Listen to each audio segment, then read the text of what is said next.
tolerate this.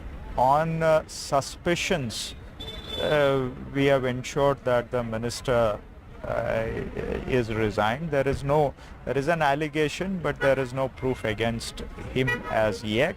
But investigation will establish the facts. He should not interfere with the investigations being a minister, so we have ensured that he is not part of the cabinet. Investigation is going on at a fast pace. We have put one of the most credible police officers to investigate the matter. So the intent of government is very clear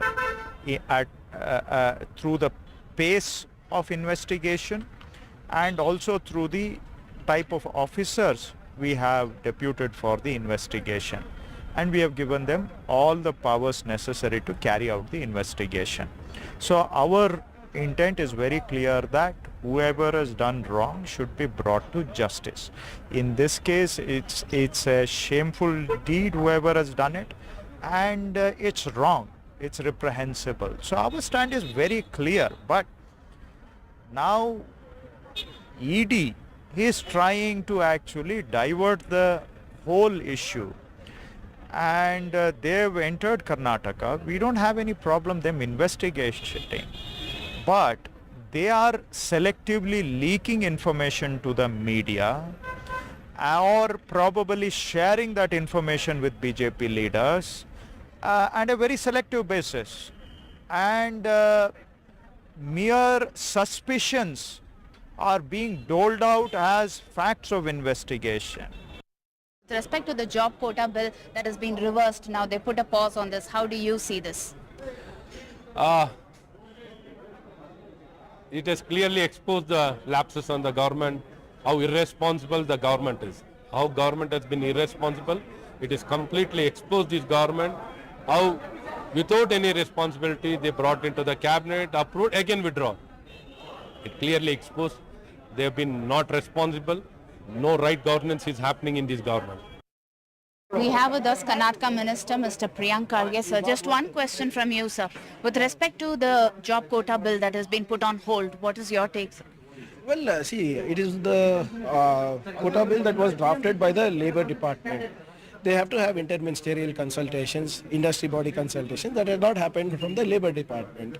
So we'll have a wider consultation. We will ensure that we provide the best skill sets for our local people to ensure that they are employed better, not only here but across the globe.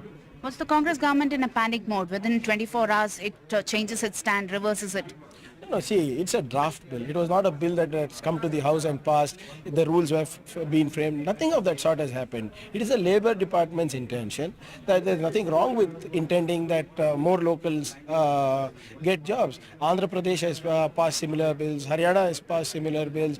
Jharkhand has passed. Even Maharashtra had done something similar. All have not stood the test of law, and it's just matter. We will figure out everything. We'll take the industry bodies into confidence, and we'll see what needs to be done. Whatever gaps are there, we will ensure it is filled. So the Telangana seems to be using this as a perfect opportunity to woo investors as well as companies. Telangana, Andhra, Kerala, they can do whatever they want. We're way ahead of them. We're way ahead of the curve. And like I said, we will not do anything detrimental that will block investments or slow down investments and create not create jobs. As we speak, the Kannada activists are protesting, saying that this is definitely not something that the industry body should do. See, Kannadigas are known for their skill sets. We will ensure that we have the best skill sets delivered to them so that they are not only employed locally but globally as well. My final question, sir. Today, the Karnataka session is on, and it is quite a stormy session that is expected. Is that why the Congress seems to be on a sticky wicket and is huddling into a meeting in the evening at Radisson Blu Hotel? Every time we have a Congress legislature parties meeting, why is it considered that? Shouldn't the CLP meet at all? And it's not because they are putting us on a mat on. What are they putting us on a mat on? They don't want to discuss progressive things. They are interested only in discussing things that are that will please their masters. For us, the masters are the people of Karnataka. We want to discuss things that will have bearing on the people of Karnataka. They want to discuss on how to please Vishwaguru. We have with us senior BJP MLA Mr. Ashwath Narayana here. So thank you so much for joining us. You've been holding relentless protests with respect to the Congress government here. What is your take? Do you think that the Congress would have a discussion, healthy discussion at the Karnataka Assembly session with respect to both the scams, Valmiki and Moda? No. The discussion has started on the floor of the House. We have been discussing, we have been expressing. And it is very clear. 100% siphoning of the funds of the ST corporation has happened very clearly. And the government has become mute. And somehow we need to ensure that justice will prevail. The government is being made accountable in this direction. All the investigation agencies are investigating, and I think they should be allowed to investigate it fairly. And all the fingers have been pointing out, and it's very obvious the money 100% has been siphoned off, and the government has to answer. The Congress has been stating that the ED has been misused by the BJP and that this is a deliberate move done by the BJP only to target opposition leaders. What else defense they can take?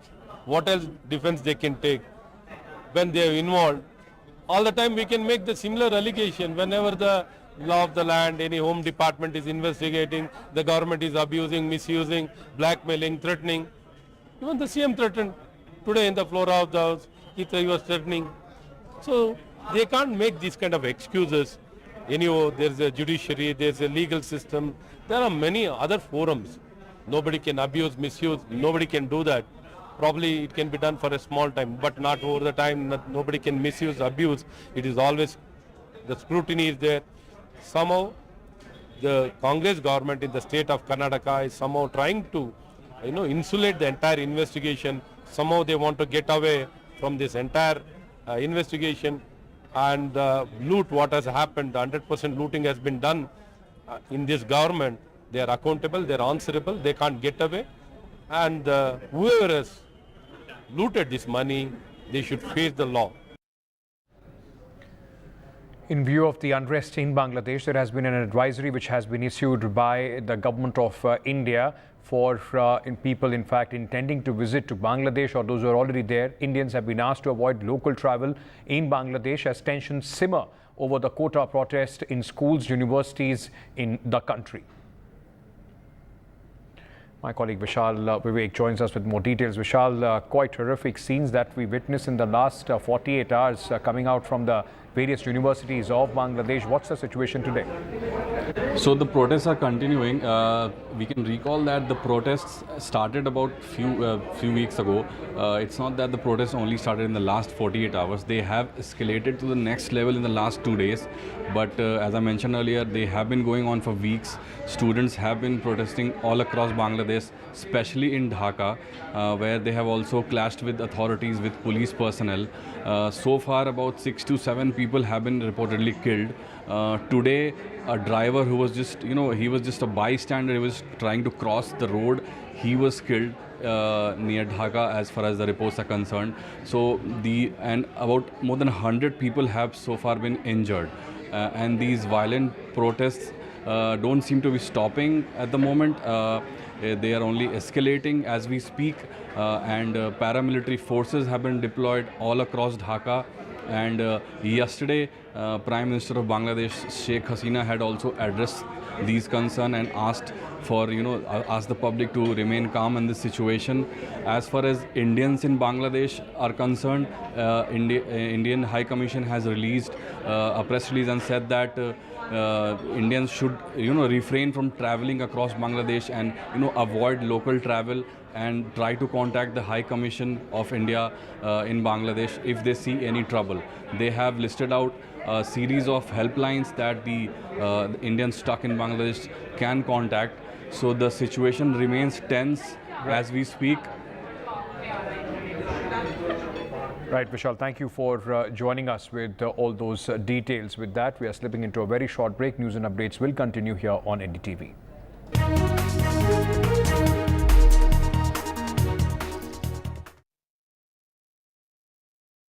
My dad has Hello and welcome to India Sense. where I speak with global opinion makers. The United States has made a strategic decision over the last 20 years to move closer to India.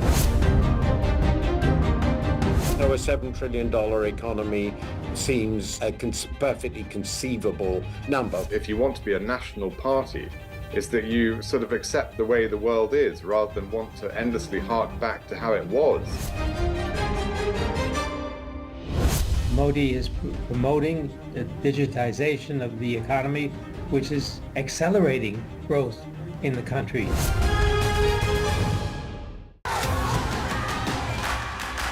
The biggest democratic exercise in the world. Team NDTV covers it from ground zero. BJP really had to fight a tough election this time. Unprecedented exercise. Unmatched coverage. There is no dispute. जनता को decide करना है. From polling to counting, NDTV brought you the most trustworthy news and updates.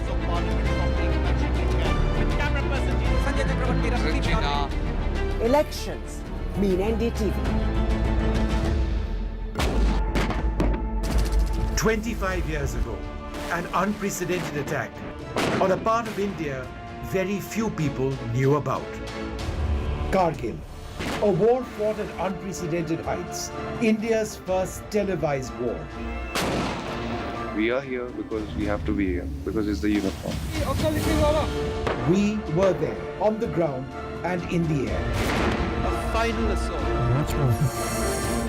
To bring you stories of valor and sacrifice. 25 years after Kargil. Join us for special and exclusive programming right here on NDTV. Stay informed and entertained with the new and updated NDTV News app. You can watch all our channels live, listen to podcasts, read breaking and exclusive news from around the world and more. Download the NDTV app today and get access to the best journalism and storytelling on your smartphone or tablet. The NDTV app. News that matters to you. Loan मिलेगा या नहीं ये आपके credit score पर depend करता है। आज ही जाइए पैसाबाजार.com पर और अपना क्रेडिट स्कोर चेक कीजिए फ्री में, क्योंकि लोन की जरूरत किसी को भी कभी भी पड़ सकती है। चल एक्टिंग थोड़ा भेल बनो। ये आया बात पैसाबाजार.com।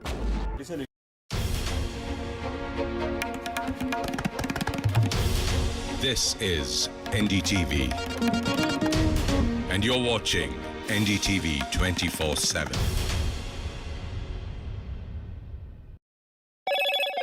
Hello, Moto.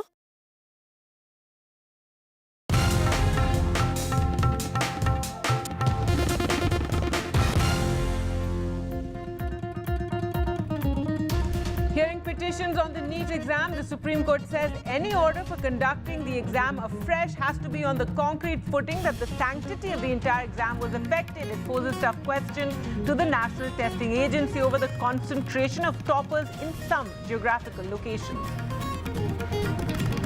A face-off over the Quota bill in Karnataka. The Siddha government and BJP trade charges, with the BJP saying it was a diversionary tactic, that the Quota bill was to divert from all the scams that the Congress government is accused of. The Karnataka government says corruption charges are to mislead.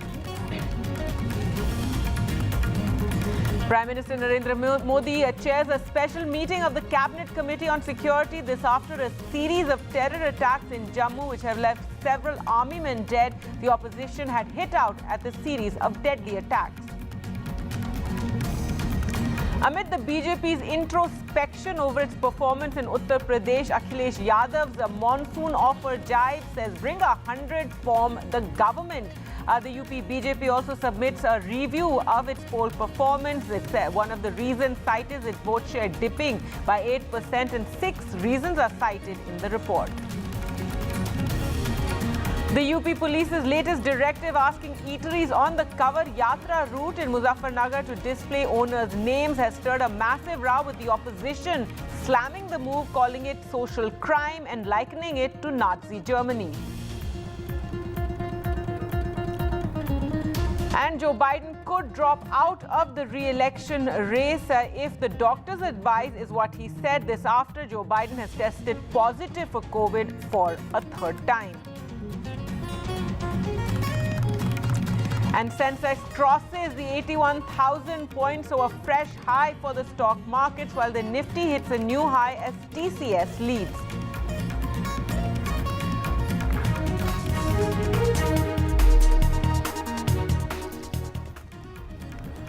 Hello and welcome. You're watching NDTV. I'm Gargi Raut. Our top story, Prime Minister Modi chaired a special meeting of the Cabinet Committee on Security, which also includes Home Minister Amit Shah and Defence Minister Rajnath Singh, among others. The meeting comes after a rush of terror attacks in Jammu and Kashmir. Hours before the meet, 2 soldiers were injured in an encounter in Jammu and Kashmir's Doda district. So a fresh encounter taking place in Doda, where forces have been engaged in a prolonged operation to flush out terrorists. Well, let's go across to Akhilesh and Nazir for more on this. Akhilesh, what can you share about the meeting? Well, Gargi, there is no official word as far as the Cabinet Committee on Security is concerned, though officials have confirmed that there was a meeting of the CCS this morning chaired by Prime Minister Narendra Modi, and other senior ministers and members of the CCS were also present in this meeting. There is no official word, as I mentioned, but it is believed that the recent spike in the terrorist activities and attacks, especially in the region of Jammu, has been discussed in detail. The Prime Minister was briefed by the security and security staff and also senior officials about the current situation as far as Jammu is concerned. If you recall, since January this year, there has been a spike in the terrorist activities in Jammu region, and only on this Monday we have seen that 4 Indian Army soldiers made a supreme sacrifice, and also since January 1st we have seen that 12 Indian Army personnel have lost their lives in Jammu, and apart from them 10 civilians also killed in the terrorist attacks, and 55 have been injured. So it's a serious situation, and now the security establishment has been dealing with this with a firm hand, and also the grid has been enhanced, and that is why all the security arrangements and the preparations were reviewed in the CCS meeting. This is what sources are indicating, but as I have mentioned, there is no official word about the Cabinet Committee on Security deliberations. All right, Akhilesh, but definitely a big worry given, as you just described, the series of deadly attacks in the Jammu region. Let's go across to Nazir. And Nazir, the opposition is also, hit out over this. You've had, netas there in Jammu and Kashmir questioning the authorities. The Congress also said this raises serious concerns given that there have been these series of deadly attacks. Well, these attacks are not just attacks, but also, why the security force army in particular are suffer casualties in attack after attack. But these are also being used by the political parties opposition to target the government and blaming government for the worsening situation where militants could, infest the areas which were free from militancy for a long time, the Jammu region, which has multiple challenges. As Akhilesh was talking about, the Cabinet Committee on Security meeting chaired by Prime Minister, and even as there has not been any official word about it yet, but clearly there are serious concerns about the security, which has national security implications, whatever is happening in Jammu. And as it has been again and again, army is this specific target. Those who understand the geopolitical realities and the situation along the line of control, and the line of actual control also, they would understand why it is happening and why army is being again and again targeted, and why Jammu has been made as a theater of militancy, and it is shifting from the valley to Jammu. Last night also in a pre-dawn attack, also there was attack on army camp in Doda amid a massive counter militancy operation in the same region. 2 army soldiers were injured, and militants managed to escape. Police said coordinated operations are underway to track down the attackers. But over the last, few years, we have seen more often than not militants have managed to escape every time they carry out attack on the army. And this is the 3rd major attack in less than 10 days in Jammu region. And in last 3 days, attack and the encounter on army. On Monday, we know 4 soldiers, including a captive, were killed. And again, amid the counter-militancy operation, there was another attack. But as we talk about the Jammu's army and the security force are engaged in a counter-infiltration operation in Kerin sector in Kupara district along the line of control. This is the 2nd infiltration attempt which appears to have been foiled by the army, in Karen sector and a gun battle is underway. This is what sources are telling us. Police sources say that they believe that militants have been trapped in this operation, which has been launched by the army. So on one hand, you have the situation in Jammu where large number of foreign militants who appear to be well trained, equipped with a lot heavy arms, state-of-art arms and ammunition, and some of the arms, according to police officials, may have made their way from Afghanistan. The leftover, the weapons which were left by Americans after they left Afghanistan may have made their way to Jammu and Kashmir as well. So a serious security situation. That's why you see at the highest level, Government of India is trying to see how to deal with this situation in Jammu and Kashmir. All right, Nazir, thanks so much for joining us with all those details of that meeting, that key meeting on security taking place earlier today. Now, the other big story we're tracking, the 2024 NEET UG for entrance to undergraduate medical courses can only be conducted again if the sanctity of the test held on the 5th of May was lost on a large scale as a result of leaked questions, is what the Supreme Court said today as it heard over 40 petitions asking for a retest. Remember, this is a key issue. We have seen the opposition also attacking the government over this and protests across the country. Now, during the hearing in the Supreme Court, the centre cited the data analytics of the results of the NEET exam conducted by IIT Madras, which found there was neither any indication of mass malpractice or any localized set of candidates benefiting from it and scoring abnormally high marks. That is something the Chief Justice had asked, whether there's some geographical pattern. A bench comprising of the Chief Justice of India, D.Y. Chandrachud, said in court that it has social ramifications. It also asked petitioners to show that the paper leak was systemic and affected the entire examination. Well, let's go across to Ishika now for more. And Ishika, there was a break in the hearing which resumed after lunch. Give us the latest, what's happening right now.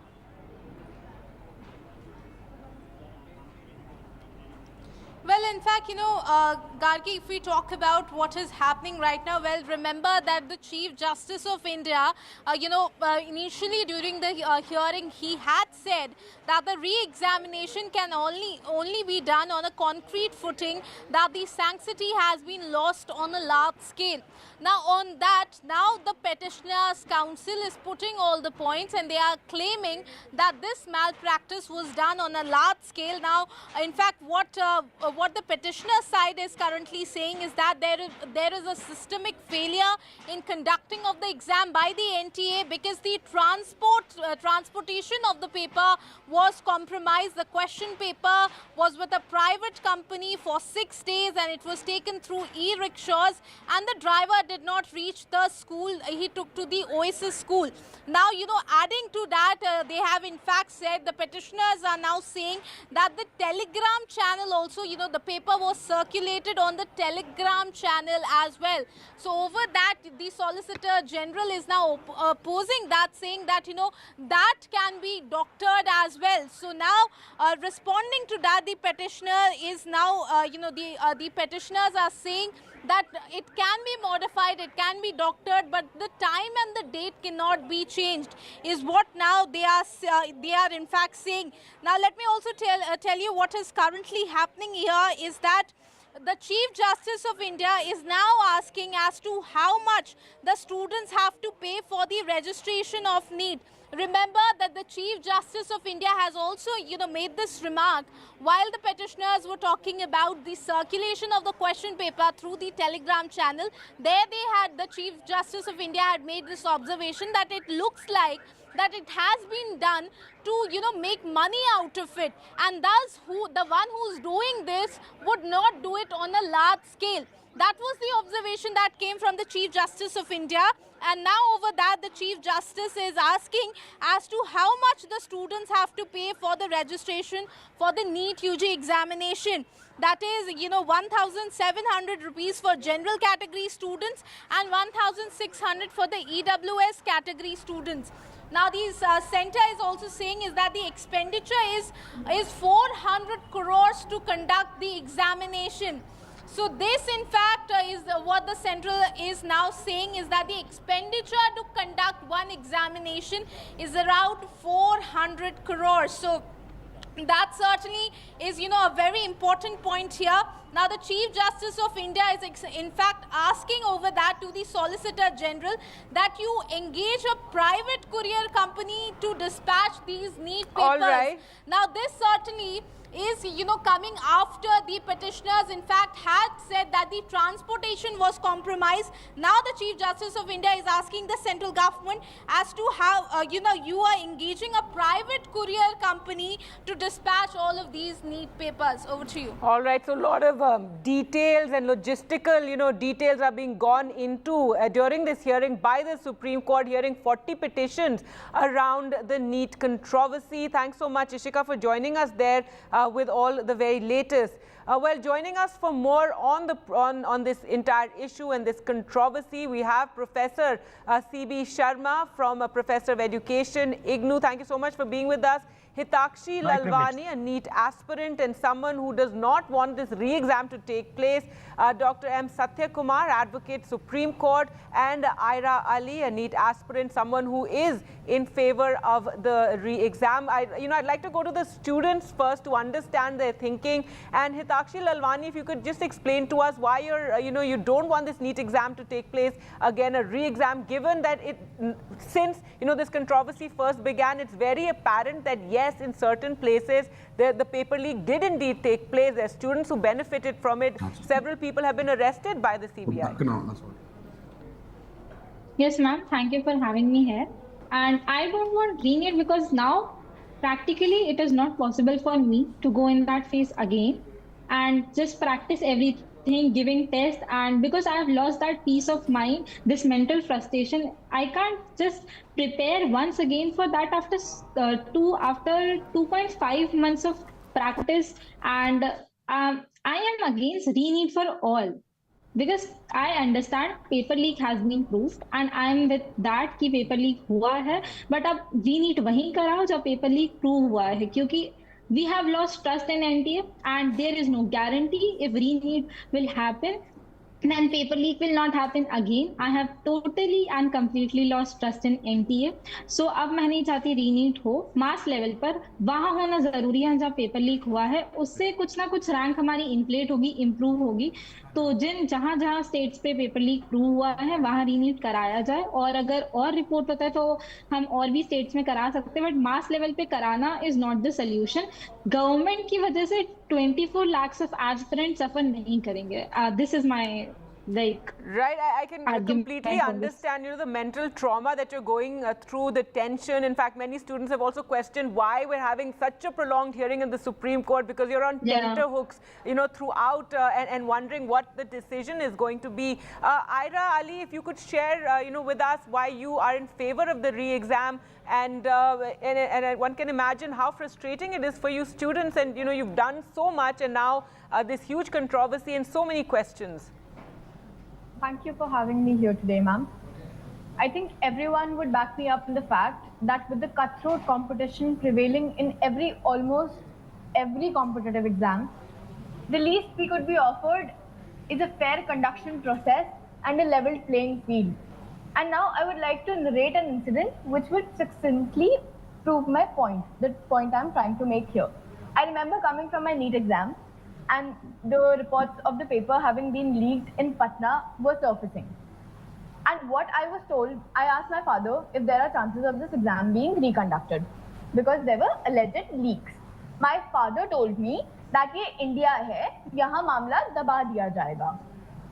We come from a land of brave and valiant freedom fighters who fought against the wrongs being imposed on them by an empire on which the sun never sets. And now having to compromise and having to make peace with the fact that we are being subjected to something we don't deserve is sheer retrogression. I think our freedom fighters did not raise this generation to be like that, to give in to the wrongs. Because इस साल तो आप बोल दोगे कि हाँ ठीक है पेपर लीक हुआ है और नहीं होना चाहिए. What is the guarantee? Who is guaranteeing you कि अगले साल ये चीज सेम चीज नहीं होगी if we will not stand against what is wrong? I think we are being a little selfish over here, and I think you should cut yourself some slack कि अगर आपने इतने साल मेहनत की है तो if a re-exam is being conducted, you will be able to perform well, I'm sure. All right, I will get Hitakshi on that again, but I'd like to go to the other guests. And Professor C.B. Sharma, it's very disheartening to hear, how students are talking about the system in India, talking about how they've completely lost trust in the body that's conducting the exam, saying they have no confidence that even if there is another exam, that, again, there'll be a leak because this corruption is just so rampant. It's really sad to hear this. After hearing both the students, what I would say is that the cost of 400 crores is nothing for a nation like India. If we are convinced it is mass leak, then we should go for a re-NEET, I will say. But there is no evidence of a mass NEET. Look, we had conducted the exam, not me, the nation had conducted the exam at more than 5,000 places. And there can be 5, 10, 20, 50 places where we had dishonest people, corrupt people, immoral people who might have leaked. So what I would say is there is no evidence of a nationwide leak. Some places, some students have benefited because they were corrupt people. What I would say is, look, the coaching centers are pushing these cases and they are fighting the case. They are in favor of a re-NEET so that if there is a re-NEET, there would be re-coaching and students will go back to coaching centers. If at all there is a re-NEET, I would strongly say the Supreme Court must also put a rider, no coaching center will provide any coaching. If there is any evidence of any coaching center providing coaching again, they would be immediately fined or put under bars. So one is that. Second, what I would say, let there be re-NEET for the first 1,50,000 because we are going to admit only 1,20,000. So there is no trend of certain places pushing students to the first bracket. It is a spread. And if there is any evidence, even in future, perhaps we can do that. In our normal information brochures, we write that if at any point of time it is found that there was irregularity, the agency, in this case NTA, reserves the right to cancel the exam or call back. There are students who are in 3rd year and 4th year MBBS who are being recalled and their credentials being checked. So we reserve that right. What I would say is re-NEET is a no-no. Never agree. I'm not saying that because the cost is high. 400 crores for me as an academic is no cost when it comes to the confidence of my young generation that it is fair and everybody had level playing field. But if the Honorable Supreme Court ever finds that it was not and there was a mass leak, then I would definitely suggest go for a re-NEET. And you believe that at this even moment, if the cost is 400 crores. From what we have learned, since this entire controversy began, since the NTA initially said and the government said that there has been no leak since then, so much information has come out regarding where there have been leaks, like in Bihar, in Jharkhand, in Gujarat, etc. So yes, those instances have come out. The CBI is investigating, but yes, what the Supreme Court has said that if it's across the board, if the entire exam has been compromised, then they will give that order. Dr. Satya Kumar, if you can come in here and one question that a lot of students, and we've been speaking to them throughout these last couple of weeks, have been asking is why the Supreme Court couldn't hear all of this in one go. As we said, it's a lot of mental trauma to wait every time for the next Supreme Court hearing. Even today, we don't know if there's going to be any, firm decision, whether it'll be put off for another day, and the students are still kept in that limbo. Definitely, Supreme Court as such is hearing on these matters. And this is not a matter that can be decided in a day. Sure. Considering the fact, definitely it cannot be decided in a day, considering the fact that it is the life of the students who have written the examination. And second most important thing is that assessing the level of paper leak that has happened across the country definitely requires more time for investigation and also expertise of the technology guys to analyze the back-end aspects of the NEET examination system. However, as such, the NEET itself requires a complete overhaul. Considering the fact that the National Testing Agency, coming under the Ministry of Education, has to... You're able to hear me? Yes, go ahead. Ministry of Education, the question comes whether it is constitutional or not. So there are many more overall need to be done with respect to NEET. Not only that, conducting a re-NEET examination, we are not concerned about the cost, because any system where when there is a question on credibility, the investment has to be made with respect to re-establishing or ensuring that the credibility comes back to the student community. That is not the issue. The issue here is student has to undergo one more round of preparation, one more round of pressure, and write the examination. They're all students prepared. Think about those students who prepared sincerely and wrote the examination. So this is a larger issue that Apex Court is dealing. In fact, it's a most crucial aspect of the country, considering India being a global HR hub of the world, and medical education is the most important thing.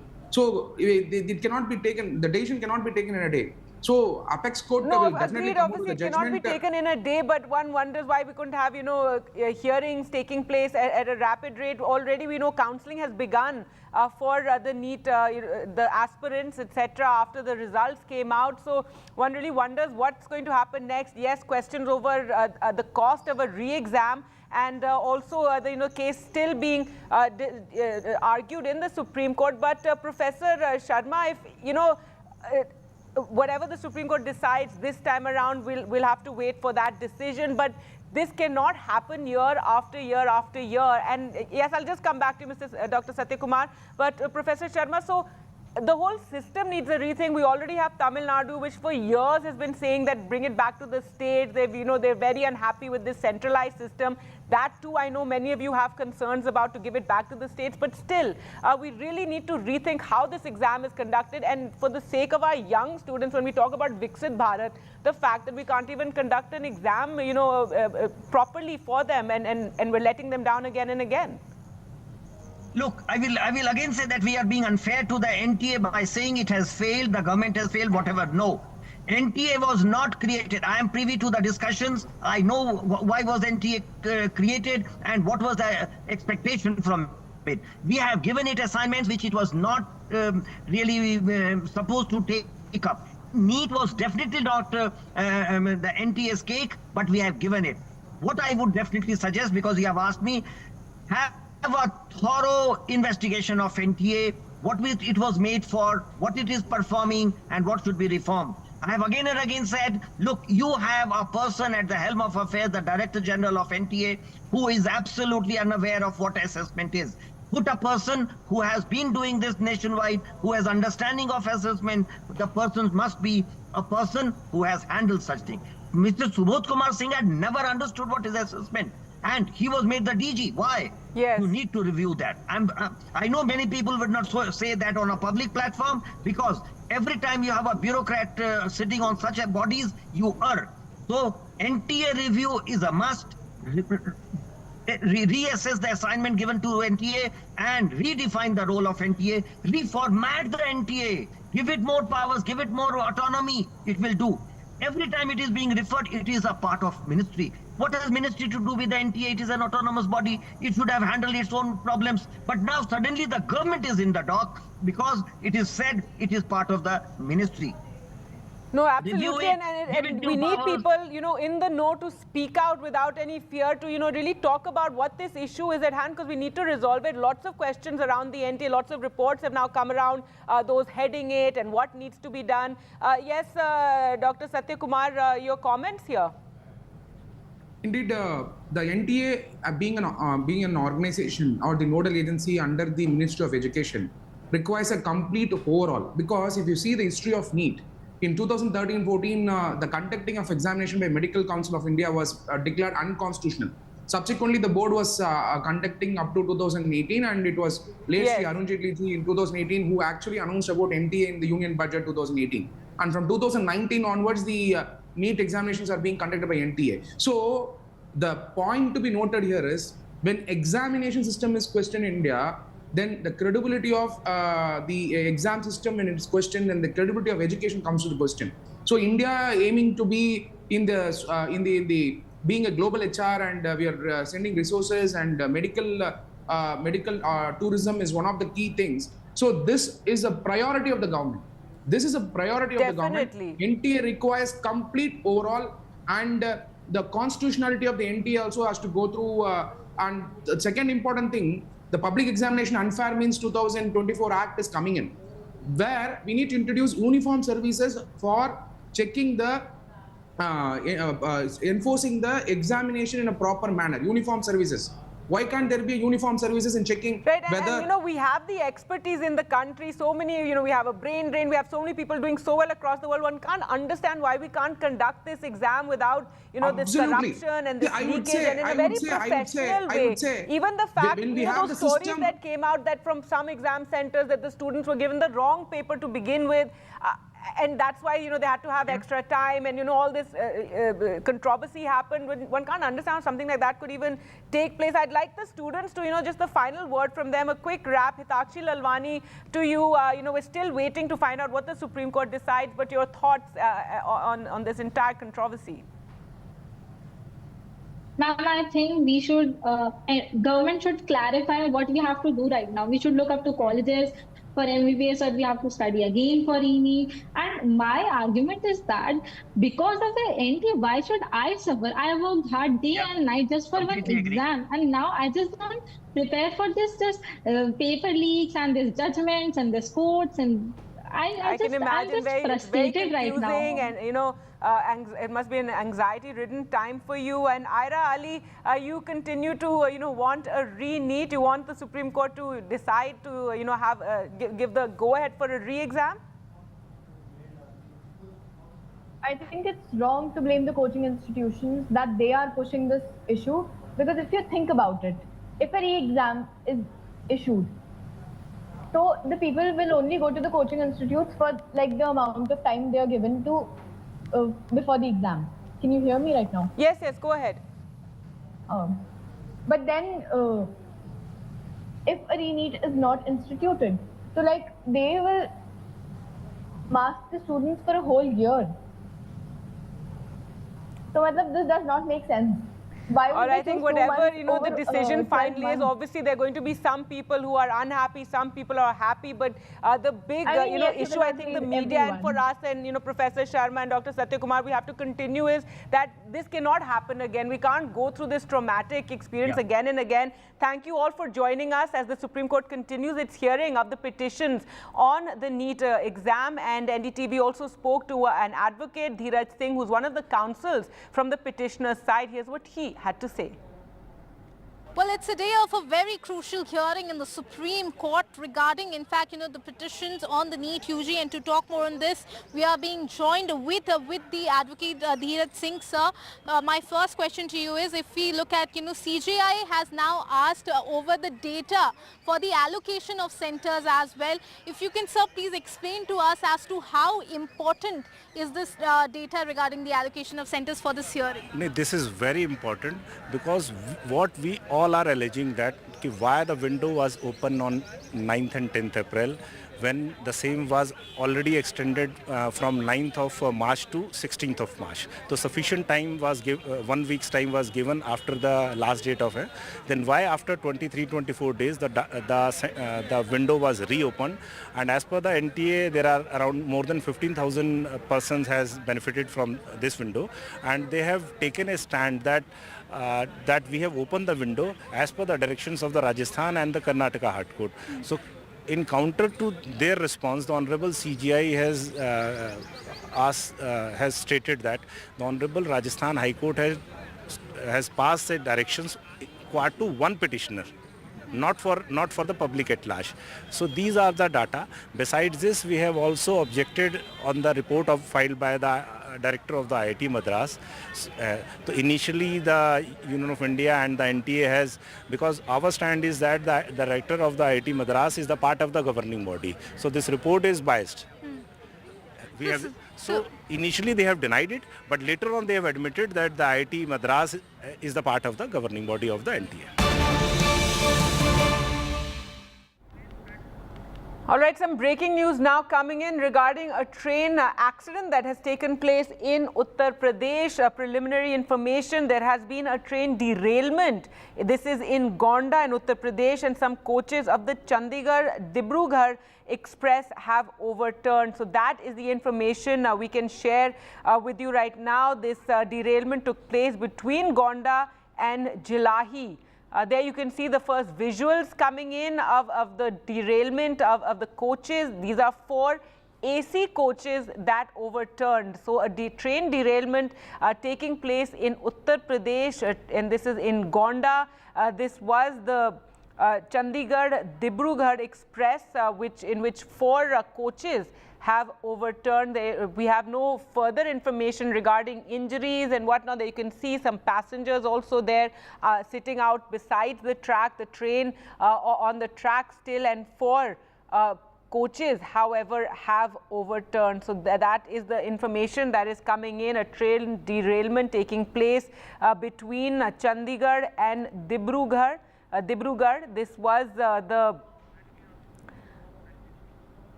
all right, so 4 coaches overturning. Ranveer joining us on the phone line now for more. And Ranveer, what is the latest you can share with us? What do we know about this train derailment? Train number 15904, Chandigarh-Dibrugarh Express derailed, and 4 AC coaches turned turtled. And the reports are saying that some of the passengers are injured, but there is no human loss till now reported. Total 4 AC coaches are turned turtle in Gonda district of Uttar Pradesh. So the initial reports coming that the local administration has sent a rescue team to the site, and this incident occurred near Gonda's this area, what we can say, Picora, Gonda Jhilahi railway station, and the area is Picora, where the train accident had happened just a few minutes back, and CM Yogi Adityanath instructed the local authorities to visit as soon as possible and give the best possible relief and rescue to the injured one. All right, Ranveer, we will, return to you for more information, but that is the preliminary information Ranveer is giving us. A train derailment and 4 coaches have overturned. As Ranveer said, the Chief Minister has taken note of the train accident, and he has instructed officials to reach the site immediately and expedite the relief efforts. At the moment, no information about any grievous injuries, but yes, some injuries have been reported, as Ranveer said. That you can see those visuals of the train coaches lying on their side. A lot of passengers also out there. This was the Chandigarh-Dibrugarh Express which overturned, and the Chief Minister has instructed officials to reach the site and help with the relief efforts and ensure that the injured receive proper medical attention. So that is the big breaking news. This is the train number 15904, as Ranveer told us. The Chandigarh-Dibrugarh Express, which is overturned between Gonda and Jhilahi. This accident took place near an area called Picora.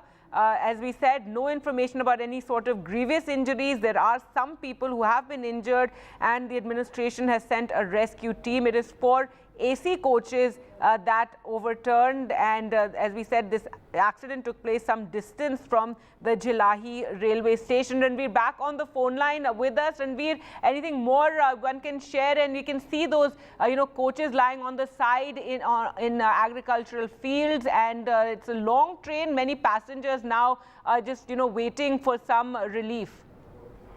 The initial report says that Dibrugarh Express, they derailed in Gonda district of UP, and around 4 to 5 AC coaches derailed, and this incident occurred near Jhilahi railway station of Gonda, which is around 3 kilometers. The accident site is 3 kilometers away from Jhilahi, so the local administration is reaching there and trying to give the best possible rescue. Chief Minister Yogi Adityanath's office is monitoring the situation and instructed the local authorities to visit as soon as possible and give the best possible rescue and relief to the injured one. And there are no reports of human life till now, but the local authorities are confirming that whether any passenger is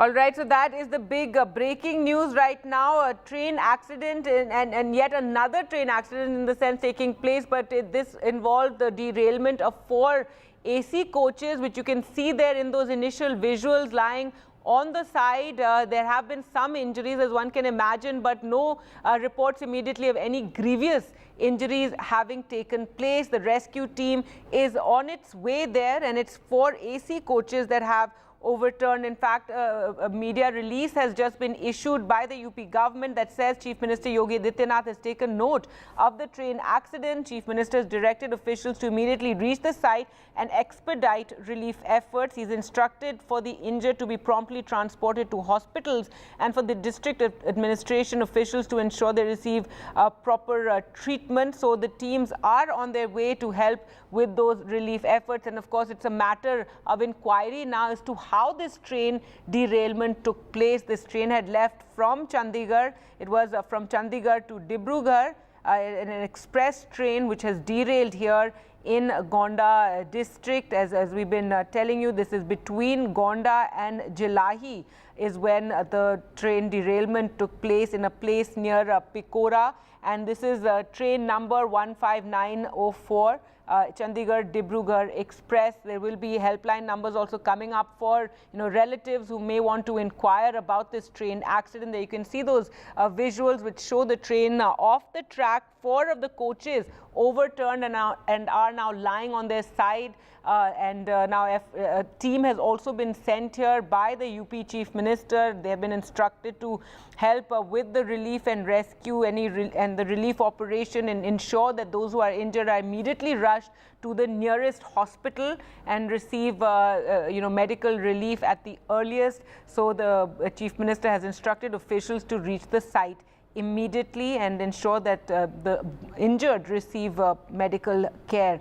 So that is the big breaking news right now. The coaches that have turned over, that have derailed, are 4 AC coaches on this Chandigarh Dibrugarh Express that have turned on their side. The entire train, as you can see, the track is blocked, and teams are arriving here. Efforts will be made to ensure that the track is cleared at the earliest, and of course an inquiry as to what caused this train derailment. 4 AC coaches of the Chandigarh Dibrugarh Express derailing in Gonda, and a rescue team has been instructed to get there at the earliest. The Chief Minister directed officials to reach the site and expedite the relief efforts.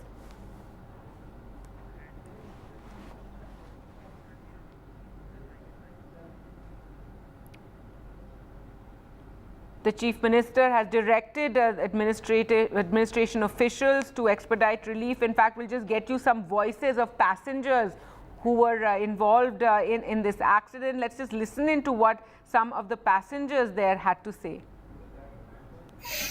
बाल बच गया.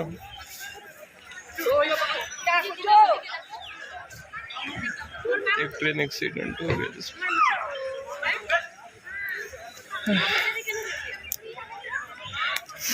घबराइएगा नहीं, मैं सही सलामत हूँ आपको.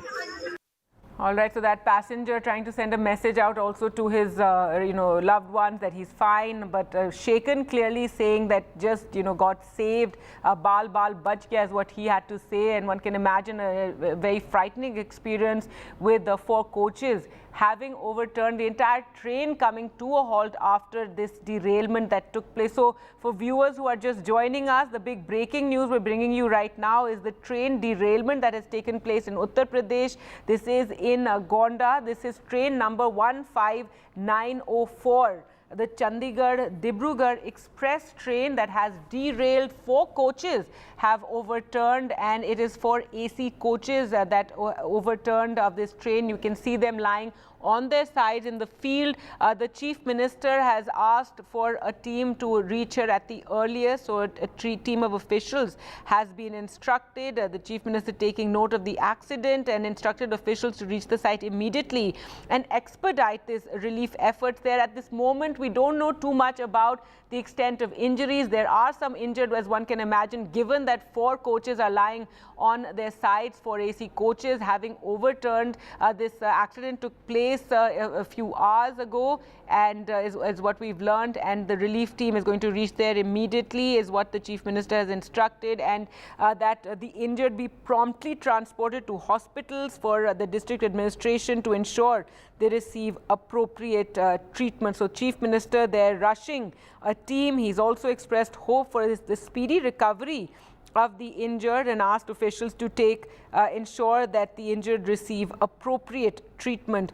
Maria joins us on the phone line for more. And Maria, give us the latest that we know about this train accident, a train derailment, 4 coaches, AC coaches overturning.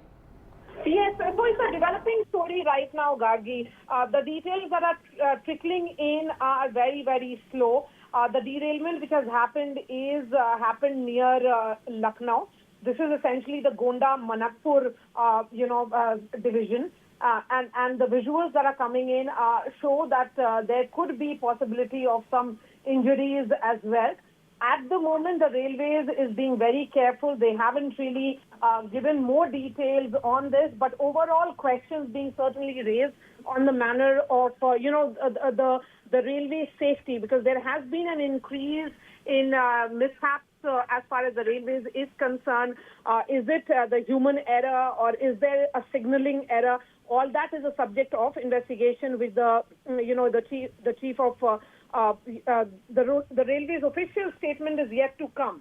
So we are waiting for an official statement to come in from the railways. But for the moment, what we can tell our viewers is that there has been a derailment in which there have been 12 bogies in all which has been impacted, of which 4 AC bogies have been affected. So certainly it's a matter of concern. Why is there a sudden increase in these derailments, which are causing much concern to the passengers and their families? Chief Minister Yogi Adityanath, what we are being told from the Chief Minister's office in Uttar Pradesh, has taken a note of this train accident which has happened in Gonda district. In fact, a relief train has also been moved from Lucknow division as well. So proper treatment is being given to all those who have been injured. They are being transported to the nearest hospitals, and the district administrations have been instructed to ensure that the relief work is carried out at the earliest. But as far as rehabilitation is concerned, we'll wait and see as to what exactly is the cause of this derailment. The details which are coming in at the moment is very sketchy. But yes, what appears is that there are 4 AC, bogies which have been derailed. And what the railways is saying is that there is no casualty, but perhaps some minor injury. All right, and thanks so much, Maria, for joining us. In fact, more information that 12 bogies in all have been affected. As we said, 4 AC coaches are the ones that overturned, but it seems that 12 bogies in all have been affected. So far, no information about any grievous injuries, as Maria reported, and Ranveer as well, that the Chief Minister, has rushed a team there and asked them to ensure that medical help is given at the earliest. Passengers who may need it are rushed to the nearest medical center as well. And there you can see in these visuals, passengers sitting on the side with their luggage. One passenger said it was a very narrow escape. He seemed quite shaken by the accident that had taken place. Maria telling us also that a relief train has been sent. Remember, when such an accident occurs, the priority is also, besides of course ensuring treatment of passengers and injured passengers, is that the tracks can be cleared at the earliest and the other passengers can be sent on their way. So a relief train has also been sent from Lucknow. This derailment taking place in Gonda, as we've been telling you. And yes, a worry, as there have been a number of accidents recently. In 2023, we had in June we had the Balasore accident taking place in Odisha, and then we had the more recent accident taking place in West Bengal, the Kanchenjunga express accident. That was a train collision. This today is a train derailment between Gonda and Jilahi, where 4 AC coaches have overturned, and in all it seems 12 bogies have been affected. Let's just take a look again at that short clip that was shared by one of the passengers who says that he had a very narrow escape. बाल बाल बच गया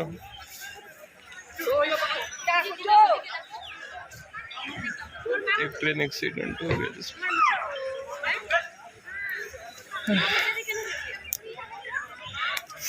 घबराइएगा नहीं मैं सही सलामत हूँ आपको All right, so that passenger saying he's fine, but it was a narrow escape. The authorities will also be releasing, I imagine, soon a helpline that worried relatives can access and get information about their dear ones who may have been on board this train, the Chandigarh-Dibrugarh Express train, which derailed near Gonda, and it took place near Picora, which is located between Gonda and Jilahi in Uttar Pradesh. A rescue team has been sent to the site for relief operations.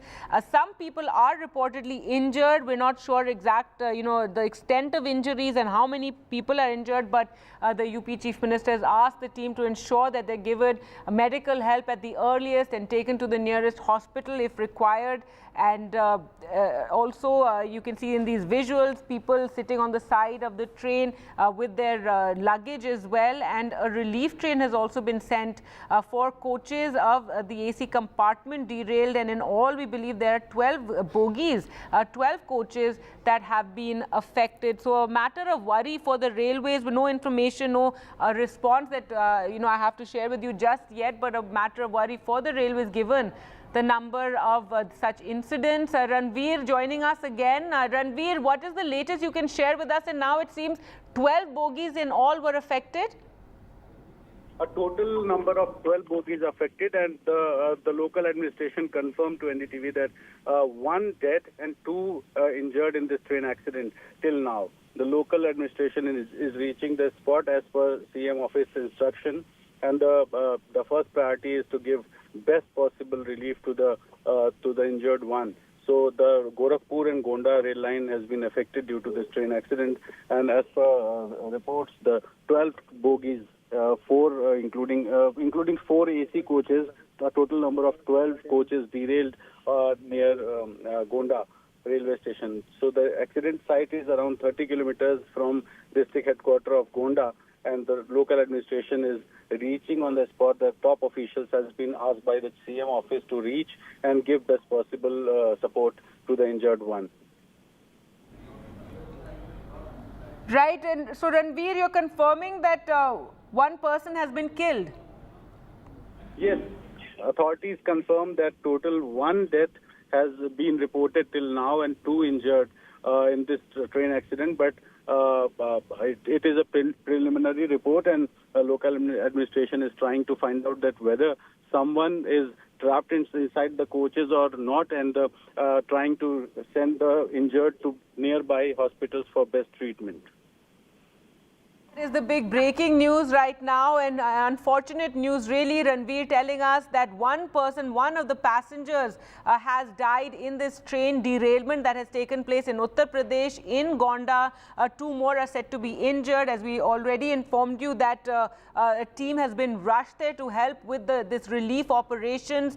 4 coaches, AC coaches overturned, and in all 12 bogies affected. And the breaking news right now is that 1 person has died and 2 people have been seriously injured. Also efforts to pull people out of the overturned coaches. The railway medical van has also reached the site, is what we're told, to help with that relief operation. So 1 person has been killed, has died in this train derailment that took place in Uttar Pradesh in the Gonda area just beyond Lucknow, and in fact 12 bogies in all have been affected. We'll just put up the call-in numbers for you to get any information about your loved ones in case any viewer wants to find out more. But for the moment, a rescue relief train has also left for the site. a medical van has arrived there. There are still efforts to pull out people from the bogies if required. In all, 12 bogies have been affected, and unfortunately, in very sad news, one passenger has died in this train derailment accident. There you can see those visuals of the bogies lying on their sides, 12 bogies in all affected. And initial information suggests that it's 4 AC coaches that overturned and are now lying on the side. We heard from one passenger who was clearly shaken and said that he had a very narrow escape given this train accident, given the derailment that has taken place and the fact that the bogies have overturned and are lying on their side. One passenger is dead, 2 more have been injured. The UP Chief Minister has rushed a team to help with the relief operations there and ensure that medical treatment is given at the earliest to those who may require it. So the Chief Minister directing officials to promptly transport the injured to hospitals, has instructed the district administration to ensure that appropriate treatment is given. He also expressed hope for the speedy recovery of those who are injured. We're waiting for more information from the railway ministry as well, but definitely a huge concern given an increase in recent incidents involving trains. There was also an accident that took place in Punjab in which 2 loco pilots were injured. That was with 2 goods trains colliding. Before that, we had the Kanchenjunga accident, the train collision taking place in which 10 people died. And then last year, of course, a massive accident in Odisha in Balasore, where also a train collision took place. So the big story that we're bringing you right now is this train derailment that has taken place. This is the Chandigarh-Dibrugarh express train that has derailed in Gonda in Uttar Pradesh, and this accident taking place near Pekora between Gonda and Jilahi. And what we can share with you now is that 1 person has died in this train derailment. 2 people are injured. The medical van has arrived at the spot to help with the relief operations and to treat any of those who are injured. 4 of those bogies, AC bogies, lying on their side in the fields there, and in all there were 12 bogies that have been affected, including the AC coaches. So that is the information coming in. Very sad news that 1 passenger was killed in this accident. 1 passenger has died, 2 others have been injured. This is train number 15904, where this derailment has taken place. So 1 passenger has died in this train derailment, where in all 12 bogies have been affected. 4 AC coaches are lying on their sides. The UP Chief Minister has rushed relief teams to the spot to help with the relief operations, to rush those injured to any medical facilities, and also a medical van has been sent there. A relief train has also been sent there. So this train derailment taking place in Gonda just after the train had left from Lucknow. It was from Chandigarh to Dibrugarh that this train was going when this derailment took place in Gonda. And now we can just share with you what the Ministry of Railways has released. They've released some numbers for people, helpline numbers. This is in regard with the derailment of 15904 Dibrugarh Express in Lucknow division, is what the Ministry of Railways said, and they have shared several numbers which we will just put on your screens there. You can see those numbers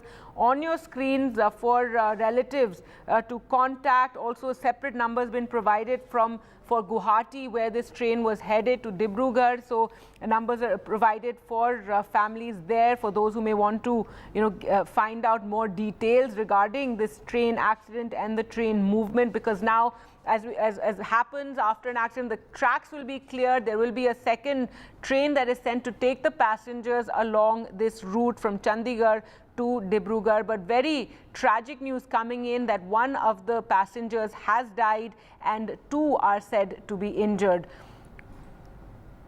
In all, 12 bogies have derailed. 4 of the AC coaches are lying on their sides, and this took place between Gonda and Jilahi 4 AC coaches overturning, and one passenger has died in this train derailment in Uttar Pradesh. As we told you, the relief teams have been rushed to the spot.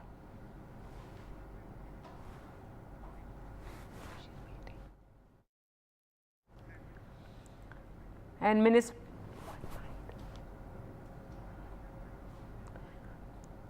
All right, so let's just take a look once again at one passenger account of the train accident, where he says that he escaped very narrowly, and he's very shaken by this accident. One can imagine a train derailment. There's also, we don't know if all the passengers have been pulled out of those bogies that have turned on their sides. One person has died. We can see, disturbing visuals there of the injured, and some even covered, with a shawl there. But for the moment, what we do know is that one passenger has died. Two passengers are said to be injured. One can imagine there must be more injuries. UP Chief Minister has rushed the team there to help with the entire operation.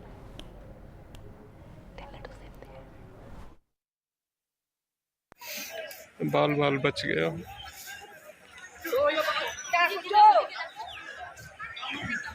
एक train accident हो गया जिसमें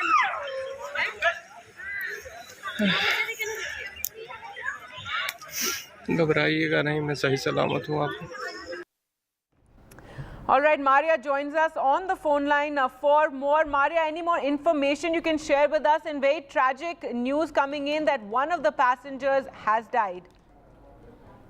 But, Gargi, as we have been saying, that this is a developing story. The derailment has happened in the northeastern division of the railways. The helpline numbers are flashing on our television screens. So for all those who may have their loved ones on this train, they can contact these numbers and get details of their well-being.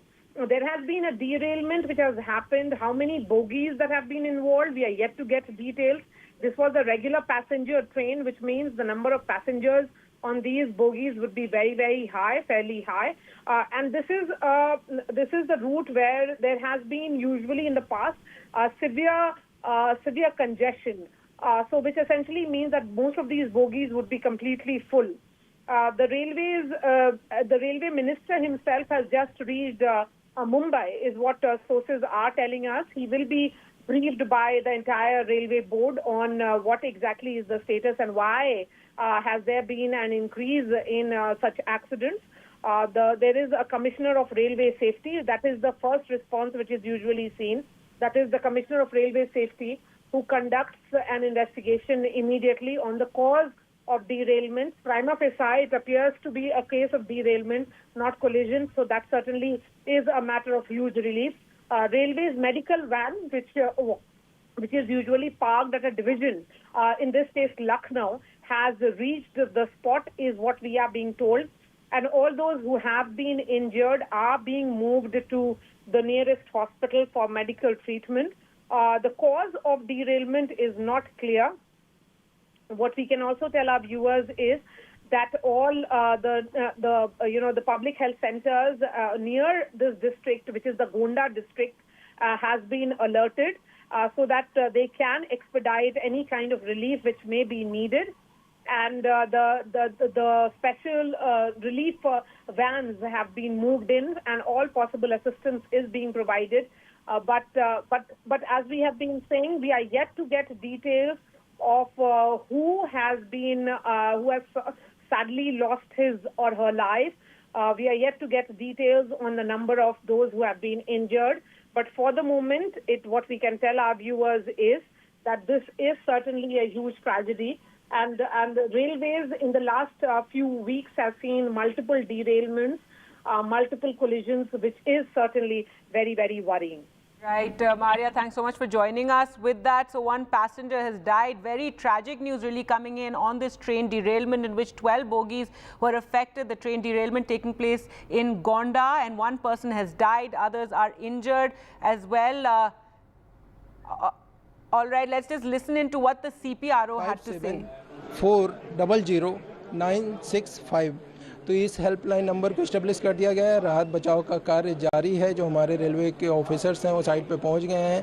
महाप्रबंधक सुश्री सौम्या माथुर जी भी site के लिए निकल गई हैं। जो principal chief safety officer होते हैं वो भी साइट के लिए निकल गए हैं। राहत बचाव का कार्य जारी है। सर कितने बजे की घटना है और कितनी गाड़ियाँ डिरेल? ये 14:37 की घटना है। जो प्राइमरी इन्फॉर्मेशन हम लोगों को मिली है उसके हिसाब से 4 से 5 कोच डिरेल हुए हैं जो पटरी से उतरे हैं।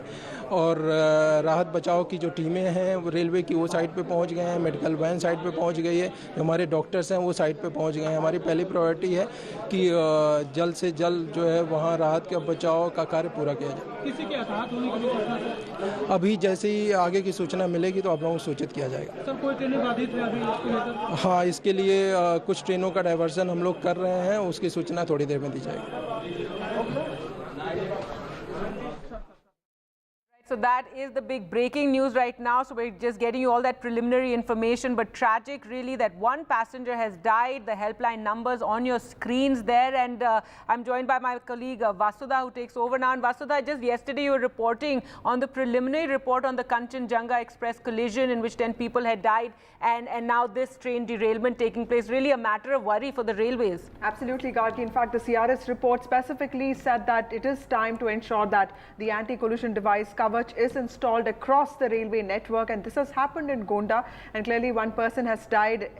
Several others have been rushed to hospitals. This could be a signaling failure, or it could even be a man-made error, but it shows that our infrastructure is sort of in some ways it does need a lot of intervention, and that's what the CRS report also said, that there needs to be modernization and that needs to happen on an urgent basis of the Indian Railways. Also joining us now is Ranveer, who's reporting on this accident.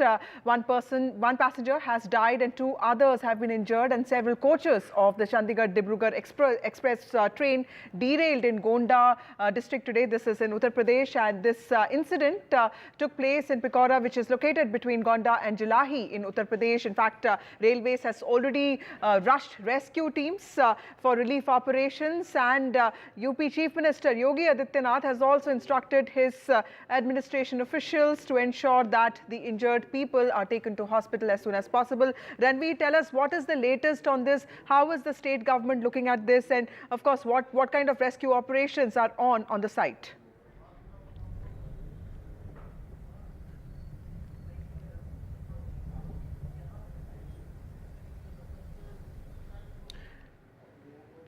So we will try and reconnect with Ranveer in a bit. So let me also remind our viewers that this is one of the 3 major derailments that have happened. What we are told is out of in the last 2 years, out of 12 coaches, 4 coaches of the AC compartment derailed a few kilometers before the Jilahi railway station today. This is a case of train derailment in Gonda, Uttar Pradesh. Coaches of Chandigarh-Dibrugarh Express overturned, and 4 AC coaches overturned, and this derailment happened between Gonda and Jilahi. In fact, all of this happened in Uttar Pradesh. In fact, UP Chief Minister Yogi Adityanath has asked relief teams to reach the site immediately. The reasons for this derailment are not known yet. Indian Railways is yet to respond. The CPRO, of course, has come out, given a statement talking about the helpline numbers. The helpline numbers are flashing on our screens. These are numbers that people whose families and friends were traveling in this train can actually reach out to. Remember that rescue teams have already been rushed to the site for relief operations, and some people, we are told, are reportedly injured. State government officials have said that they have been rushed to nearby hospitals. There are visuals that show passengers standing on the sites. Let's listen into some reactions that are coming from the spot. बचाव के लिए क्या व्यवस्था हुई है अभी तक? अभी तो हम खुद ही निकल के आए हैं, अभी देखा नहीं है शायद, लेकिन शायद एम्बुलेंस वगैरह आ रही है क्या? जी ऐसा सुनने में आया। Thank you.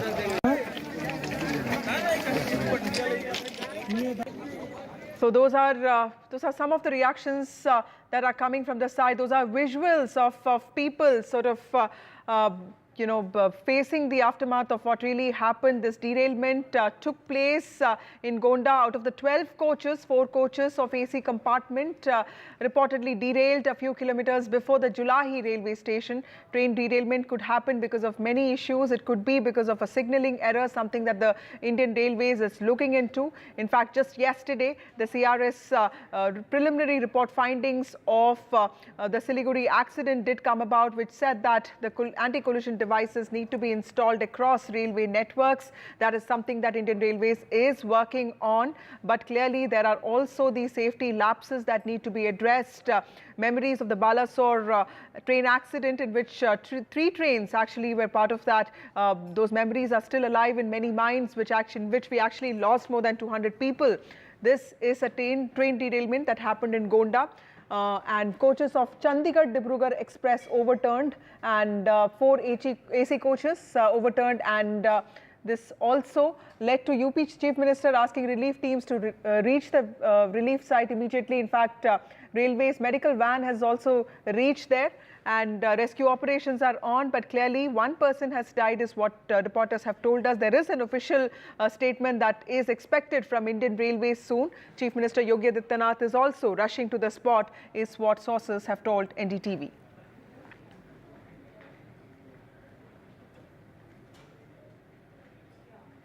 Those are the visuals. Let me also remind our viewers that yet another train derailment that has happened, even as Indian Railways focuses on expanding the railway network and also expediting installing the anti-collision device coverage across the railway network in India. This is a case of another derailment that happened. In fact, it was just on June 17 that we did see a collision of sorts between the Kanchenjunga Express and the goods train that happened in North Bengal. In this particular accident that happened in Gonda today, derailment that happened today, 1 passenger has died and 2 have been injured. They've been rushed to the hospital. Several coaches of the Chandigarh-Dibrugarh Express have derailed in Uttar Pradesh's Gonda. This incident took place in Pikora, which is located between Gonda and Jalahi. Both of them are in Uttar Pradesh. A rescue team has been sent to the site. In fact, Railways has also rushed its medical vans to the site. Some people are reportedly injured. They're being taken to the hospital. In fact, Uttar Pradesh administration is working at it. Chief Minister Yogi Adityanath has already directed administration to sort of look into this matter and ensure that the injured people get the best care, medical care, as soon as possible. They've been rushed to nearby hospitals. These are the visuals that show passengers standing on both sides of the track with their luggage after this derailment. In fact, there are white sheets there, many of them really trying hard to come to terms with what really happened, many of them shocked. We did get some reactions there for you. Out of the 12 coaches, 4 coaches of AC compartment seem to have derailed, and this happened just a few kilometers away from the Julahi railway station, a few kilometers away from Gonda. And all these coaches belong to the Chandigarh-Dibrugarh Express. There's just 1 train involved here, which fortunately is the other 2 accidents that have taken place in the recent past actually showed multiple trains, which also led to an increase in casualties. We're not really sure of the number of dead. From our reporters, we do come to know that 1 person has been killed and 2 people have been injured, but there is a chance that more people have been injured and they've all been rushed to the nearby hospitals. UP Chief Minister, in fact, has asked relief teams to reach the site immediately, and that rescue operation is still on, is what we've been told. Let's listen in to what the CPRO is saying on this accident.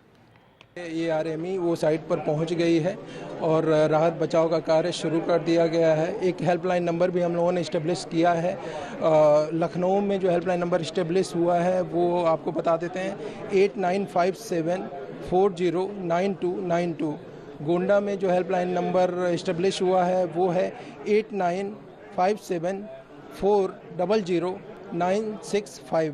तो इस helpline number को establish कर दिया गया है। राहत बचाव का कार्य जारी है। जो हमारे रेलवे के ऑफिसर्स हैं वो साइट पे पहुंच गए हैं।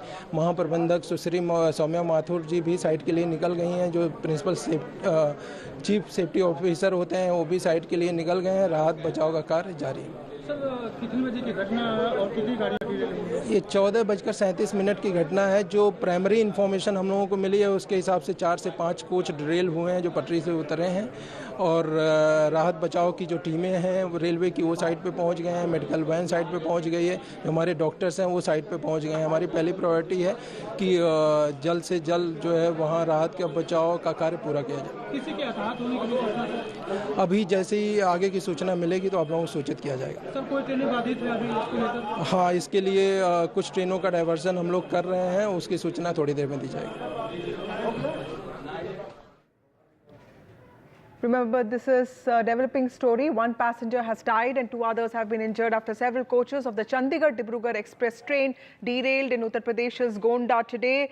Just a month ago, we saw a similar accident taking place in North Bengal between Chatarhat and Rangapani district. In fact, the CRS report that came out yesterday also stated that it is time that the country's railway network has the Kawar system installed in its entire stretch. In fact, there has been a lot of emphasis on railway safety even as India tries to expand its ever-growing railway network. Demands have grown, so have the needs for railway safety. This particular incident that happened today took place in Pikora, which is located between Gonda and Jilahi in Uttar Pradesh. Rescue teams have been sent to the site by both railways and also the Uttar Pradesh state government. Relief operations have begun. In fact, the CPRO just said that relief operations are priority for the government. Some people are reportedly injured and they've been rushed to nearby hospitals. Visuals, you can see them there. They did show people standing on both sides of the track, trying to make sense of what really happened, trying to settle into what really happened. The aftermath of this derailment is something that will be studied in detail. Remember, the CRS safety report also says that there needs to be standardization in the format of authority letters or instructions that are issued to not just loco pilots but also to station managers and staff and guards. There is a sense of urgency in this, is what Indian Railways has been working on. But clearly, it is a big task, and the targets have to be set. That's what Railways has been talking about. Of the 12 coaches, 4 coaches of the AC compartment of this particular train derailed a few kilometers before the Jilahi railway station. This happened, of course, with the Chandigarh-Dibrugarh Express. There's only one train involved here, unlike the recent past incident where Kanchenjunga Express and goods train, there was also a goods train that was involved, which also led to at least 10 deaths and 40 injured. We have been told that one person has been killed and at least 2 people have been injured.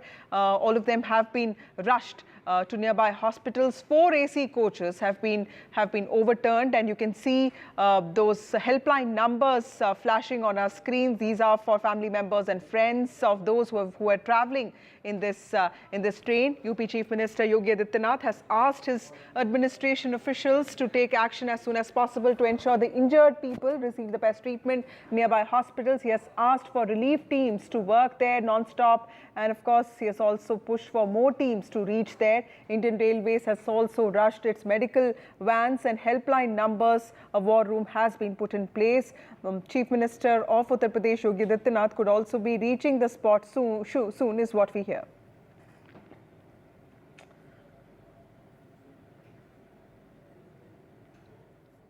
There's just the second derailment that has happened in this country in the last 60 days. In fact, last 30 days. It was on June 17th that there was collision between the Kanchenjunga Express and a goods train in Siliguri, which was between Rangapani and Chatarhat district, and that really happened because there was a discrepancy in the way signals were interpreted by 2 loco pilots. After that, Railways did put in place a standardization of the format of communication that is issued to not just loco pilots but also guards and station managers. Indian Railways has been working on the safety front, but as Indian Railways expands its stretch, there's also a need for ensuring that these collisions and derailments do not happen. I have my colleague Tanish joining us.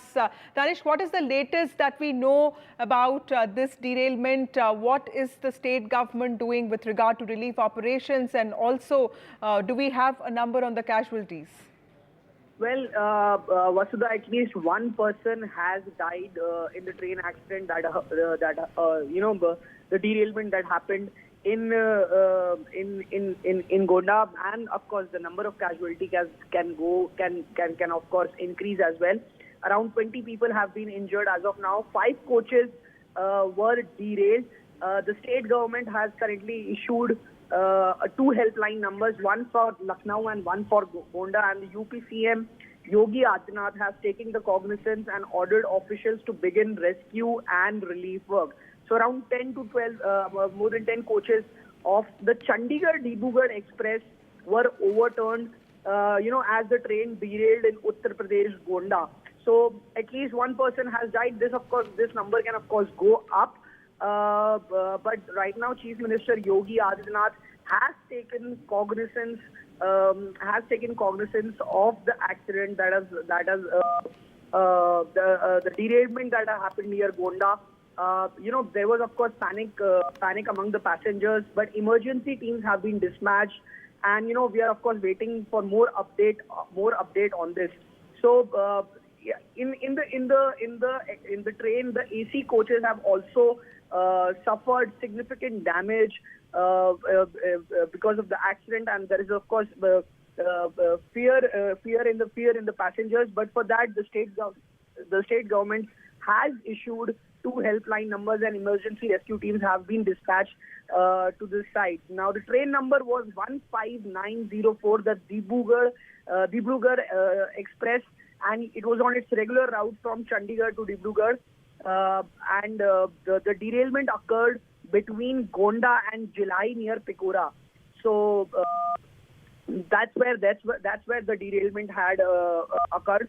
At least we are learning at least one person has died, and of course the number could of course is expected to increase. The number will increase.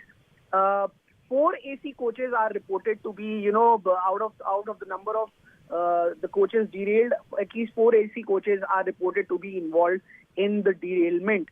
So yes, that is the latest we are gathering. The state, of course, the Chief Minister Yogi Right, Tanish, we'll keep tracking that story. Remember, it's a developing story, a terrible accident there, terrible derailment yet again.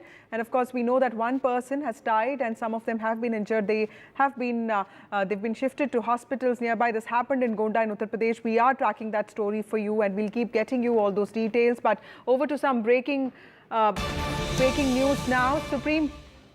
There's an important order of the Supreme Court on the NEET UG examination. Remember, the Supreme Court was listening to all the petitions that were filed with regard to the NEET UG examination. Petitioners, around 40 of them, had asked for a retest. They had also asked for the cancellation of the UG examination. They had also asked for a thorough probe into this, something that the state government has, the central government has already initiated. What did the Supreme Court say today? Well, it has asked for publishing marks of students on website by noon on Saturday. It has also asked for releasing points cities and center-wise. In fact, it has also asked for the identity of the students to be hidden. The Supreme Court is all set to hold a decisive hearing on the 22nd of July.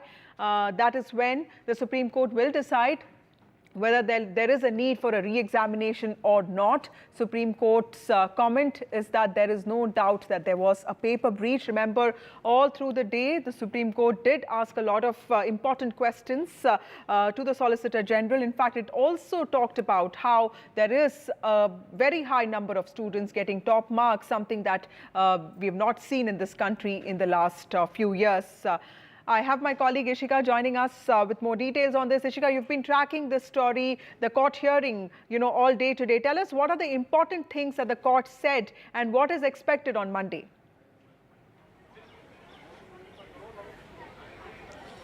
Well, first of all, as you rightly said, in fact, that now the hearing again will be on Monday. But before that, the Supreme Court, in fact, has directed the NTA to publish the results of the NEET UG examination on their website.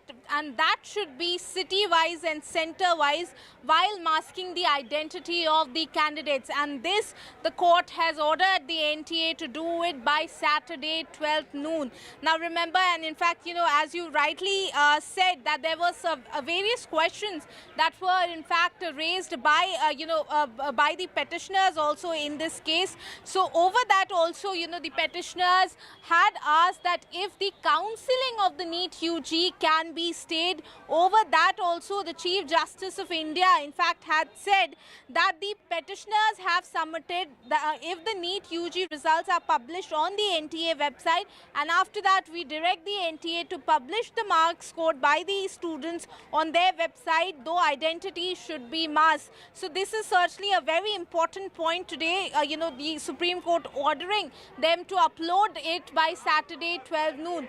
But let me tell you that there are certainly various questions also that were raised by the petitioners. Number one, in fact, as to how the grace marks were given. They also in fact asked the NTA as to how there were several points that was not disclosed in the affidavit also that was filed by the NTA. One of them being that as to how a wrong paper was given in one of the centers in Bahadurgarh, where in fact students lost around 40 minutes. So all of these points were raised by the petitioners, and after that the Solicitor General also, who was appearing for the central government, he in fact responded to all of this, and he in fact said that it was not a leak, rather it was a breach. And after that, the Chief Justice of India asked them that if it was a breach, then how can all of this be done? How can the question paper be solved and then be distributed to the students all in just 45 minutes? So these are various, questions that were in fact asked, asked by the petitioners also, and the Chief Justice of India in fact has responded,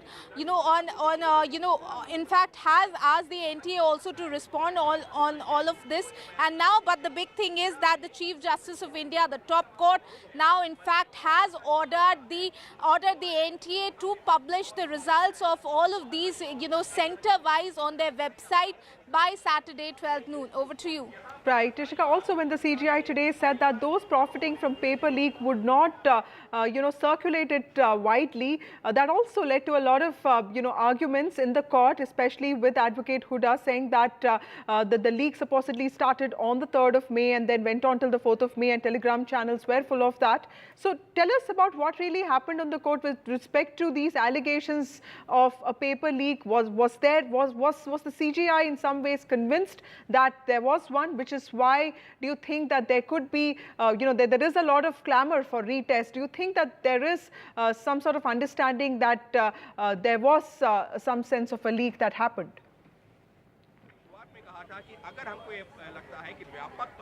Well, on that, we did hear the Solicitor General saying that it was not, in fact, the council, in fact, saying that it was not a leak, rather it was a breach that was done. And when, in fact, it was asked by the court as to how many students have been, how many have actually been impacted because of this, benefited because of this, there, in fact, the response that came from the center side was that it would be approximately only 150, because remember, all of these points are actually, the first thing that Chief Justice of India had mentioned is that if a re-examination needs to be done, it needs to be done on the concrete footing that there has been, that in fact all the irregularities have been done on a large scale. So all of these points, certainly, were placed by the center. All of these arguments saying that it was not much who were affected because of this breach. In fact, they went on to say it was only approximately around 150 who were in fact benefited because of this, is what the center said. But certainly, if we talk about the petitioner side also, they continue to say that all of these irregularities, all of these, sanctity that has been compromised has been done on a large scale, because they say that the transportation of the paper has been compromised. First, in fact, it was with a private company for so many days, and then in fact it was transported through e-rickshaws. So that is where in fact they say that the sanctity of the examination has been compromised. Thus, the petitioners here claim that in fact this has been done on a large scale. But certainly the hearing has to continue on Monday as well. In fact, and then we'll have to wait and watch as to what will be the final order that would be coming from the court. But so far, in fact, certainly if we talk about the petitioner side, they continue to say that we have raised a lot of questions and we are waiting whether or not, you know, the order will come in our favor on Monday. Over to you. Ishika, also tell us, what did the court say when the CJI or when the bench was informed that there is already a CBI probe that's going on? Because they did talk about what the CBI actually told them with regard to the investigation that is on, and they said that you know, the court will not talk about it because that will also affect you know, the investigation. So what clearly, you know, went on in that regard? Well, as you very rightly mentioned, in fact, you know, the petitioners here, they raised this point that, in fact, you know, these question papers, all of that was also, in fact, circulated through a Telegram channel, is what they claimed here. Over that, in fact, the Chief Justice of India observed that it seems that whoever has done it to make money out of it. And those who are doing to make money out of it, they wouldn't be doing it on such a large scale. So that was the observation, you know, that came from the Chief Justice of India. Over the financial aspect of it, they also asked as to how much the registration fee has to be paid by the students, where the reply came that it is actually 1,700 for a general category. Ishika, just hold on to that thought. We'll keep coming back to you, but let's listen into some live reactions. Public domain में है, जो evidence हम इकट्ठे कर पाए हैं, वो सारे के सारे हमने कोर्ट के सामने रखे हैं। सुनवाई के बाद कोर्ट ने नेशनल टेस्टिंग एजेंसी को एक डायरेक्शन दी है कि वो सारा का सारा रिजल्ट डिक्लेयर करे सिटी वाइज और सेंटर वाइज, ताकि पटिशनर्स उस डाटा को भी एनालाइज कर सके, ये दिखाने के लिए कि इस एग्जामिनेशन में पेपर लीक हुआ है। अब इसकी सुनवाई सोमवार को होगी। Sir, can you explain in English what happened in court today? Today the matter was heard almost the whole day. We have presented all the incriminating material to demonstrate that it is a case of paper leak, and leak has gone wide across the country. After hearing, the court has directed a national testing agency to declare the entire result of all the candidates with reference to center and city, by concealing the identity of the candidates, so that the petitioners who are seeking re-examination can analyze the data and assist the court in a better fashion. Today the specific direction, there is a further specific direction in the order.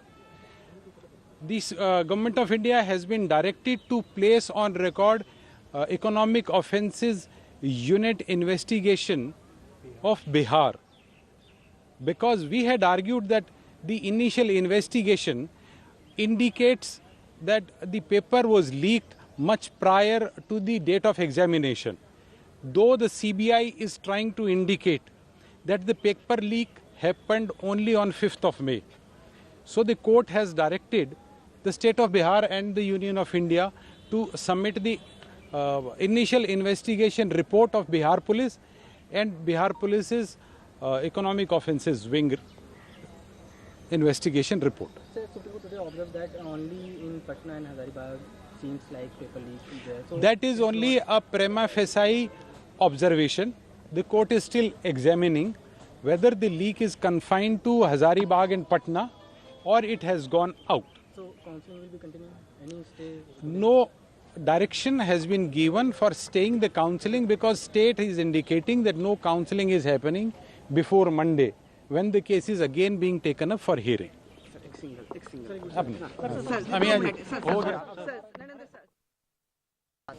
Supreme court में basically जो आज hearing conclude हुई है, उसमें petitioners की side से request की गई थी कि जितना रिजल्ट्स है सारे कैंडिडेट्स का वो एटलीस्ट ऑनलाइन आ जाए, so that we can utilize our mind and apply our mind for the analytical digital analysis, ताकि कितने स्टूडेंट्स को कितना रिजल्ट है और कितने मार्क्स मिले हैं उसके ऊपर प्रॉपरली हम भी देख पाएँ, और सेंटर वाइज किस सेंटर पे कितने कैंडिडेट्स को किस हिसाब से रेटिंग्स रही हैं एग्जाम्स की, वो हम थोड़ा एनालिसिस कर पाएँ। तो इसलिए कल 5 बजे तक एनटीए को डायरेक्शन है कि सैटरडे को 5 बजे तक डायरेक्शन है एनटीए को कि सारा रिजल्ट अपलोड करेंगे वो। सर, सुप्रीम कोर्ट ने आज हियरिंग में बहुत सारी बातें भी उठाई, कुछ बातें बता सकते हैं जो आपके फेवर में हो? एक सबसे इम्पोर्टेंट बात जो इस केस में निकल के आ रही है अभी आ रही है कि जो मेजर पेपर लीकेज है that was done at Patna. तो पटना का जो इन्वेस्टिगेशन करी है पटना पुलिस ने, इनिशियल इन्वेस्टिगेशन जो है वो बड़ा इंपॉर्टेंट पार्ट रखती है। सो इनिशियल इन्वेस्टिगेशन को रिपोर्ट कॉल की है, इनिशियल रिपोर्ट की पटना पुलिस से। So important directions by the Supreme Court today asking the NTA to publish all results of students who took the NTA NEET UG examinations, all the results of students who took the NEET examination state-wise and center-wise without revealing the identity of students. This has to be done by Saturday is what the Supreme Court has said. It has also said that any order for conducting a retest for NEET UG examination has to be on concrete footing. So clearly some very important orders there, but of course the hearing is to continue on Monday, and that is when we will know if there is actually a possibility of a re-examination. Clearly, the Supreme Court making it very clear that transparency remains the priority. Time for a short break. More news and updates on the other side.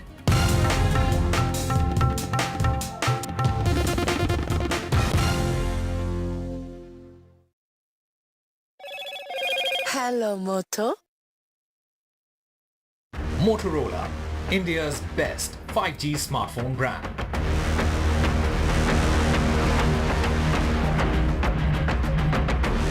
Train derailment in Gonda, Uttar Pradesh. A Gonda train derailment, 2 people have been dead, 20 injured, 12 bogies including 4 AC coaches were affected. UP Chief Minister Yogi Adityanath has asked relief teams to reach the site immediately. Supreme Court is hearing petitions on the NEET UG examination. Supreme Court has said any order for conducting the examination afresh has to be on concrete footing and that the sanctity of the entire examination has been affected. It has also posed tough questions to the NTA, asked the NTA to publish results of all students without revealing their identity, state-wise, center-wise, in the next few hours. Face off over Quota bill in Karnataka. Siddaramaiah government, BJP trade diversionary tactic charges. BJP says the Quota bill is just an attempt by the Congress party to distract attention from the scams, while Congress party has said that corruption charges by the BJP are just to mislead people. Prime Minister Narendra Modi has chaired a special meeting of the Cabinet Committee on Security. This comes after a series of terror attacks in Jammu, which left several army men dead. The opposition has hit out at this series of deadly attacks. Loan मिलेगा या नहीं, ये आपके credit score पे depend करता है। तो आज ही अपना क्रेडिट स्कोर चेक करें फ्री में पैसाबाजार.com पर। लोन की जरूरत कभी भी किसी को भी पड़ सकती है। ठीक से एक्टिंग नहीं। पैसाबाजार.com. Get ready for the ride of your life. NDTV brings you the NDTV Auto Show with me, Mugdha Mishra. From the fastest supercars to the sleekest new energy vehicles to your trusted daily ride, we cover it all. Every Saturday at 10:30 a.m. and Sunday at 8:30 p.m. only on NDTV 24/7. Your next great escape starts here. MSMEs are the backbone for the country's economy. They account for 45% of exports. Frequent changes in GST tariffs and norms has proven to become a very tough issue for the small micro units. The budget should be in a growth-oriented budget. So we should bring more manufacturers into the fold of GST. Particularly for micro and small-scale industries, kindly give us a export benefit incentive to us. But for a micro or small scale industry to go up, there should be a hand-holding mechanism which is definitely required.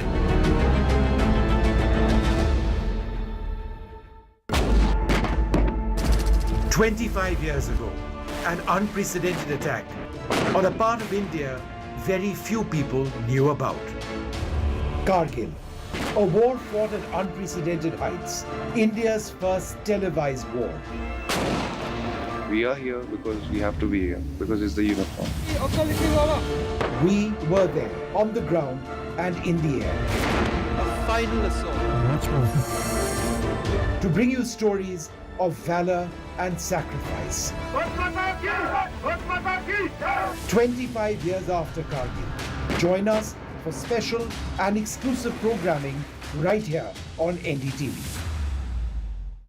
Stay informed and entertained with the new and updated NDTV News app. You can watch all our channels live, listen to podcasts,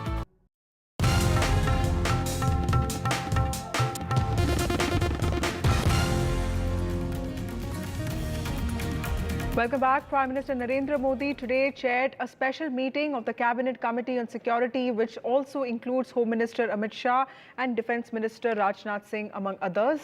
In fact, the meeting comes amid this rush of terror attacks in Jammu and Kashmir. Hours before the meet, 2 soldiers were injured in an encounter in J&K's Doda district, where forces have been engaged in a prolonged operation to flush out terrorists linked to the killing of 4 army personnel this week. I have my colleague Nazir joining us with more details on this.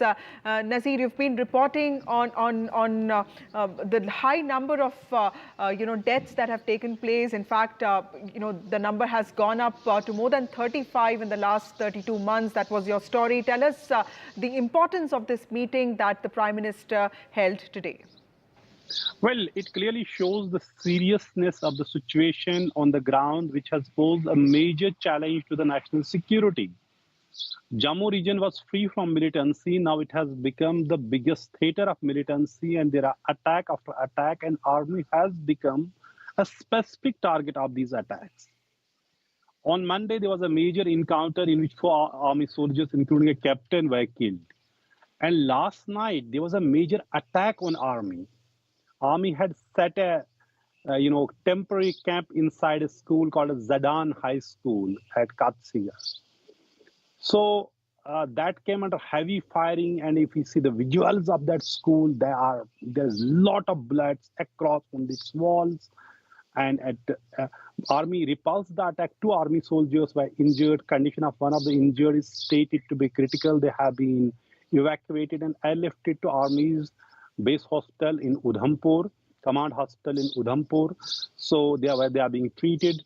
So this shows that despite the fact a massive counter-militancy operation is underway in the same region, militants could carry out the attack during the night, that too on the army. So a meeting by the Prime Minister, which is the second on Jammu and Kashmir situation. Last month also, Prime Minister held a meeting and asked Army to deploy its full spectrum of anti-terror capabilities to finish militancy from Jammu and Kashmir. There were also marathon meetings by the Home Minister, Amit Shah, and also Army Chief, after taking over, visited Jammu region, and there are coordinated operations by the police. Senior police officers are saying, be it Army paramilitary posts and the J&K police, they are conducting coordinated operations in Udhampur and other parts of Jammu as well. And along the line of control, Army today filed an infiltration bid, and 2 infiltrators have been killed in this operation. And this is the second infiltration attempt which has been filed in Kerin sector of Kupwara district in last 4 days. Thank you, Nazir, for joining us with those details. My colleague Akhilesh Sharma, who reports on the government and the BJP, also has more details on the importance of the meeting that the Prime Minister held today. There is no official word as far as the Cabinet Committee on Security is concerned, though officials have confirmed that there was a meeting of the CCS this morning chaired by Prime Minister Narendra Modi, and other senior ministers and members of the CCS were also present in this meeting. There is no official word, as I have mentioned, but it is believed that the recent spike in the terrorist activities and attacks, especially in the region of Jammu, has been discussed in detail. The Prime Minister was briefed by the security staff and also senior officials about the current situation as far as Jammu is concerned. If you recall, since January this year, there has been a spike in the terrorist activities in Jammu region, and only on this Monday we have seen that 4 Indian Army soldiers made a supreme sacrifice, and also since January 1st we have seen that 12 Indian Army personnel have lost their lives in Jammu, and apart from them 10 civilians also killed in the terrorist attacks, and 55 have been injured. So it's a serious situation, and now the security establishment has been dealing with this with a firm hand, and also the grid has been enhanced, and that is why all the security arrangements and the preparations were reviewed in the CCS meeting. This is what sources are indicating. But as I have mentioned, there is no official word about the Cabinet Committee on Security deliberations. Time for a short break. More news and updates on the other side.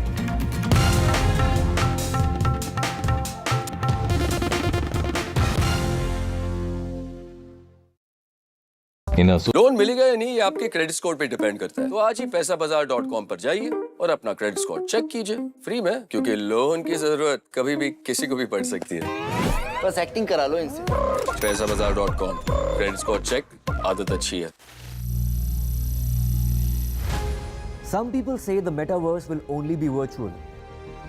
One day this lecture hall will be made of code, and driverless cars would be trapped in intersections. But even in this maze of the future, you can't wish away health. It's time to become more resilient.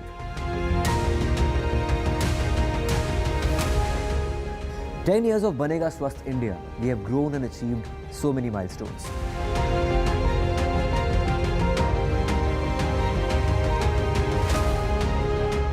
And now I have a plan to beat the urgency, to stop breathing with difficulty, to relieve getting choked with inactivity.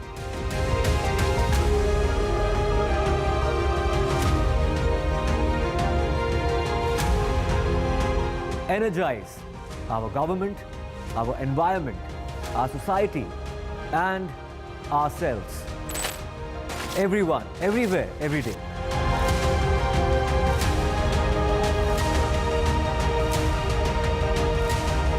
Banega Swasth India. One world hygiene.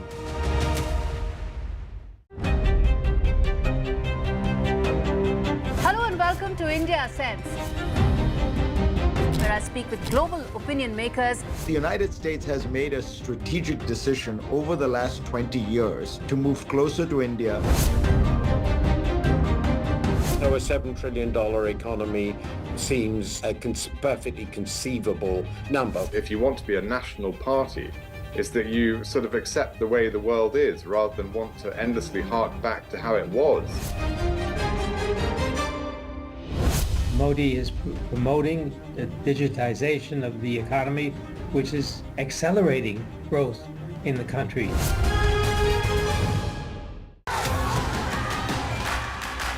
The biggest democratic exercise in the world.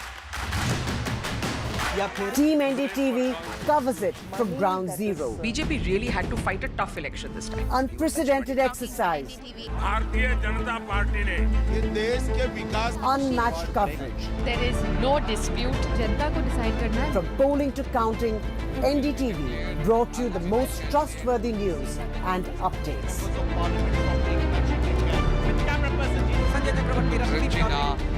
Elections mean NDTV. 25 years ago, an unprecedented attack on a part of India very few people knew about.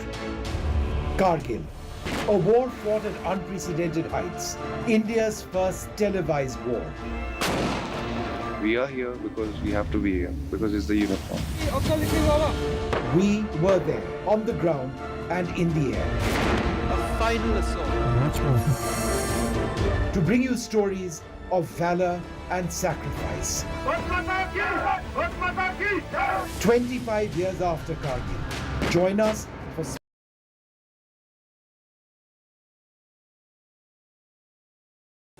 Stay informed and Two terrorists have been killed in a gun battle that broke out between security forces and terrorists. This happened in Jammu and Kashmir's Kupwara district near the line of control.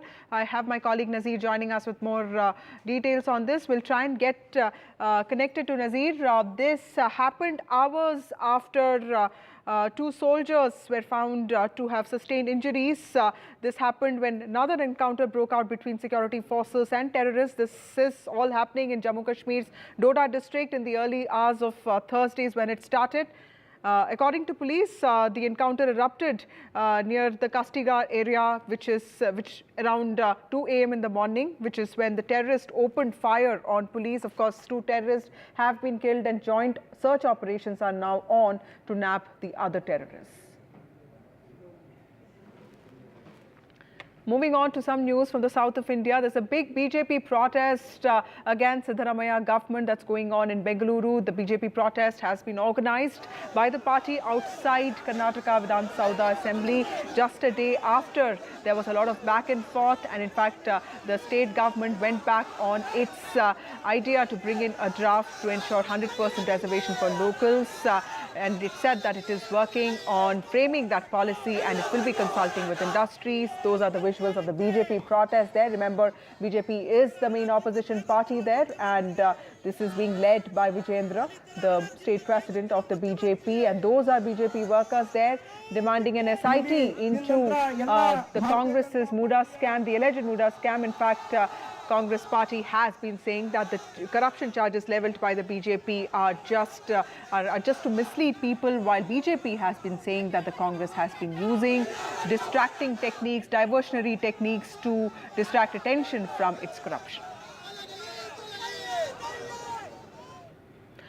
Moving on to some news from Uttar Pradesh, the police in the state has issued a latest directive asking eateries on the Kawar Yatra route in Muzaffarnagar to display their owners' names. This has, of course, stirred a controversy. Opposition has linked it to moves that were made by Hitler in Germany.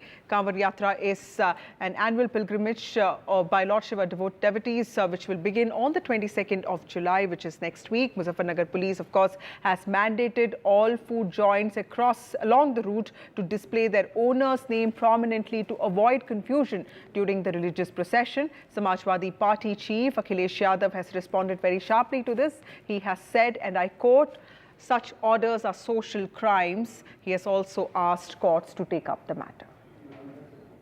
जो हमारे रास्ते में पड़ने वाले hotels है, ये हैं ढाबे पे, उन सब पे रेट लिस्ट छपा की जाए और ताकि बोर्ड पे नाम स्पष्ट हो, ताकि कोई समस्या नहीं होना चाहिए। एंड इसके अतिरिक्त जो कावड़ शिविर के संबंध में कावड़ शिविरों के साथ भी मीटिंग की गई है, और जो बड़ा बड़ा डीजे लेके आते हैं उनसे साथ भी मीटिंग की गई है ताकि माहौल शांतिपूर्वक रहे। जो एडमिनिस्ट्रेशन ने ये एडवाइजरी जारी करी है, मुझे लगता है कि सही है। आप अपनी आइडेंटिफिकेशन क्यों छुपाना?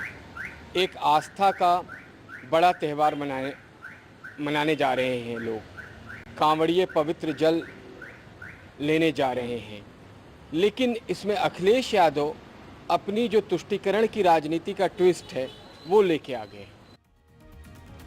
Time for a short break. More news and updates on the other side.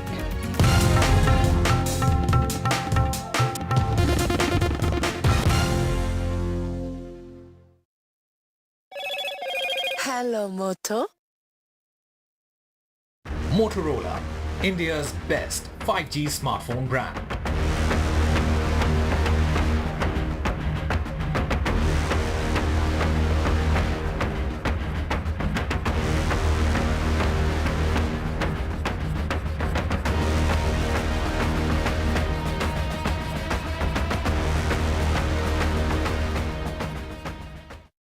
Loan मिलेगा या नहीं, ये आपके क्रेडिट स्कोर पे डिपेंड करता है। आज ही जाइए पैसाबाजार.com पर और अपना क्रेडिट स्कोर चेक कीजिए फ्री में, क्योंकि लोन की जरूरत किसी को भी कभी भी पड़ सकती है। चल एक्टिंग तोड़ भेल बनो।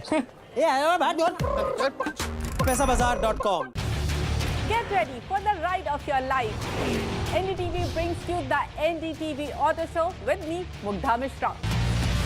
From the fastest supercars to the sleekest new energy vehicles to your trusted daily ride, we cover it all. Every Saturday at 10:30 a.m. and Sunday at 8:30 p.m. only on NDTV 24/7. Your next great escape starts here. MSMEs are the backbone for the country's economy. They account for 45% of exports. The frequent changes in GST tariffs and norms has proven to become a very tough issue for the small micro units. The budget should be in a growth-oriented budget. So we should bring more manufacturers into the fold of GST. Particularly for micro and small scale industries, kindly give us a export benefit incentive to us. But for a micro or small scale industry to go up, there should be a hand-holding mechanism which is definitely required.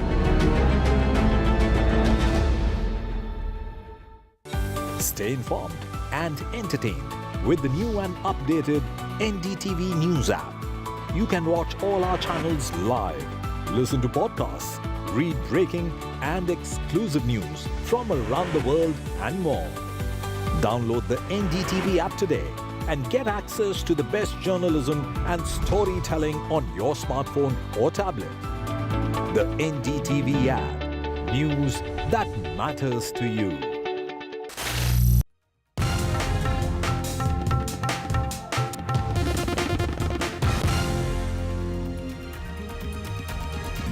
Welcome back. Moving on to some sports news. Shooting champs are being trained across the country. Shooting champs are also being trained in Chennai. Across India, academies are training shooters. India's largest shooting team, in fact, is in Paris. 21 shooters aim for medals in Paris. 2 shooters are gunning for glory.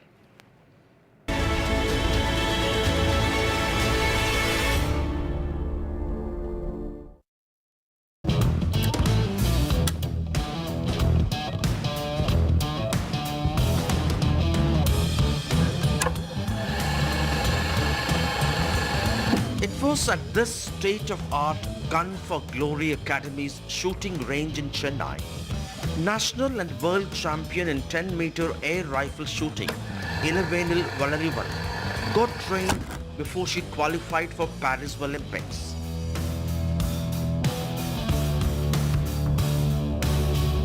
Founded by Olympic bronze medalist Gagan Narang, his mentoring and the crucial 360-degree support by the centre catapulted her to the big league. The Gun for Glory Academy, shooters say, has emerged to be a one-stop solution as it takes care of aspirants completely, from weapons to consumables to fitness. A facility like this, with all the equipments, with all the support what they are offering, I think is a must for any athlete, because at the end of the day, everything comes down to the team what we are having, you know, a coach, a mind trainer, a psychologist, a physiotherapist, a fitness trainer, and you name it, everything is being provided by Gun for Glory. So I think an association like this is made for athletes who are aiming for the best. Ilavenil's coach Neha Chavan, who has been her mentor since day one of her shooting career, shares a guru-shishya bond with Ilavenil that transcends beyond shooting. She has been her guide in her parents' absence, be it wake her up at 4 in the morning and even picking her up and reaching the range by 5, a routine that two have followed for the past 9 years. Over the years, the Khelo India accredited Chennai Academy and its scholarship for exceptional shooting talent has emerged topper among their centers spread over Hyderabad, Pune and Jabalpur. It has a good infrastructure, whatever it is required. Then we have everything. We have a cafeteria downstairs. We have a swimming pool, as well as we have a gym. So everything is inside. A sports science facility, which is fantastic. We have good doctors. So everything is under one roof. Athletes come here at 8:39 in the morning and they leave this place 6 o'clock, 7 o'clock in the evening, finishing all their work. So we are more focused and dedicated towards the sport. In 2022, Dhanush had won a gold in Deaf Olympics, and this time the academy hopes at least 2 more would win Olympic medals. The centre grooms many talents, all potential Olympians. One of them, Madineni Uma Mahesh, with national and international laurels. He aims at the 2028 Olympics. So my aim is for next Commonwealth Games in the 2026, but the main goal is for the 2028 LA Olympics to get a gold medal for India. I would say I am here today because of this academy itself, because of the facilities they provided and the coach and the support, not only like in the shooting sport, in the lives through the infrastructure, all the advanced technologies required. It's because of this academy is it possible for me today to be here. India is fielding a 21-member Indian shooting team that will compete at the Paris 2024 Olympics. This will be India's largest ever shooting contingent at the Olympics, eclipsing the 15 from Tokyo 2020. With India achieving quotas across all Olympic shooting disciplines for the first time, the hopes for extending their medal tally and making the Paris Olympics the most successful event in history will be sky high. As Ilavenil gears up for her big day in Olympics, these shooters and trainers in Chennai would be rooting for her. In Chennai with Suresh, Sam Daniel, for NDTV. Moving on, the union budget is going to be presented in the parliament next week, and everyone from the middle class to the corporates to salaried employees to farmers will be watching to see as to what is there in the budget for them. Provisions in the budget could also improve support, accessibility and overall quality of life for those with disabilities. Listen to disability right activists talk about their expectations from this year's budget. I have two big expectations from the budget this year. Firstly, there's a 5% tax on wheelchairs, hearing aids, braille keypads, and I feel that a tax on disability aids is equivalent to a tax on somebody walking, seeing or hearing. I believe that this tax should be zero rated so that persons with disabilities can live a dignified life. So don't tax us on walking, but tax us on working and being on contributors towards society instead. My second request really is that I'm sure a lot of you will be shocked to hear that today my wheelchair has an insurance, but I don't have an insurance. I hope the government comes up with stricter policies in this budget so that insurance companies cannot discriminate in this way and persons with disabilities can get their dignity through health insurance as well.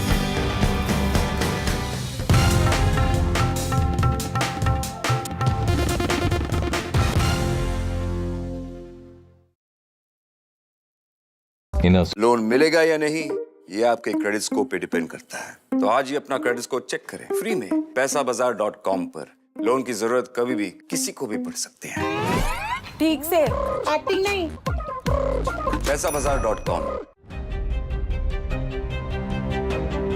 Hello and welcome to India Sense, where I speak with global opinion makers. The United States has made a strategic decision over the last 20 years to move closer to India.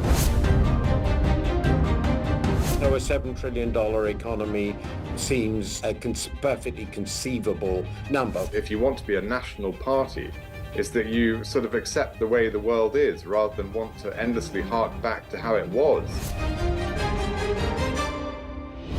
Modi is promoting the digitization of the economy, which is accelerating growth in the country.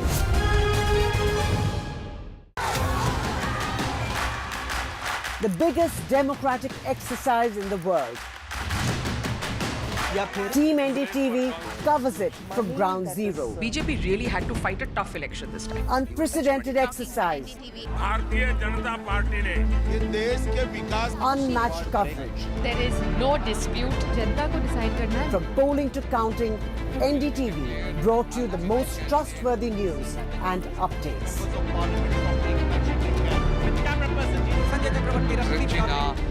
Elections mean NDTV. Stay informed and entertained with the new and updated NDTV News app. You can watch all our channels live, listen to podcasts, read breaking and exclusive news from around the world and more. Download the NDTV app today and get access to the best journalism and storytelling on your smartphone or tablet. The NDTV app. News that matters to you. NDTV proudly upholds its legacy of trust and credibility. According to the prestigious Reuters Institute's Digital News Report 2024, NDTV is the topmost news platform in the country. Number one in both online and offline reach in India. Beating all its competition, NDTV stands for trust. Get ready for the ride of your life. NDTV brings you the NDTV Auto Show with me, Mugdha Mishra. From the fastest supercars to the sleekest new energy vehicles to your trusted daily ride, we cover it all. Every Saturday at 10:30 a.m. and Sunday at 8:30 p.m. only on NDTV 24/7. Your next great escape starts here. MSMEs are the backbone for the country's economy. They account for 45% of exports. Frequent changes in GST tariffs and norms has proven to become a very tough issue for the small micro units. The budget should be in a growth-oriented budget. So we should bring more manufacturers into the fold of GST. Particularly for micro and small scale industries, kindly give us a export benefit incentive to us. But for a micro or small scale industry to go up, there should be a hand-holding mechanism which is definitely required.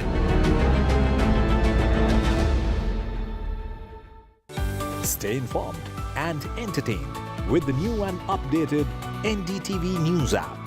You can watch all our channels live, listen to podcasts,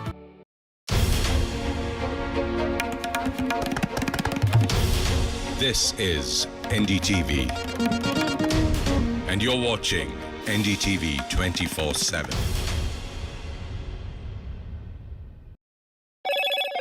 Hello, Moto.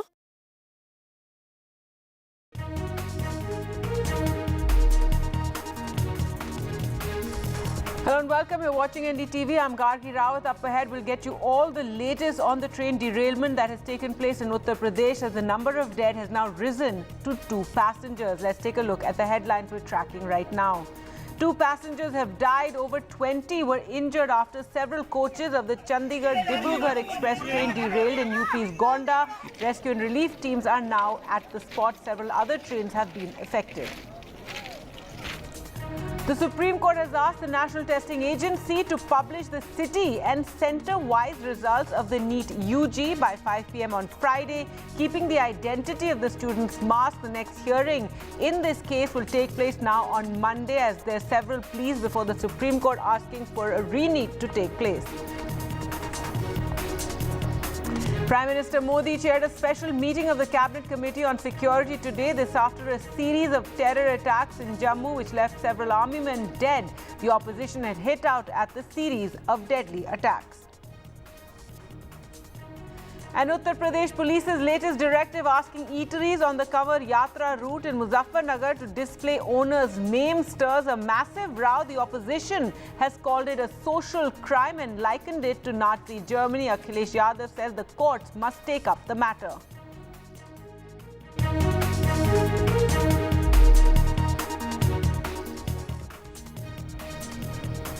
Our top story now, and 2 passengers have died, 20 are injured after several coaches of the Chandigarh-Dibrugarh express train derailed in Gonda and Uttar Pradesh. This took place in Pikora, which is located between Gonda and Jilani in UP. Now, rescue team was rushed to the relief site. To the site to give relief operations. People are reportedly injured. As we said, visuals showing passengers sitting on the side of the train with their luggage as well. This is train number 15904, which is heading to Dibrugarh in Assam from Chandigarh, and several helpline numbers have also been provided there on your screens. This has impacted several other trains. In fact, 2 trains have been cancelled because of this accident, and 11 other trains have also been affected. A 40-member medical team with 15 ambulances are at the spot, and more ambulances are on their way to the accident site. So 4 SDRF teams, the DM and SP Gonda, are currently at the spot. 15 ambulances have been rushed there. As we said, several other trains have also been affected and a rescue. And there you can see helpline numbers on your screens. Now we're joined by Akhil Agrawal, ex-director of the General Railway Board. Thank you for speaking to us. And yet another train accident taking place. A huge worry now for the railway. So far, what we do know is 2 passengers have died in this derailment. Thank you for calling me, and it's a worrisome thing, and I am sure that the Railway Board will take note of it, and as a internal this thing, they must be examining and they must be analyzing why all these accidents are taking place. It's definitely a cause of concern. There is no doubt about that.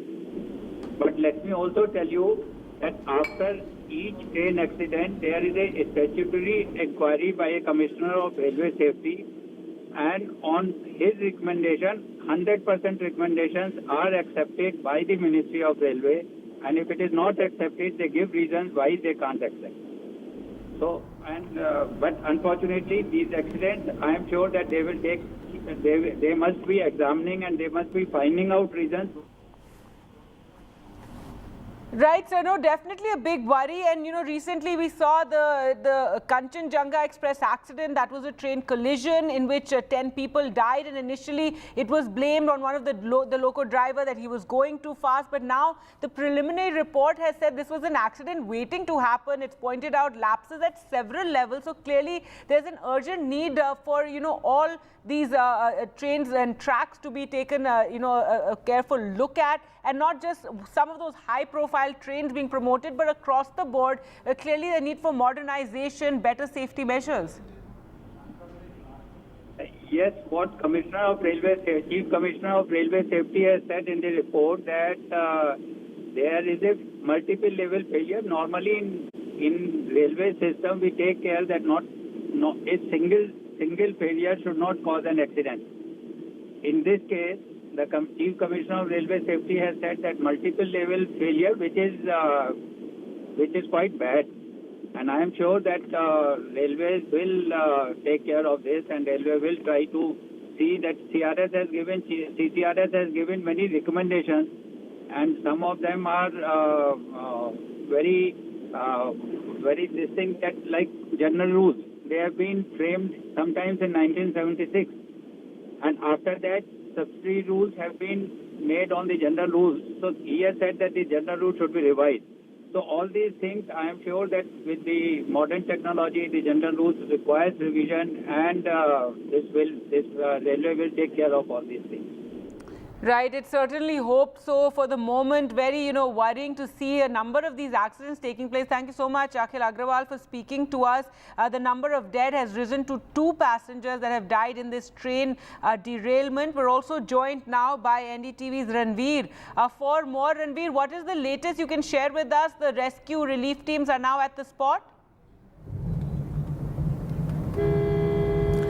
Yes, 4 teams of SDRF are there, 40 medical teams are there, and reports are saying that 2 passengers are dead and around 30 are injured. Out of them, 3 are critically injured and been shifted to district hospital. The total 30 injured, out of them around 23 are being shifted to Mankapur CSC, while rest of 4 injured passengers are shifted to Kazi Devar CSC. So total 30 passengers are injured in this train accident, and 3 are critical and they are in district hospital for better treatment. As far as the rescue and relief operation is concerned, CM Yogi Adityanath is taking stock of each and everything, and he has told ACS Home to look after the rescue operations, and 4 SDRF team are there to check whether someone is inside the derailed coaches or not, and 40 medical teams are there, 15 ambulances are there, and some more ambulances are being shifted to the spot for better relief work. So DM Police Chief of Gonda, they are on the spot. Some more officials are being shifted to accident site, and the rail line between Lucknow and Gorakhpur has been affected due to this rail accident. So total around 12 coaches of the Dibrugarh-Chandigarh Express are derailed, and the injured are being shifted to hospitals for better treatment. Right, so Ranveer, as you're telling us, the rescue teams, officials or people will have to go coach to coach, given in all 4 coaches are the ones that actually fell on their side, while, as you mentioned, several coaches have derailed. There are 4 that actually are lying on their side. We saw those visuals earlier. So the rescue team will have to go, inside the coach to check if anyone is still there. That's the major concern, because the passengers who were inside the train, they are the first who started the rescue work.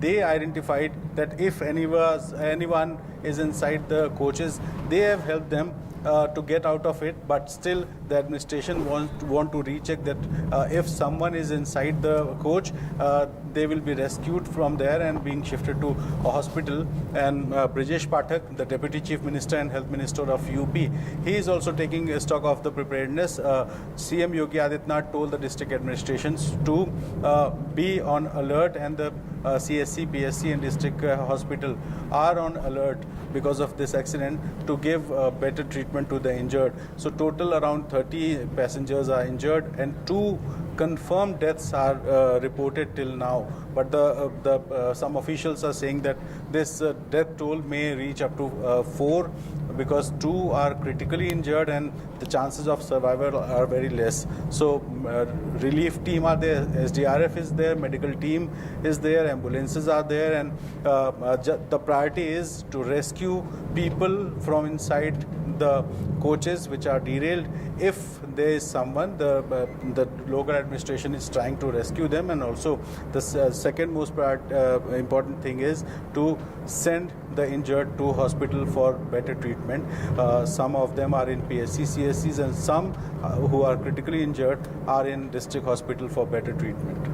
Right, absolutely. And Ranveer, a few trains have been impacted as well. 2 trains had to be cancelled. Several trains have been affected. This is a very frequently used route and, very worrying that this train derailment, of course, it's very early right now to find out exactly what led to the derailment, but worrying that it took place on this line, isn't it? No one knows that why this incident occurred, but it is a matter of inquiry. But as far as the location is concerned, Gonda Junction is the biggest railway station between Lucknow and Gorakhpur, and the accident site is around 30 kilometers away from Gonda Junction. So this is a rural area which where no big hospital is there, and some CSCs and PSCs are there. So the district administration sent some medical teams for immediate relief and medical treatment to the injured. But after reaching the ambulances, the administration ensured that the injured should reach hospitals as soon as possible. So around 23 are in CSC Mankapur, 3 in district hospital, and rest of the 4 injured are in Devar CSC in Gonda for treatment. All right. Thanks so much, Ranveer. We'll return to you for more updates. Let's just listen in to what some passengers who were on the train had to say. बाल बच गया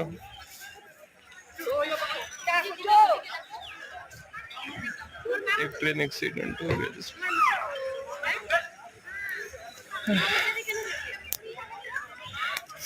घबराइएगा नहीं मैं सही सलामत हूँ आपको यहाँ ये 2:30 बजे के करीब में हादसा हुआ है। हाँ, चंडीगढ़ डिब्रूगढ़ एक्सप्रेस में गोंडा से करीब 20 किलोमीटर आगे है ये जी। बता रहे मनकापुर अभी यहाँ से 5 किलोमीटर है। हाँ, और 2 बोगियाँ तो एकदम से ऐसे पलट गई हैं। हाँ, एक बोगी ऐसे लगी है, बाकी तो आप देख ही सकते हैं पटरियों की क्या हाल है, पटरियाँ खिसक चुकी हैं यहाँ पे। कैजुअलिटी भी हो सकती है, अभी उसको मालूम नहीं है लोग अपनी जान बचा करके कैसे कैसे निकल रहे हैं। All right, so those were 2 passenger accounts earlier, one of them talking about how it was such a close shave for him, another talking about how, the bogies overturned, and now we do know that 2 people have died, 2 of the passengers died. The rescue relief operations are taking place. Medical and rescue teams are at the spot of the accident where this train derailment took place. Now, joining us for more on this story is Ramakrishnan, TS, railway expert. Thank you so much for being with us. And your first comments on this train derailment today. 2 passengers are dead, and this comes at the back of several incidents like this taking place of train collisions and train derailments. Yeah, I mean, the Indian Railway maintenance track record has been becoming bad to us for various reasons. Although the number of accidents have reduced over a period of time, in the recent past, in the last 2 years, things have become pretty bad. And it is not just one type of accidents. It was collision, then it was signal failure or signal overlook, and now it is derailment. So there are various reasons, for these accidents. So we can't club all of them in under one, banner of, the systemic fault in the system. It is much deeper. The systemic fault in the system is railway system is much deeper, and certainly the railway has to wake up and then do a lot of safety audits across the sectors, across the engineering domains.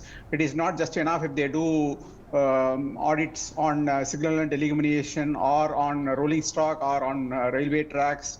They have to do things on an integrated basis. So unless otherwise they do such a close audit and for the next 6 months, it's very, very difficult for them to improve upon the track record of Indian Railway with reference to safety.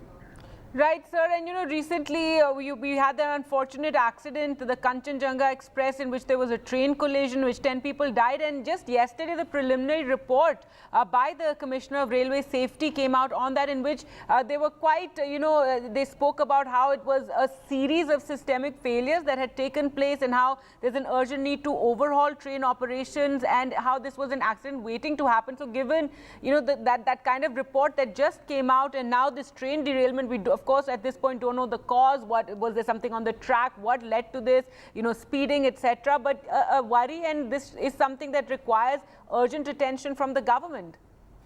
Certainly, because the Commissioner of Railway Safety has given a report stating that the standard operating procedure was not followed by the respective station masters while giving a memo to the loco pilot that you should go at a specific speed.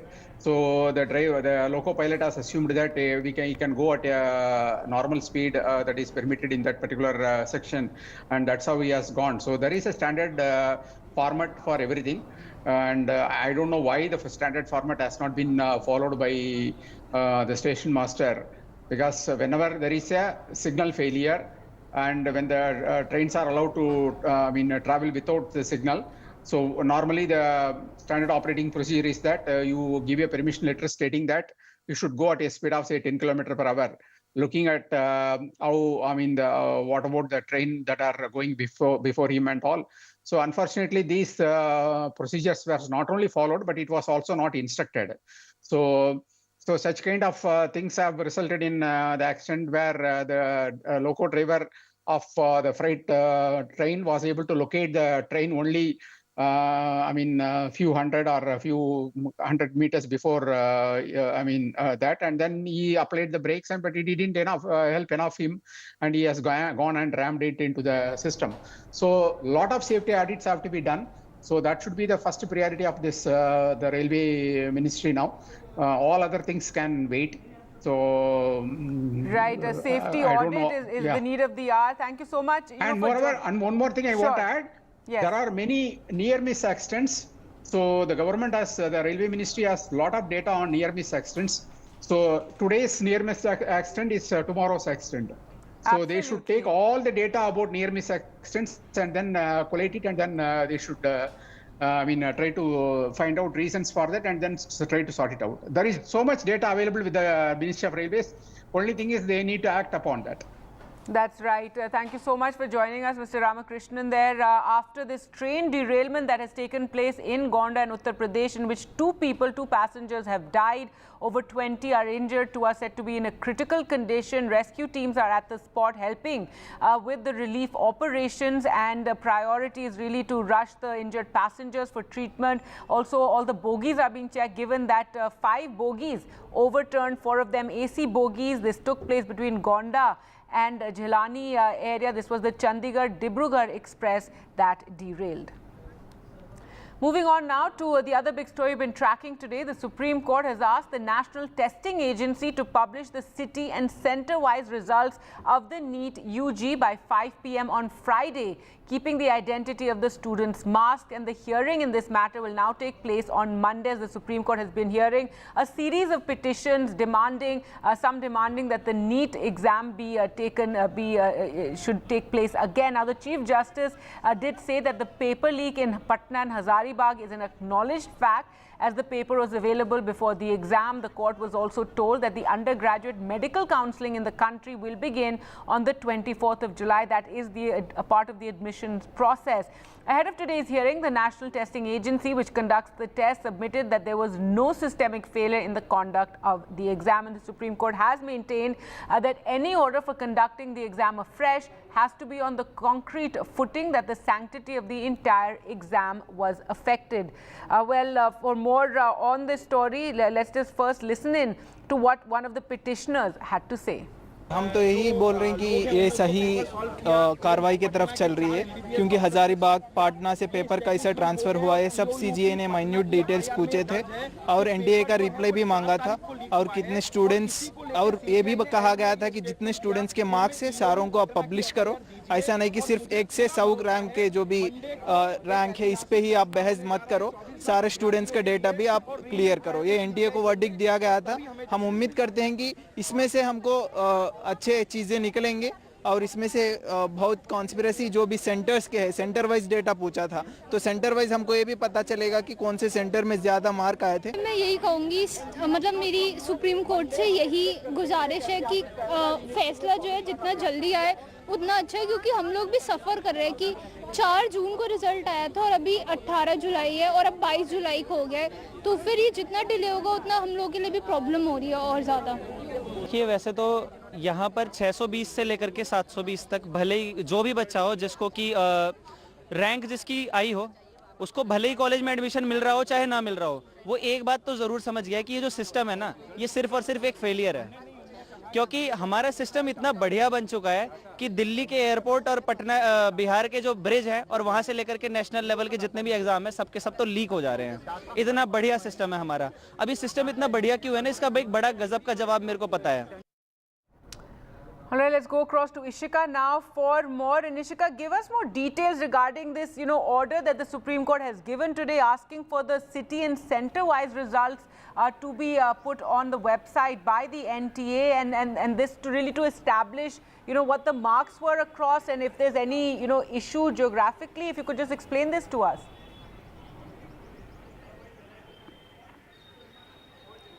Well, yes, certainly, as you very rightly mentioned today in the very crucial hearing, Supreme Court now has directed the NTA to, in fact, to upload all the results, in fact, to upload the results center-wise on their website by Saturday, 12th noon. And while doing so, the identity of the student should be masked, is what the Supreme Court has said. And as you rightly mentioned, this will only help, in understanding as to where the irregularities happen, and that too on a minute level, that is on the center-wise level as to where, the irregularities happen. Because now the question is as to how, on what scale did this irregularity happen in the NEET UG examination. So for that, this is very necessary. Now, apart from this, the another very important direction that now has been issued by the top court to, is that they have asked for the case files from the Bihar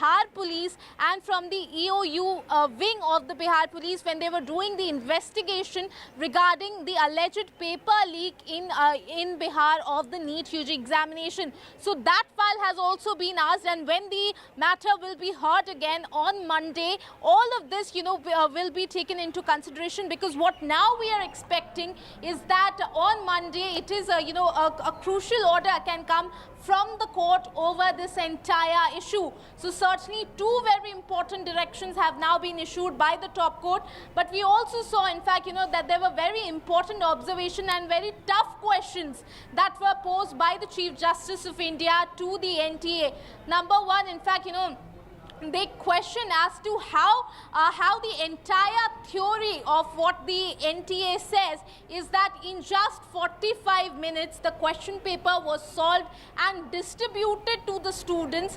It seems to be too far-fetched. This is one of the very important observations that came from the Chief Justice of India. Now, the Chief Justice of India also, in fact, questioned the link between the Hazaribagh paper leak and the Patna paper leak. Not just that, there were very important observations that were made regarding, the allocations of centers also that was made by the Chief Justice of India today in, the hearing in the Supreme Court. Remember that this case is being heard by the Chief Justice of India. Now the next hearing will be on Monday, and we are expecting that after this entire discussion has happened, and after looking into the case files also of the Bihar police investigation into the matter, an order is likely to come from the court on Monday. So that certainly is going to be very, very crucial. Over to you.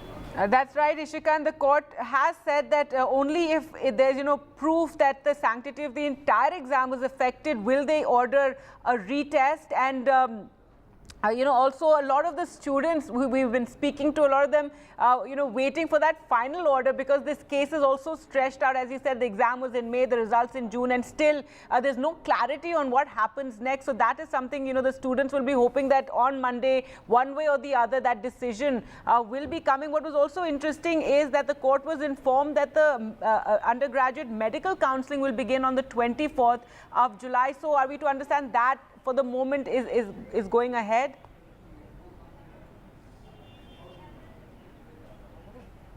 Well, certainly, Gargi, as you mentioned, the important points here, we did hear how the petitioners, in fact, asked to stay the counselling of the NEET UG examination, over which the Solicitor General, has said that for that there is a lot of time as of now.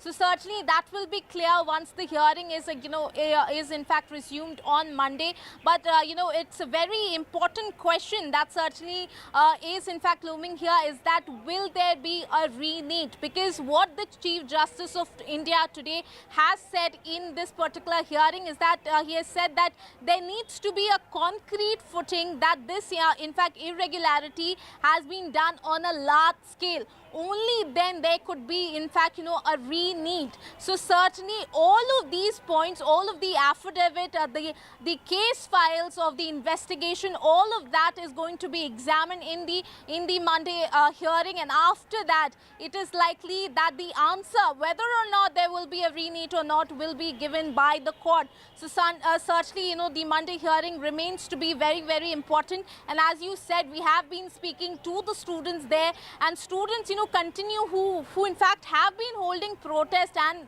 have been demanding a re-examination. All of them say that, they are eagerly waiting for, for the order to come from the top court, since, their career is currently in question. Over to you. All right, Ishika, thanks so much for joining us with all those details. So the next hearing in this matter will take place on Monday. With that, we'll slip into a short break. More news coming up on the other side. Do stay with us.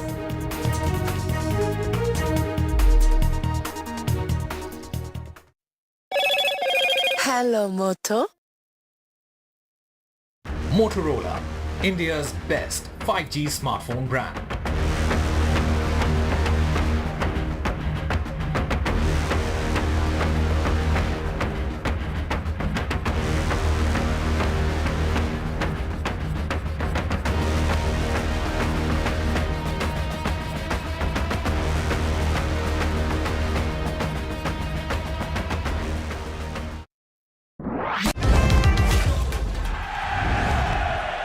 Get the magic of the best working for you now.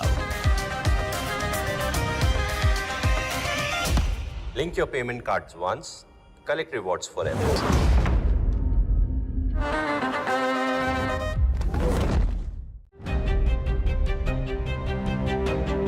Hello and welcome to India Sense, where I speak with global opinion makers. The United States has made a strategic decision over the last 20 years to move closer to India.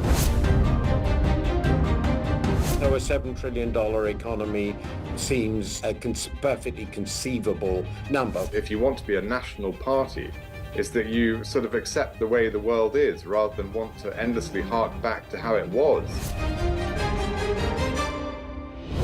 Modi is promoting the digitization of the economy, which is accelerating growth in the country.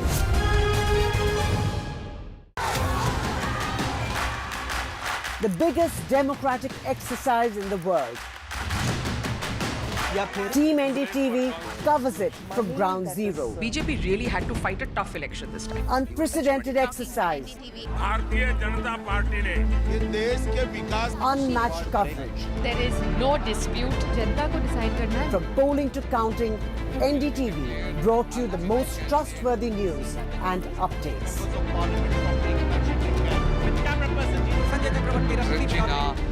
Elections mean NDTV. Stay in.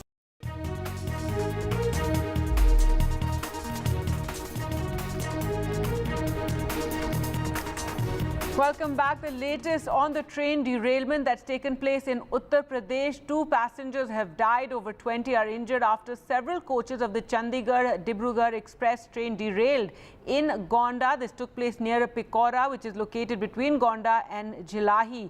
Now rescue teams have been rushed to the spot. They have arrived there. In fact, we believe a 40-member medical team and 15 ambulances are at the spot, as are the local administration too is there at the spot to help with the rescue and relief operations.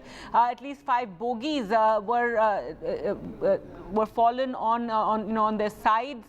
The train, several bogies derailed, and 4 to 5 bogies had fallen on their side. So the rescue teams will be checking each of these bogies to see if any injured people remain inside those bogies. It's train number 15904, which is heading to Dibrugarh from Chandigarh. So Dibrugarh and Assam, the Assam Chief Minister also closely monitoring all these developments. As we said, a 40-member medical team with 15 ambulances is at the spot, and more are rushing there because of this accident. 2 trains have been cancelled. At least 11 other trains have been impacted because of the accident that has taken place. Let's just listen into what passengers who were on the train had to say. बाल बच गया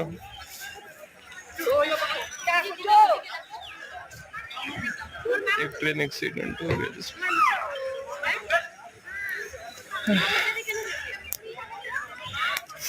घबराइएगा नहीं, मैं सही सलामत हूँ। आप यहाँ ये 2:30 बजे के करीब में हादसा हुआ है।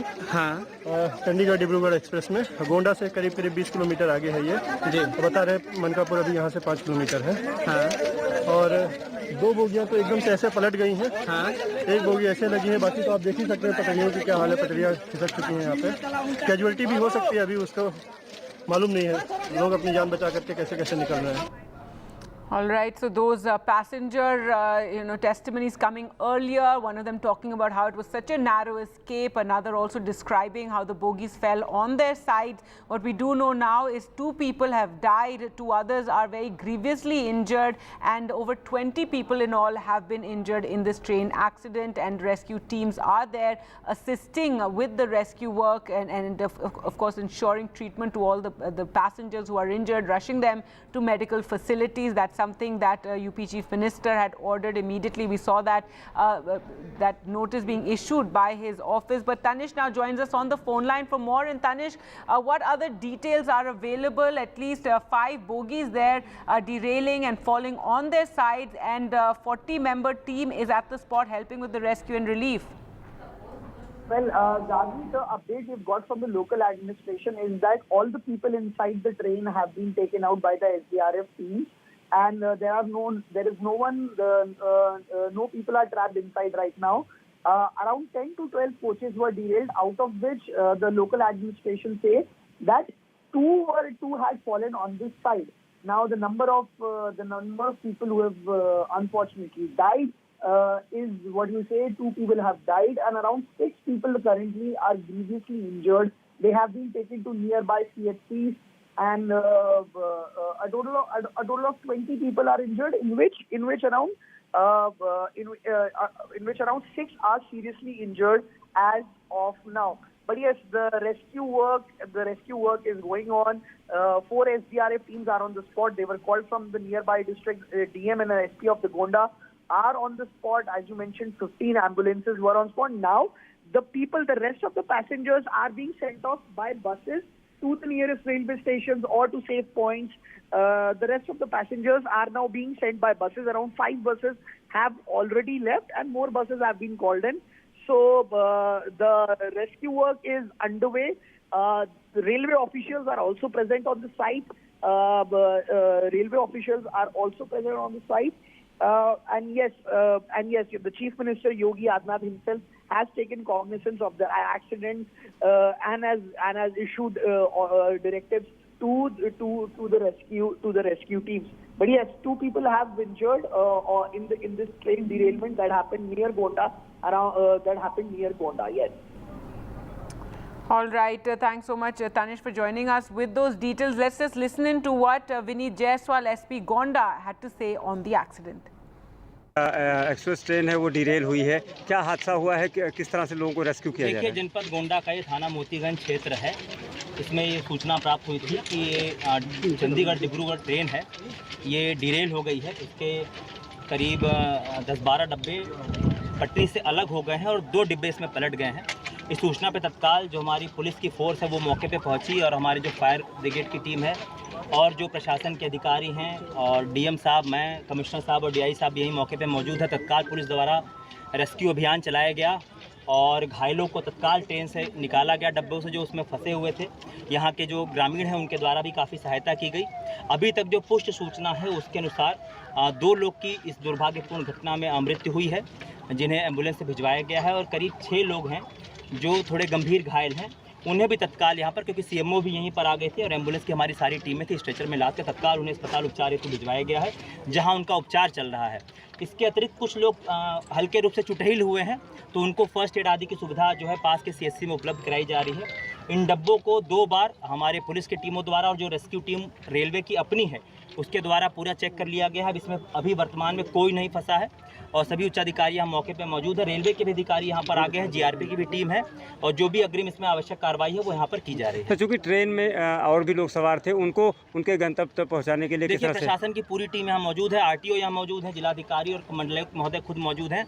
लगातार यहाँ पर पास में बसें मंगाई गई हैं, 3-4 बसें यहाँ पे पब्लिक को भर के रवाना भी हो चुकी हैं और अन्य बसें भी लगातार यहाँ पे मंगाई जा रही हैं, ताकि जल्द से जल्द इन्हें जो सुरक्षित स्थान है या स्टेशन है वहाँ तक इनको पहुँचाया जा सके, किसी को कोई समस्या ना आए। जनपद के जितने भी वरिष्ठ अधिकारीगण हैं सभी यहाँ मौजूद हैं। सर, प्रथम दृष्टया क्या कुछ निकल कर आया जिससे ट्रेन? देखिए, रेलवे के अधिकारी यहाँ पर सभी मौजूद हैं, उनकी टेक्निकल टीम भी मौजूद है, वो अपनी जांच कर रही है। इसके संबंध में वही लोग स्पष्ट कुछ इस पर टिप्पणी कर पाएंगे। ठीक।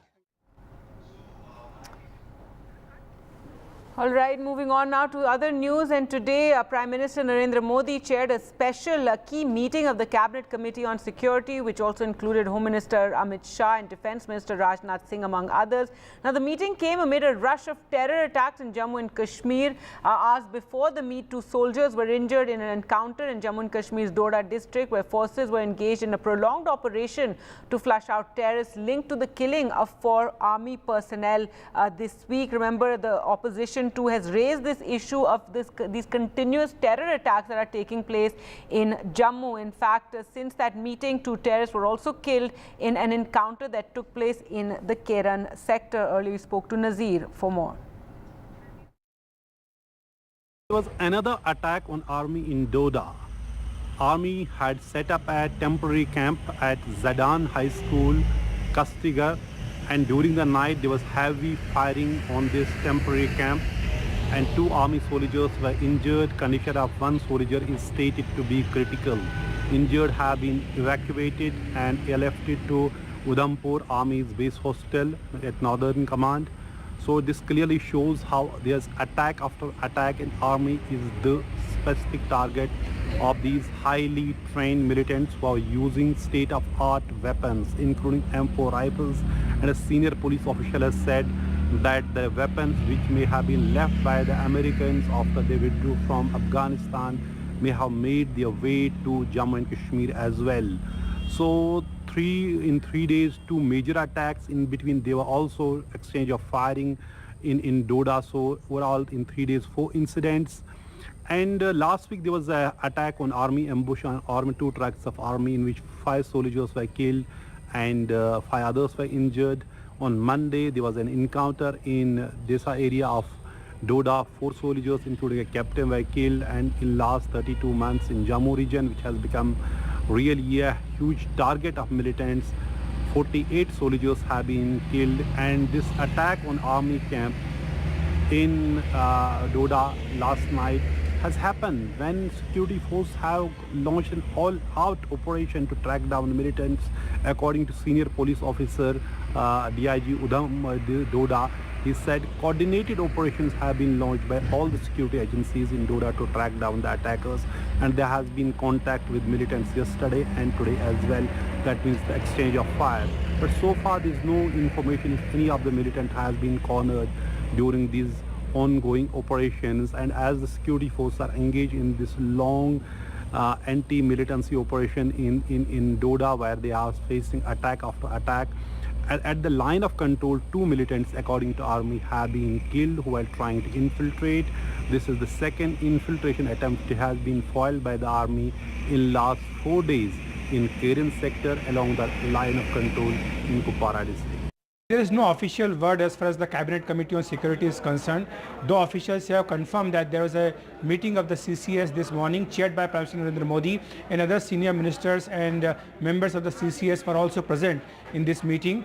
There is no official word, as I have mentioned, but it is believed that the recent spike in the terrorist activities and attacks, especially in the region of Jammu, has been discussed in detail. The Prime Minister was briefed by the security security staff and also senior officials about the current situation as far as Jammu is concerned.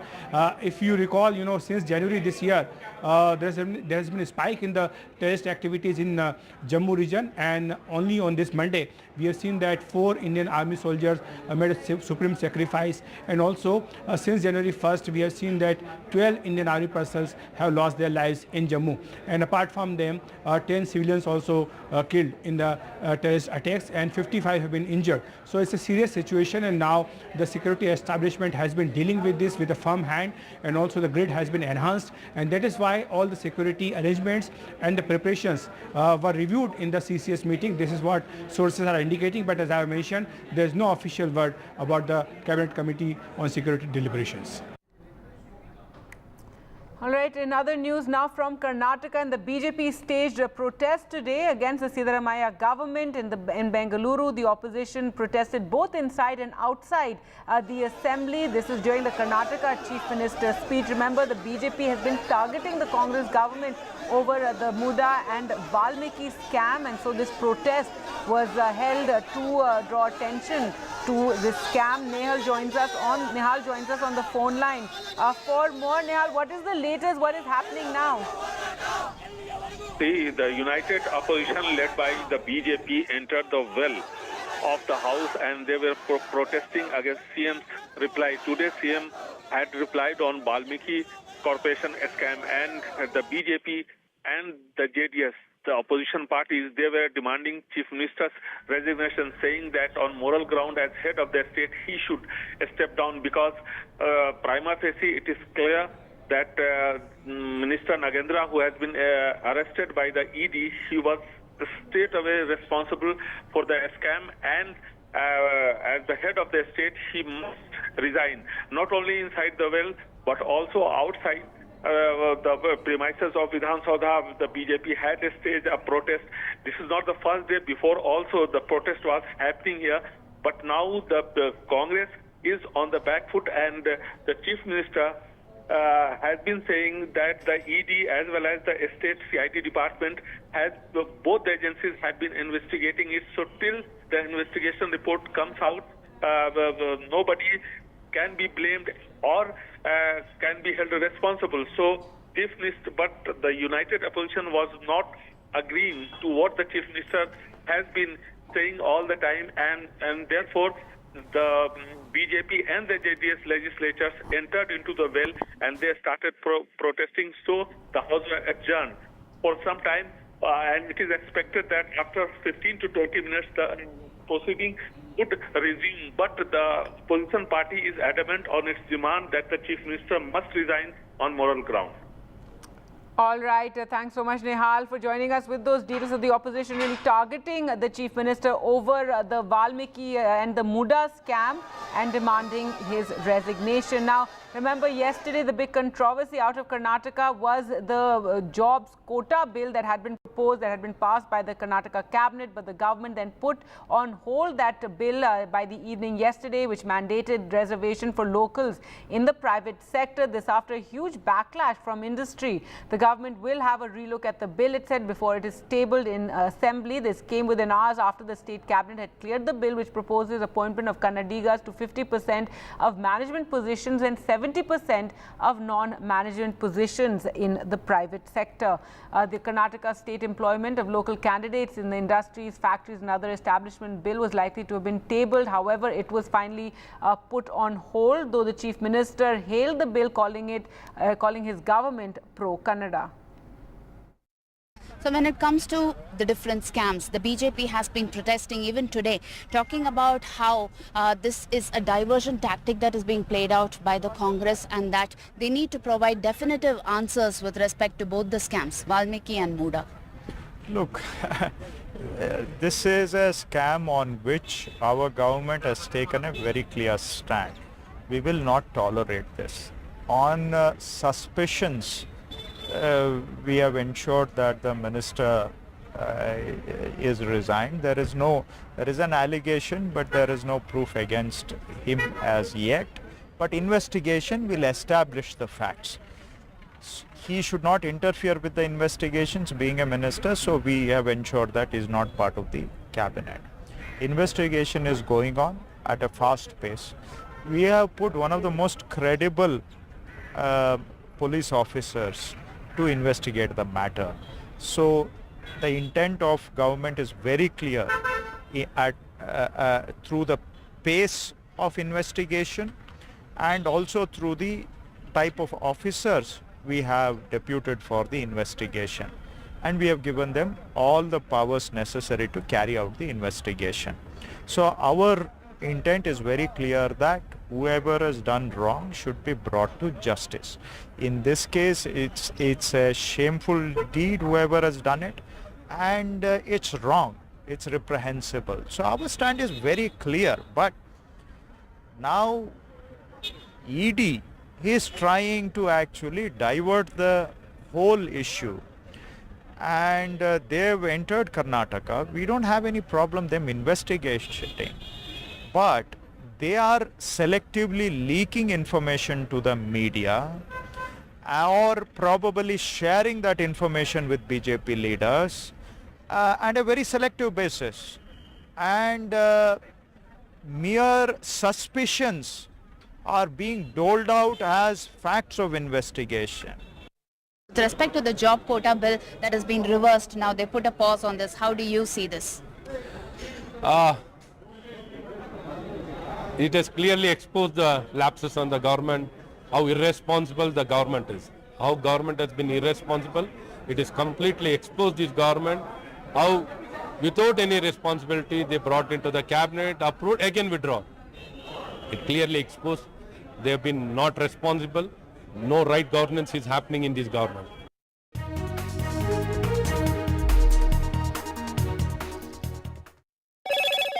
Hello, Moto. Motorola, India's best 5G smartphone brand.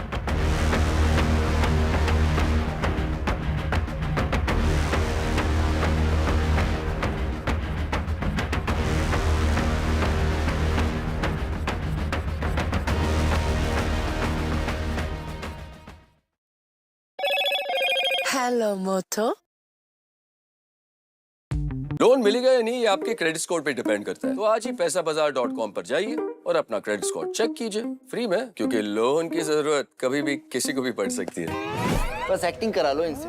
पैसाबाजार.com, credit score check, आदत अच्छी है। Get ready for the ride of your life.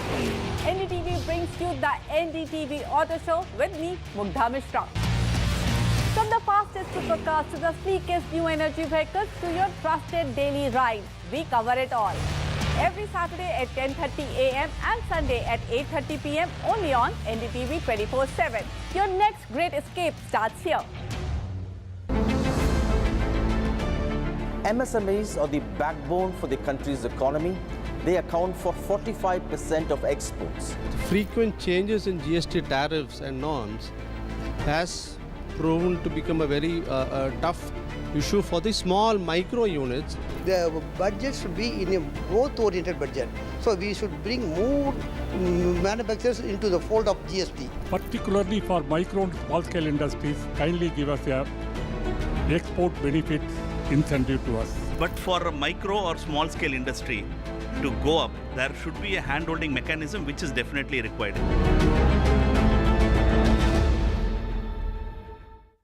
Stay informed and entertained with the new and updated NDTV News app. You can watch all our channels live, listen to podcasts, read breaking and exclusive news from around the world and more. Download the NDTV app today and get access to the best journalism and storytelling on your smartphone or tablet. The NDTV app. News that matters to you. Some people say the metaverse will only be virtual. One day this lecture hall will be made of code, and driverless cars would be trapped in intersections. But even in this maze of the future, you can't wish away health. It's time to become more resilient.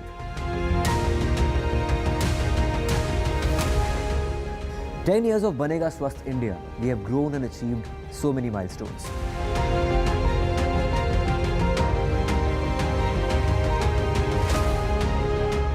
And now I have a plan to beat the urgency, to stop breathing with difficulty, to relieve getting choked with inactivity."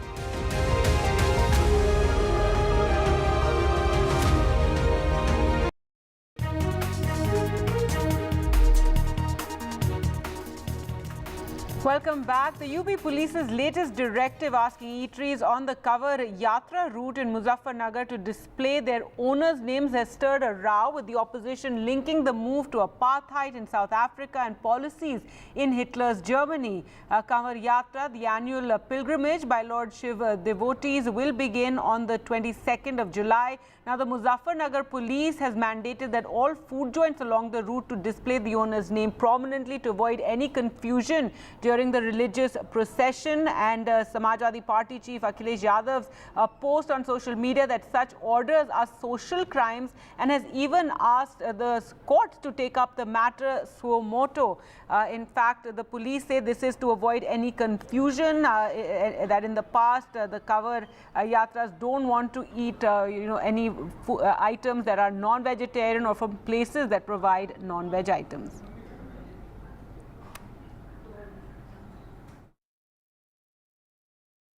जो हमारे रास्ते में पड़ने वाले hotels है, ये हैं ढाबे पे, उन सब पे रेट लिस्ट छपा किए जाए, और ताकि बोर्ड पे नाम स्पष्ट हो, ताकि कोई समस्या नहीं होना चाहिए। एंड इसके अतिरिक्त जो कावड़ शिविर के संबंध में कावड़ शिविरों के साथ भी मीटिंग की गई है, और जो बड़ा डीजे लेके आते हैं उनसे साथ में मीटिंग की गई है, ताकि माहौल शांतिपूर्वक रहे। जो एडमिनिस्ट्रेशन ने ये एडवाइजरी जारी करी है, मुझे लगता है कि सही है।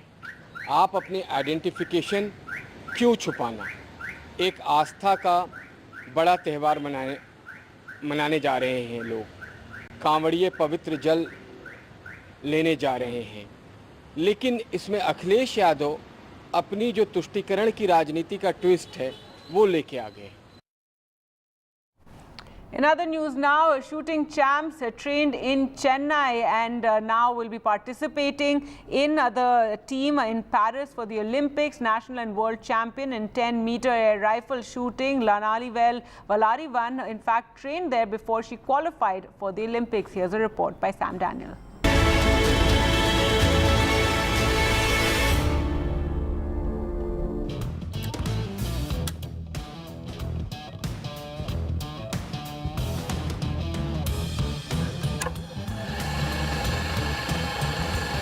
It was at this state-of-art Gun for Glory Academy's shooting range in Chennai. National and world champion in 10-meter air rifle shooting, Ilavenil Valarivan, got trained before she qualified for Paris Olympics.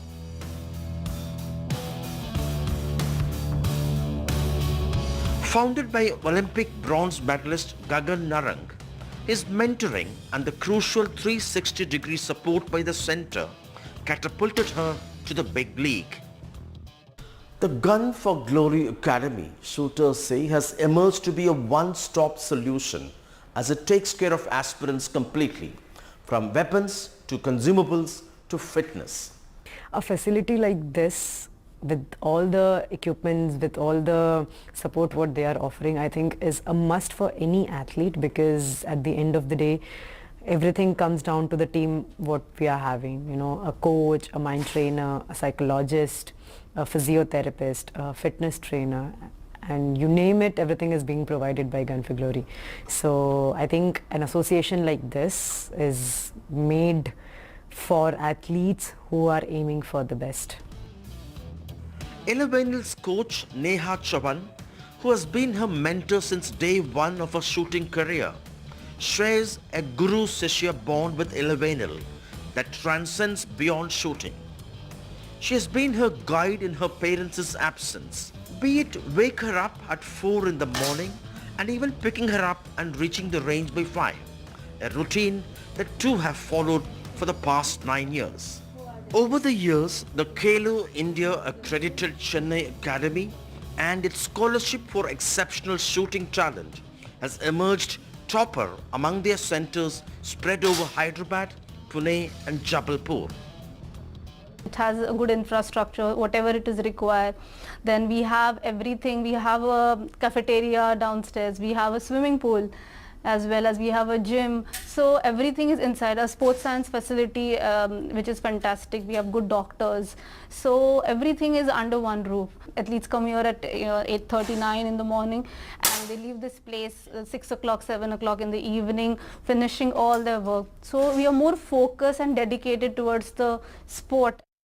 In 2022, Dhanush had won a gold in Deaf Olympics, and this time the academy hopes at least 2 more would win Olympic medals. The centre grooms many talents, all potential Olympians. One of them, Madineni Uma Mahesh, with national and international laurels. He aims at the 2028 Olympics. So my aim is for next Commonwealth Games in the 2026, but the main goal is for the 2028 LA Olympics to get a gold medal for India.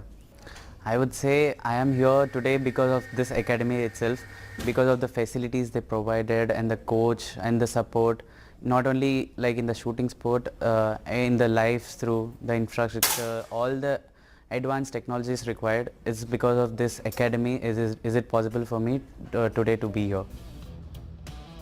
India is fielding a 21-member Indian shooting team that will compete at the Paris 2024 Olympics.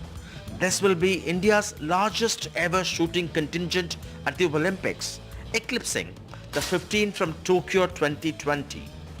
With India achieving quotas across all Olympic shooting disciplines for the first time, the hopes for extending their medal tally and making the Paris Olympics the most successful event in history will be sky high.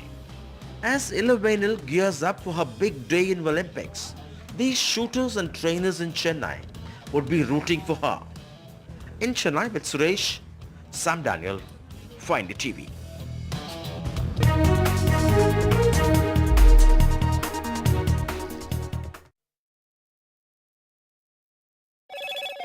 Hello, Moto. Motorola, India's best 5G smartphone brand.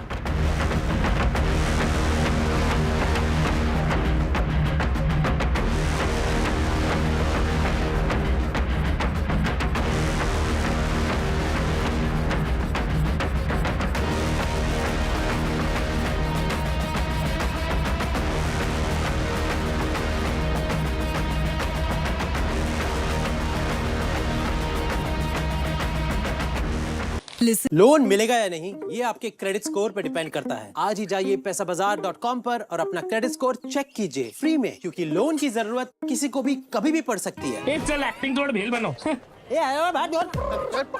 पैसाबाजार.com। Hello and welcome to India Sense.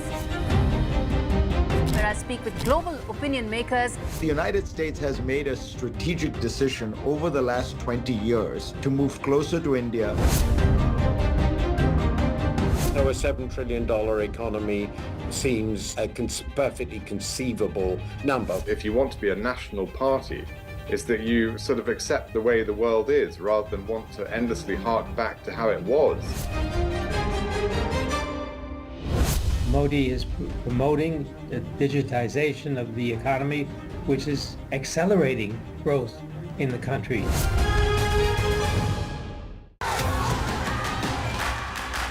The biggest democratic exercise in the world. Team NDTV covers it from ground zero. BJP really had to fight a tough election this time. Unprecedented exercise. Unmatched coverage. There is no dispute. जनता को decide करना है. From polling to counting, NDTV brought you the most trustworthy news and updates.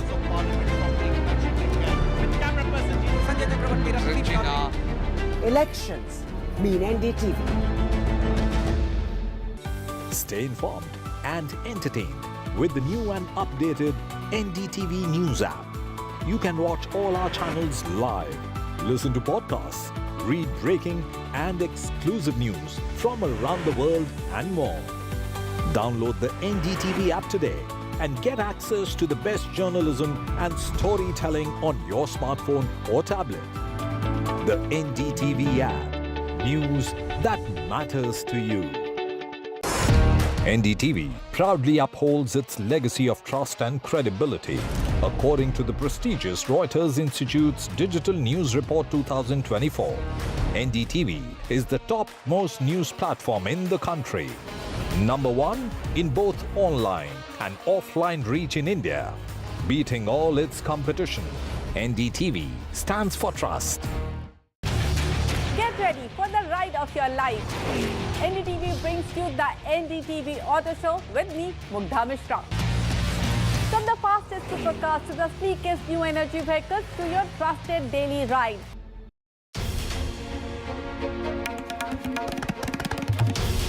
This is NDTV. And you're watching NDTV 24/7.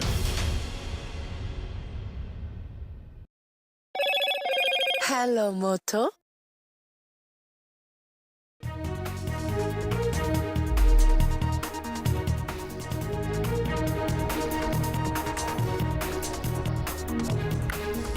Two passengers dead, 23 others injured after several coaches of Chandigarh-Dibrugarh Express train derailed at Uttar Pradesh's Gonda. Rescue operations on.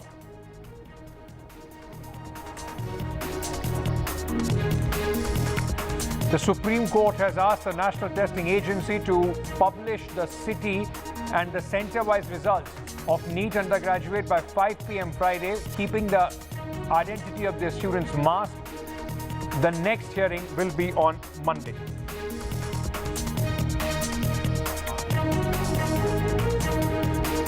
Prime Minister Narendra Modi has chaired a special meeting of the Cabinet Committee on Security. This after a series of terror attacks in Jammu, which has left several security personnel dead. Uttar Pradesh Police latest directive asking eateries on the Kawar Yatra route in Muzaffarnagar to display their owner's name has stirred a controversy. Opposition called it social crime and likened it to Nazi Germany.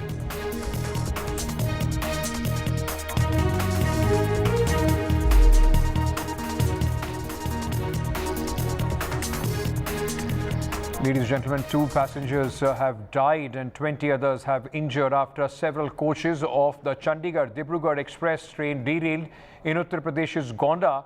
The incident took place in Quota, which is located between Gonda and Jilahi, in fact, station in Uttar Pradesh. What you are seeing on your screens at this moment are live visuals coming in from the spot of the accident.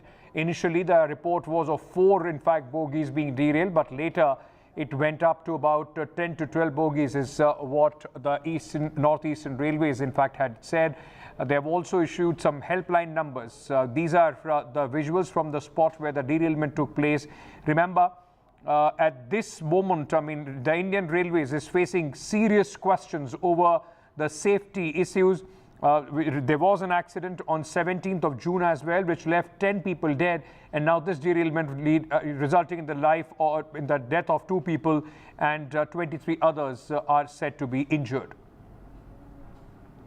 Rescue teams are on the spot for relief operations. Some people have in fact been reportedly injured. What we are showing you are some pictures of inside the bogies which have overturned. What you are seeing at this moment are SDRF teams inside these bogies, and you can understand the horror that the passengers must have gone through. The SDRF teams in fact trying to rescue and locate passengers and take the people, those who are injured, out of the bogies. A few people are said to be trapped.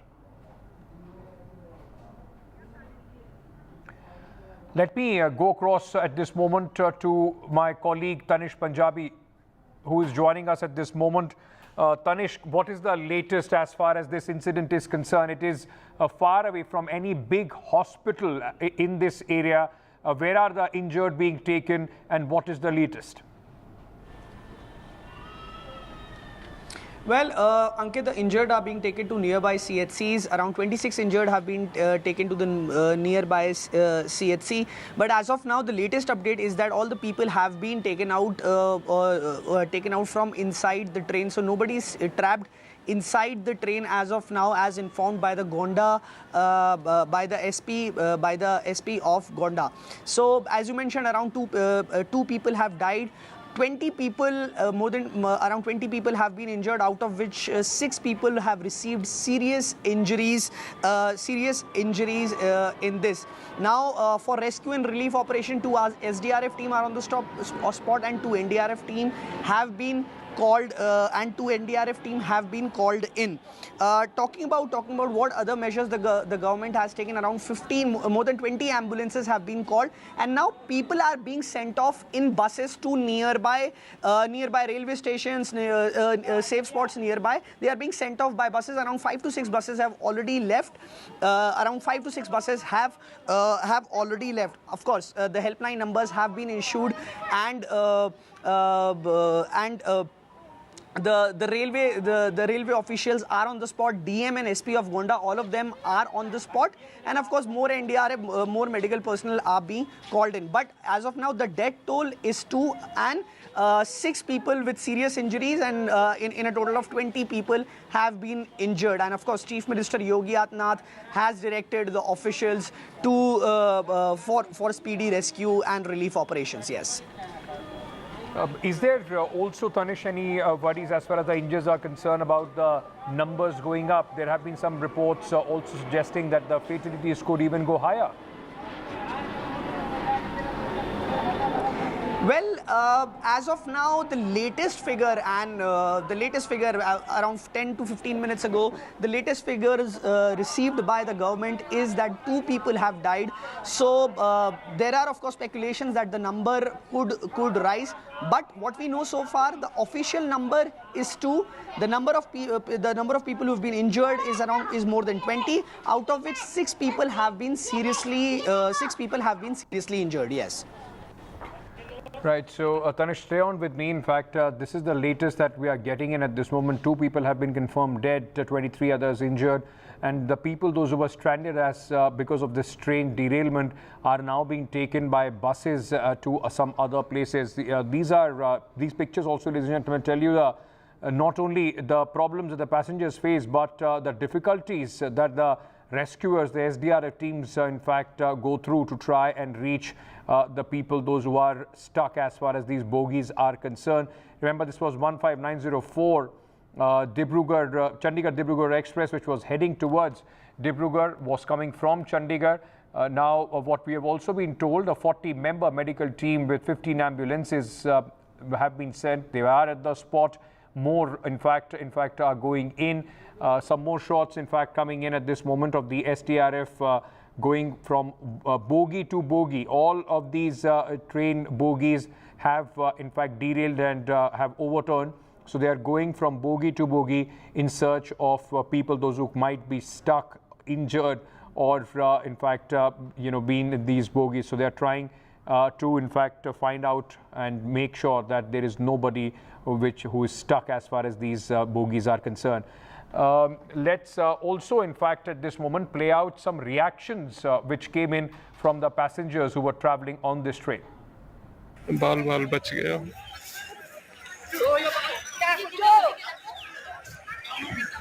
एक train accident हो गया जिसमें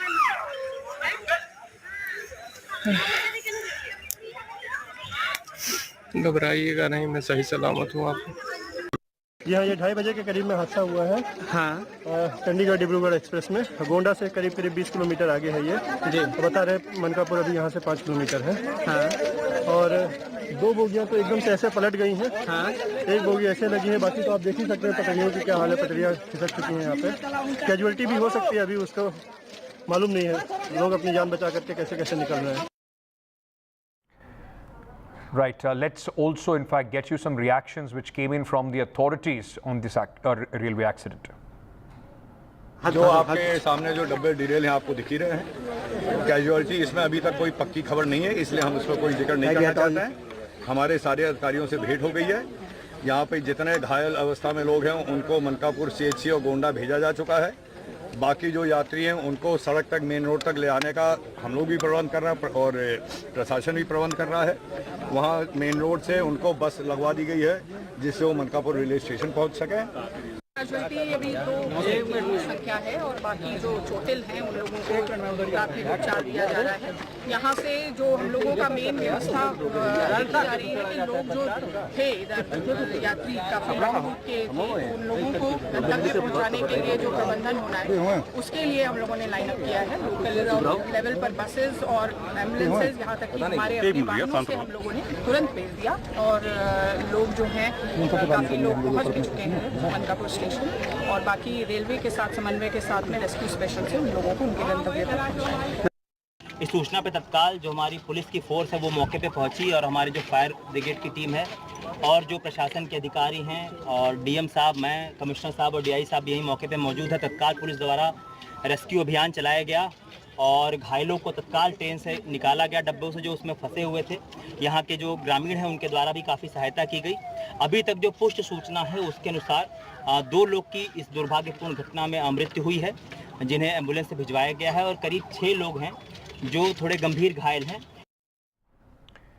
Right, now this is in a series of accidents which have taken place in the Indian Railways on 17th of June. The Kanchenjunga Express train collision with a goods train resulted in the death of 10 people in West Bengal. Now the opposition has also raised the questions about the government's sincerity on the safety issues plaguing the Indian Railways. Moving on now, the Supreme Court in fact has asked the National Testing Agency to publish the city and centre-wise results of the NEET undergraduate by 5 p.m. on Friday, keeping the identity of the students masked. The next hearing will take place on Monday.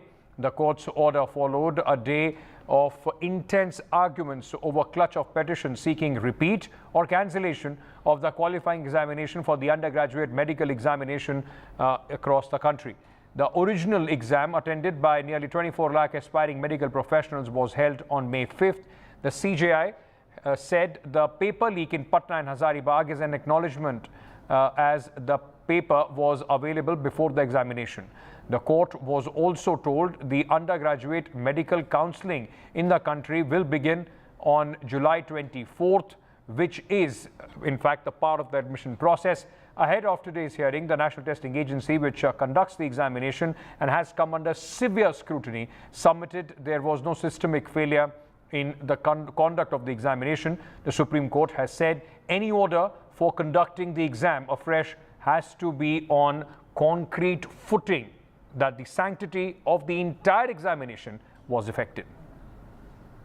हम तो यही बोल रहे हैं कि ये सही कार्रवाई की तरफ चल रही है, क्योंकि हजारीबाग पाटना से पेपर कैसा ट्रांसफ़र हुआ है सब CGA ने माइन्यूट डिटेल्स पूछे थे और NDA का रिप्लाई भी मांगा था और कितने स्टूडेंट्स, और ये भी कहा गया था कि जितने स्टूडेंट्स के मार्क्स है सारों को आप पब्लिश करो, ऐसा नहीं कि सिर्फ 1 से 100 रैंक के जो भी रैंक है इस पे ही आप बहस मत करो। सारे स्टूडेंट्स का डेटा भी आप क्लियर करो। ये एनटीए को वर्डिक्ट दिया गया था। हम उम्मीद करते हैं कि इसमें से हमको अच्छे चीज़ें निकलेंगे और इसमें से बहुत कॉन्स्पिरेसी जो भी सेंटर्स के है, सेंटर वाइज डेटा पूछा था, तो सेंटर वाइज हमको ये भी पता चलेगा कि कौन से सेंटर में ज़्यादा मार्क आए थे। मैं यही कहूँगी, मतलब मेरी सुप्रीम कोर्ट से यही गुजारिश है कि फैसला जो है जितना जल्दी आए उतना अच्छा है, क्योंकि हम लोग भी सफ़र कर रहे हैं कि 4 जून को रिजल्ट आया था और अभी 18 जुलाई है और अब 22 जुलाई को हो गया है, तो फिर ये जितना डिले होगा उतना हम लोगों के लिए भी प्रॉब्लम हो रही है और ज़्यादा। देखिए, वैसे तो यहाँ पर 620 से लेकर के 720 तक भले ही जो भी बच्चा हो जिसको कि रैंक जिसकी आई हो उसको भले ही कॉलेज में एडमिशन मिल रहा हो चाहे ना मिल रहा हो, वो एक बात तो ज़रूर समझ गया कि ये जो सिस्टम है ना, ये सिर्फ और सिर्फ एक फेलियर है। क्योंकि हमारा सिस्टम इतना बढ़िया बन चुका है कि दिल्ली के एयरपोर्ट और पटना बिहार के जो ब्रिज है और वहाँ से लेकर के नेशनल लेवल के जितने भी एग्जाम है सबके सब तो लीक हो जा रहे हैं। इतना बढ़िया सिस्टम है हमारा। अभी सिस्टम इतना बढ़िया क्यों है ना, इसका एक बड़ा गजब का जवाब मेरे को पता है। As you very rightly mentioned, today in the very crucial hearing, Supreme Court now has directed the NTA to, in fact, to upload all the results. In fact, to upload the results center-wise on their website by Saturday 12th noon. And while doing so, the identity of the student should be masked, is what the Supreme Court has said. And as you rightly mentioned, this will only help, in understanding as to where the irregularities happen, and that too on a minute level, that is on the center-wise level as to where, the irregularities happen. Because now the question is as to how, on what scale did this irregularity happen in the NEET UG examination. So for that, this is very necessary. Now, apart from this, the another very important direction that now has been issued by the top court to, is that they have asked for the case files from the Bihar police and from the EOU wing of the Bihar police when they were doing the investigation regarding the alleged paper leak in Bihar of the NEET UG examination. So that file has also been asked, and when the matter will be heard again on Monday, all of this, will be taken into consideration, because what now we are expecting is that on Monday it is, a crucial order can come from the court over this entire issue. So certainly two very important directions have now been issued by the top court. But we also saw, in fact, that there were very important observation and very tough questions that were posed by the Chief Justice of India to the NTA.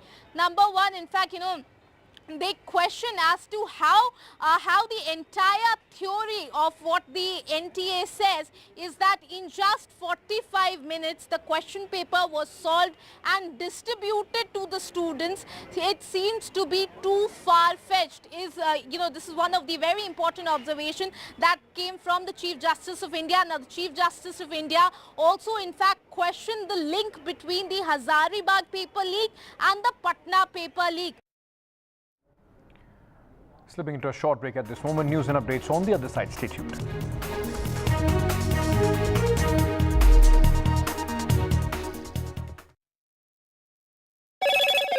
Hello, Moto. Motorola, India's best 5G smartphone brand.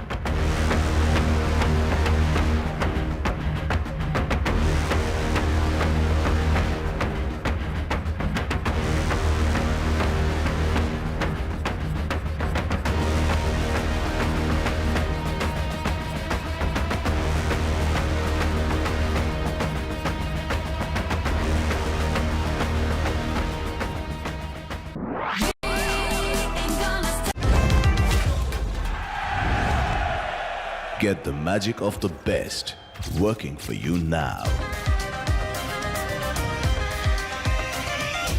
Link your payment cards once, collect rewards forever.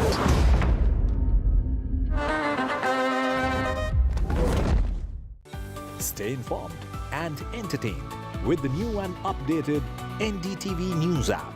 You can watch all our channels live, listen to podcasts, read breaking and exclusive news from around the world and more. Download the NDTV app today and get access to the best journalism and storytelling on your smartphone or tablet. The NDTV app. News that matters to you. Some people say the metaverse will only be virtual. One day this lecture hall will be made of code, and driverless cars would be trapped in intersections. But even in this maze of the future, you can't wish away health. It's time to become more resilient.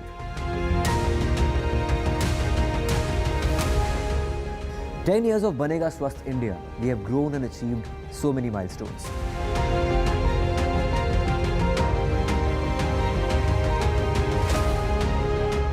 And now I have a plan to beat the urgency, to stop breathing with difficulty, to relieve getting choked with inactivity.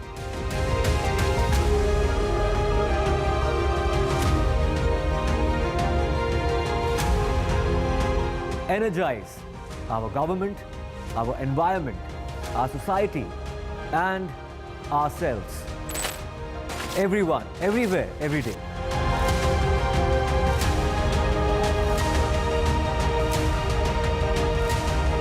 Banega Swasth India. One world hygiene.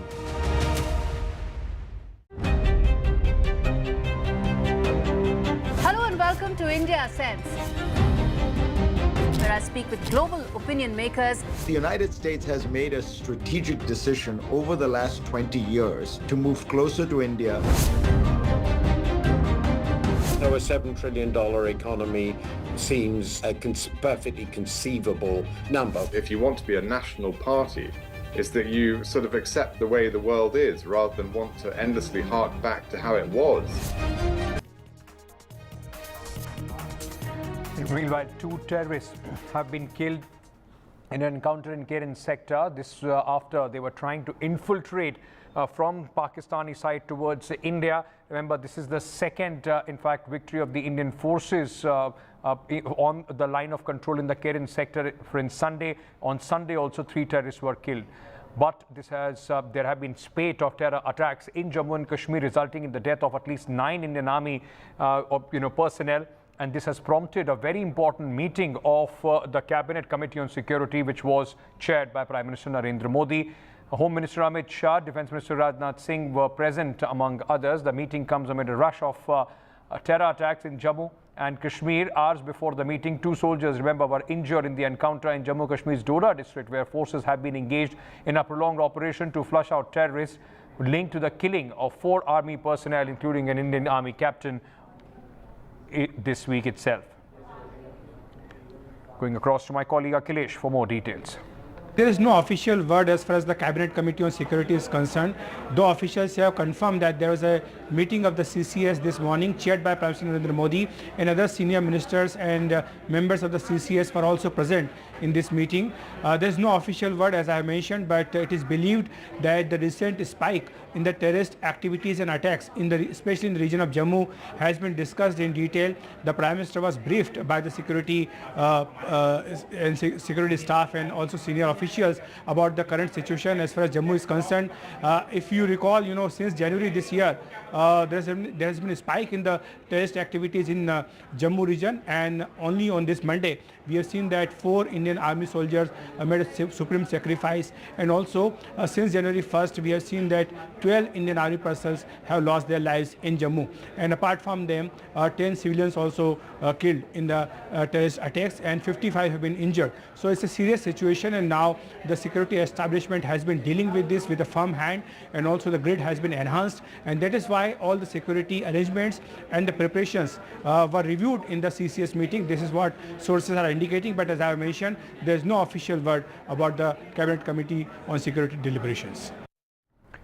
Meanwhile, in Uttar Pradesh, police in Muzaffarnagar, their latest directive asking eateries on the Kawar Yatra route in the district to display their owners' names has stirred a huge controversy. Opposition has called it discriminatory. They have linked this move to the apartheid regime in South Africa and policies of Hitler in Germany. Now, Kawar Yatra, an annual pilgrimage by Lord Shiva devotees, will begin on July 22nd. Muzaffarnagar police had mandated all food joints along the route to display their owner's name prominently to avoid confusion during the religious procession. Now, SP Chief Akhilesh Yadav, taking to X, has said such orders are social crimes and asked the courts to take up this matter. जो हमारे रास्ते में पड़ने वाले hotels है ये हैं, ढाबे पे, उन सब की रेट लिस्ट छपा की जाए और ताकि बोर्ड पे नाम स्पष्ट हो, ताकि कोई समस्या नहीं होना चाहिए। एंड इसके अतिरिक्त जो कावड़ शिविर के संबंध में कावड़ शिविरों के साथ भी मीटिंग की गई है, और जो बड़ा बड़ा डीजे लेके आते हैं उनसे साथ भी मीटिंग की गई है, ताकि माहौल शांतिपूर्वक रहे। जो एडमिनिस्ट्रेशन ने ये एडवाइजरी जारी करी है, मुझे लगता है कि सही है। आप अपनी आइडेंटिफिकेशन क्यों छुपाना? एक आस्था का बड़ा त्यौहार मनाने जा रहे हैं लोग, कांवड़िए पवित्र जल लेने जा रहे हैं, लेकिन इसमें अखिलेश यादव अपनी जो तुष्टीकरण की राजनीति का ट्विस्ट है वो लेके आ गए। The Karnataka government has put on hold a bill mandating reservation for locals in private sector after a huge backlash from the industry. The government will have a relook at the bill before it is being tabled in the parliament. This came within hours after the state cabinet cleared the bill, which proposed appointment of Kannadigas to 50% of management posts and 70% of non-management positions in private sector. The Karnataka State Employment of Local Candidates in Industries, Factories and Other Establishments Bill 2024 was likely to be tabled on Thursday in the Assembly. Chief Minister Siddaramaiah led his ministers in hailing this bill and called his government pro-Kannada. He stated their priority was to look after the welfare of Kannadigas. Meanwhile, on the back of this and the backlash that this proposal had received from NASSCOM and other industry bodies, Andhra Pradesh Minister and Telugu Desam Party leader Nara Lokesh has offered best-in-class facilities to NASSCOM members if they decide to relocate to Visakhapatnam. The offer follows software bodies raising serious concern over Karnataka cabinet approving this bill mandating quota for locals in select private jobs. So when it comes to the different scams, the BJP has been protesting even today, talking about how this is a diversion tactic that is being played out by the Congress and that they need to provide definitive answers with respect to both the scams, Valmiki and Muda. Look, this is a scam on which our government has taken a very clear stand. We will not tolerate this. On suspicions, we have ensured that the minister is resigned. There is an allegation, but there is no proof against him as yet. But investigation will establish the facts. He should not interfere with the investigations being a minister, so we have ensured that he is not part of the cabinet. Investigation is going on at a fast pace. We have put one of the most credible police officers to investigate the matter. So the intent of government is very clear through the pace of investigation and also through the type of officers we have deputed for the investigation, and we have given them all the powers necessary to carry out the investigation. So our intent is very clear that whoever has done wrong should be brought to justice.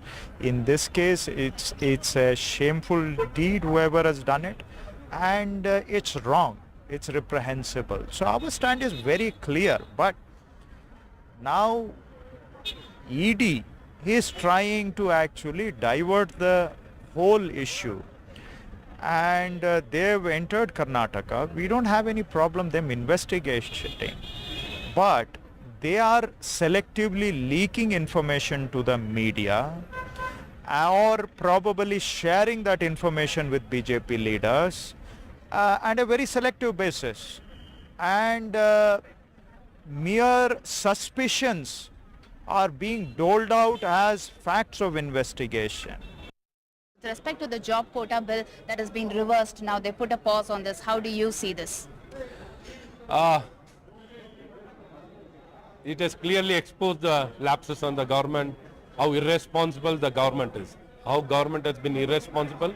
It is completely exposed this government, how without any responsibility they brought into the cabinet, approved, again withdrawn. It clearly exposed they have been not responsible. No right governance is happening in this government. All right, that's all the time that we have in this edition. News and Update will continue on the other side. Stay tuned.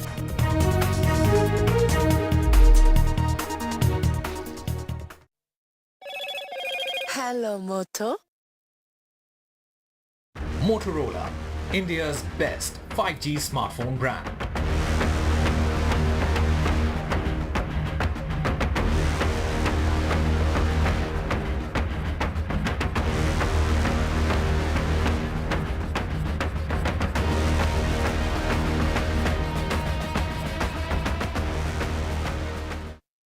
Loan मिलेगा या नहीं ये आपके credit score पे depend करता है। तो आज ही अपना क्रेडिट स्कोर चेक करें फ्री में पैसाबाजार.com पर। लोन की जरूरत कभी भी किसी को भी पड़ सकती है। ठीक से एक्टिंग नहीं। पैसाबाजार.com। Stay informed and entertained with the new and updated NDTV News app. You can watch all our channels live, listen to podcasts, read breaking and exclusive news from around the world and more. Download the NDTV app today and get access to the best journalism and storytelling on your smartphone or tablet. The NDTV app. News that matters to you. NDTV proudly upholds its legacy of trust and credibility. According to the prestigious Reuters Institute's Digital News Report 2024, NDTV is the topmost news platform in the country. Number one in both online and offline reach in India, beating all its competition. NDTV stands for trust. Get ready for the ride of your life. NDTV brings you the NDTV Auto Show with me, Mugdha Mishra. From the fastest supercars to the sleekest new energy vehicles to your trusted daily ride, we cover it all. Every Saturday at 10:30 a.m. and Sunday at 8:30 p.m. only on NDTV 24/7. Your next great escape starts here. MSMEs are the backbone for the country's economy. They account for 45% of exports. Frequent changes in GST tariffs and norms has proven to become a very tough issue for the small micro units. The budget should be in a growth-oriented budget. So we should bring more manufacturers into the fold of GST. Particularly for micro and small-scale industries, kindly give us a export benefit incentive to us. But for a micro or small-scale industry to go up, there should be a hand-holding mechanism which is definitely required.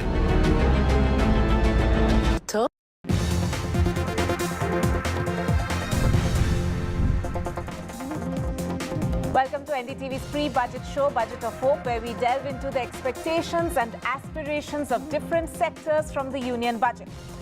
Now, in today's show, we focus on the corporate world ahead of the upcoming budget. Corporates are eagerly anticipating reforms that can boost economic growth, enhance ease of doing business, and provide tax relief. On the show today, we will specifically look at the Federation of Indian Chambers of Commerce and Industry's pre-budget memo to the Finance Minister. Let me introduce my guests first. I am joined by Naina Lal Kidwai, former president of FICCI, and Shubhrakant Panda, immediate former president of FICCI. Thank you both for joining the broadcast.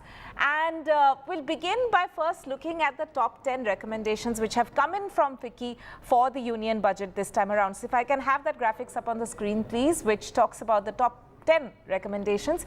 The first one, of course, is to simplify the tax regime, then to address food inflation, strengthen agri-ecosystem, enable MSMEs to meet liquidity needs, boost exports, build on physical and digital infrastructure, promote sustainability, make electric vehicles affordable, and promote innovation and research, and also to accelerate tourism. So now that is from the memorandum which has been prepared by the FICCI. So let's get into the first question with our experts, and this is a question that I would like to address to both of you. Ms. Kidwai first, what is your key demand from the budget this time around from the Finance Minister, and do you see any hurdles to that demand now that there's a coalition compulsion on the Modi government? So I wouldn't call it a demand as much as we have achieved so much that it would be important to stay on course to ensure that both the fiscal discipline that has been announced, and the government sounds very committed to it, which is terrific in terms of not just hitting what they have committed to, but I think there's even an expectation that we might do better than that in terms of commitment. So staying on course for the fiscal budget, fiscal deficit, would be an important aspect. Infrastructure investment, which this government has done very well and tends to upend it, as in, spend it earlier in the year rather than waiting and spacing it out to continue. I think one of the areas that at FICCI we have pointed out is the interim budget talked of a 16.9% increase in infrastructure spend at the 1 lakh crore number for this year. And we are hoping that we could see this at a 25% increase over the previous year, as against the 16.9 in the interim budget. So for infrastructure expenditure to continue. And in all our suggestions, what is really underwritten there is the focus on jobs and skilling. And if you look at some of the sectors that we have suggested a push in, whether agri or tourism, it is with a view to ensuring that as we grow, that no one gets left behind. And in that inclusion, the whole issue of jobs, job creation, incentives in the direction of industries that are job intensive become very important. Right. Mr. Panda, your thoughts on this first question? First of all, thank you for having us on the show. And, I just want to build on the point which Naina made. So first and foremost, I think as an Apex Industry Chamber, what we focused on was what is in the best interests of the nation. And therefore, we have consciously stayed away from a slew of concessions and exemptions and, focused on specific suggestions which can add value and unleash the capabilities of the private sector. So again, to endorse what Naina said, the first and foremost point is continue the push on CapEx. That is something that the government has done extremely well, nearly 5-fold increase in the last 10 years or so. And that is something that stood us in very good time, very good stead during the pandemic and its immediate aftermath. And as you know that, spending on infrastructure is something that has a multiplier effect as well. So that apart, a commitment to fiscal discipline, which is what I think, again, the government has done very well.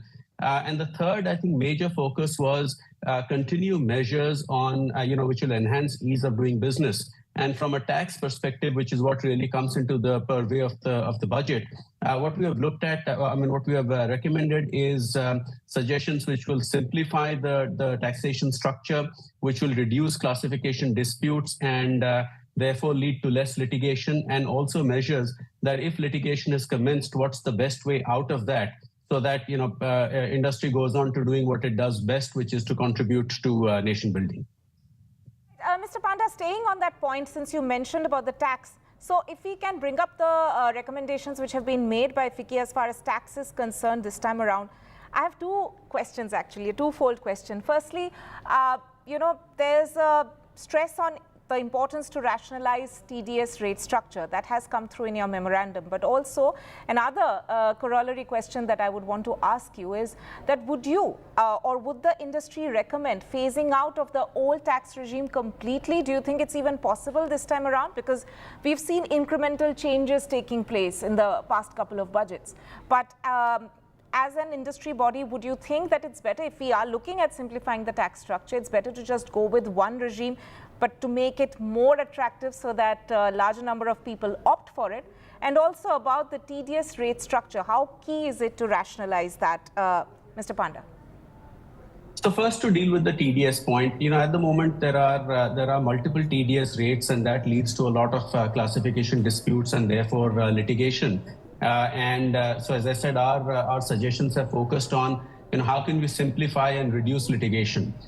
So in that regard, if I recall correctly, broadly what we have said is one set of TDS rates or salary, which is as per the income bracket that you're in, and then broadly bring it down to one or two more TDS rates. And this is not something which is going to detract from the government's revenues, which they collect through the advance through the TDS. So that is something as broadly to bring about greater simplification. Now, secondly, in as much as the other question you asked about,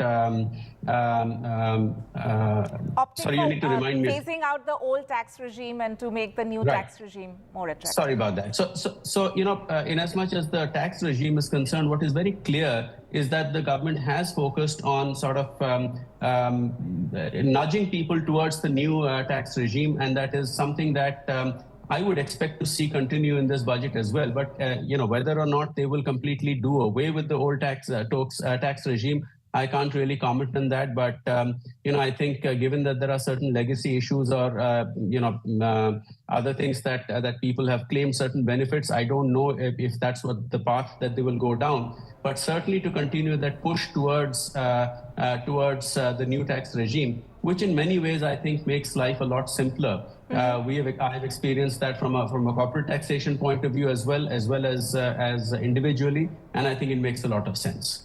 Right. Ms. Kidwai, if I can also take a tax question to you.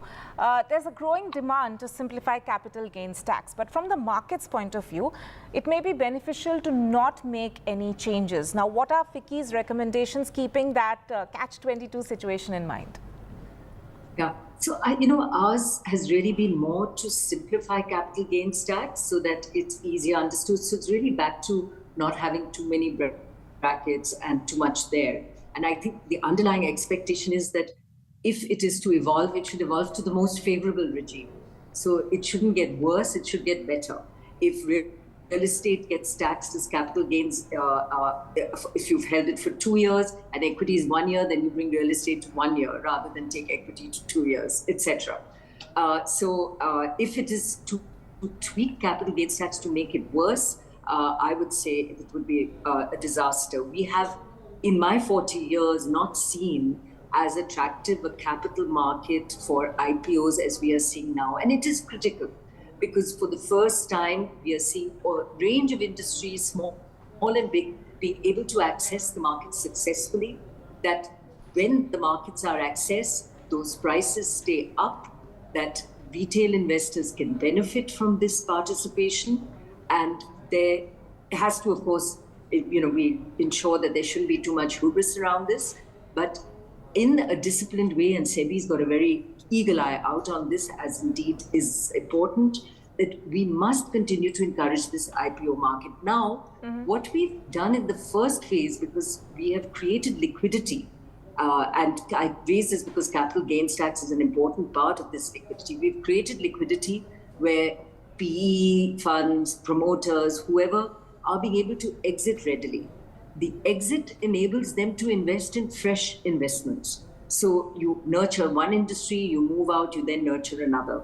And this flexibility, this liquidity is important. On the other hand, maybe not enough is going into fresh capital expenditure.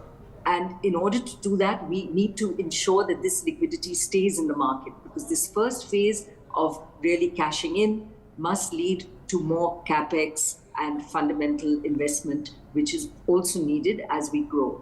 And I think creating and ensuring an attractive equity regime, also an attractive debt regime.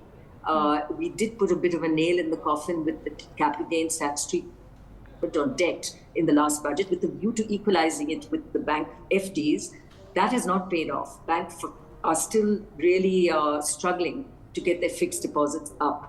But if we could just bring back an attractive retail investment into debt as well, so that there's less dependency on banks, more issuance of bonds into the market, favorable tax treatment to equity and debt, I would say that that would be the right way to go. So I would favor not tweaking with what is not working, becoming more favorable in treatment of what isn't working, but certainly keeping an eye on how critical it is to ensure that we continue with what is working well for us and not taking a step backward there. Right. Touching upon the point on capex outlay, Mr. Panda, FICCI recommends that the capex outlay should be increased by 25% to 11.8 lakh crore. Now, would that be a challenge if we are to keep the fiscal deficit target unchanged? Well, what you have witnessed, especially over the last 2 or 3 years, is that the outlay for public infrastructure has consistently gone up and by leaps and bounds, and yet the government has been able to stay onto the fiscal glide path. And that has been helped by a couple of things, which is, of course, the tax buoyancy, the revenue buoyancy, the fact that GST is now really paying rich dividends, where you once saw about 1.4 lakh crores monthly collections. Now you're touching 2 lakh crores, and the average seems to have gone up to about 1.8 or even a little bit higher. You have had the dividend declared by the central bank. So all of that has certainly given sufficient headroom to the government to do what it needs to do, whether in terms of continuing its capex push or making allocations to certain other key sectors without having to compromise on the fiscal discipline. And I think going ahead, that is important to continue, because it is not one or the other. We have to keep both going. So I don't think increasing the capex outlay further to 11.8 odd lakh crores will mean having to compromise in any manner on fiscal discipline. Right. Mr. Panda, an additional question related to that. Now, there's a chance, considering Maharashtra and Haryana elections are around the corner, especially Maharashtra, because it's an important industrial state. Now, that more infra projects may be marked for that state. So is there anything that you would want to say to the government if, anybody from there is watching the show, as to what is the message as far as the corporates or the industrial body is concerned, as far as infra projects and the share of all states to that? So, again, I think the government has done very well in looking at the nation as a whole and allocating infra projects where they are needed. So whether they are port proximate industrial clusters, whether they are freight corridors, whether they are ports themselves being developed, roads, highways, etc. I think they've done a good job in terms of allocating projects where they're needed the most. And as I mentioned, that infra projects have a knock-on effect on the entire industrial ecosystem. So I don't really think that I have anything to add as to what they should or shouldn't do. Okay. Ms. Kidwai, if we look at the manufacturing sector, what is the main ask from that sector to the government this time? I think the continuance and of encouragement to the MSMEs and SME sector remains a very big ask. These many industries within these sectors have suffered through the COVID years. Not all have come out of it with flying colors. And that support continuing is important. And many of the points pertain to what Subhakant has said, that if we can continue to focus on the ease of doing business, we can continue to focus, as I was saying, on the liquidity that comes through capital markets, liquidity through banks. All of this is in the direction of ensuring that these sectors have access to finance, and we are able to grow and produce goods that are competitive and at lower cost.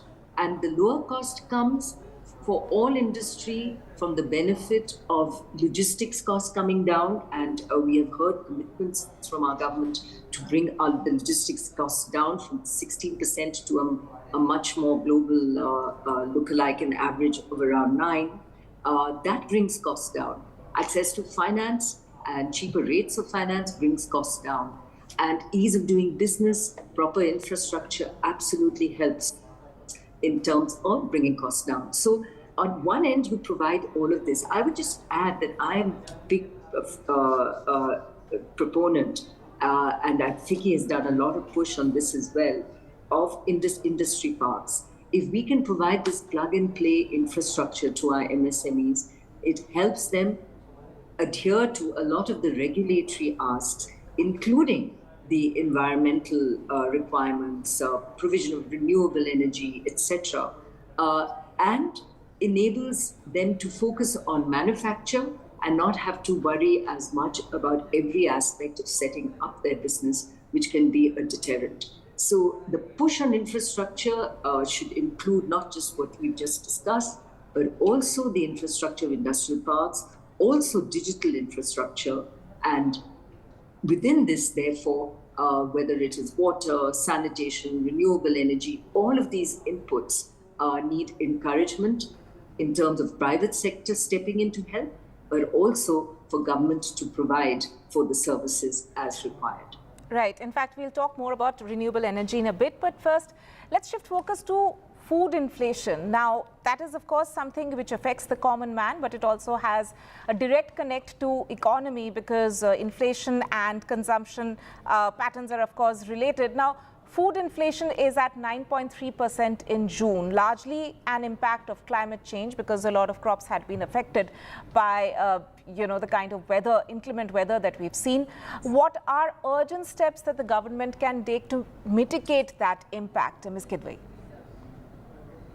Do you want me to comment? Yes. Yeah. Look, inflation is not a good thing because it impacts every private pocket. And what's unfortunate is we've seen food inflation go up, and we got signals of this from the Reserve Bank of India governor as well in terms of his conversation. And therefore, no cuts in interest rate at this stage, because while inflation is down to very manageable levels, the trend right now in terms of this blip up is not good. I think a lot of it has to do with just the logistics of monsoons and, just the timing of this. And I'm hoping that it is stuff that will settle. But it is something that needs very close watching. It hits every pocket. And we, in fact, need to see demand go up. We have seen across industries, rural demand is still not where it needs to be, although improving. And with demand going up, urban and rural, industry puts more money behind investment and we see growth. If the inflationary pocket eats into savings and investments, it will definitely impact demand. So I would hope that in the budget we give into our middle classes and certainly our low-income groups more money, bearing in mind that inflation is still not in check.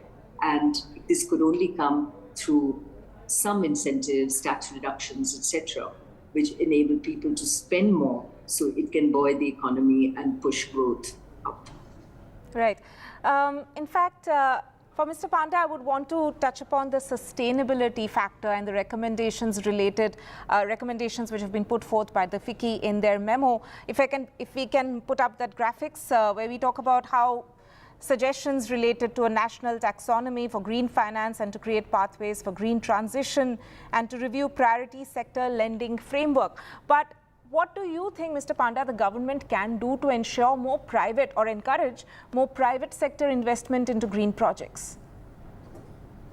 So look, first and foremost, just to reiterate the obvious, that sustainability is a very key pillar that needs a lot of focused attention. And the government at the highest levels has made it clear that it's not just growth, but sustainable, inclusive, and resilient growth.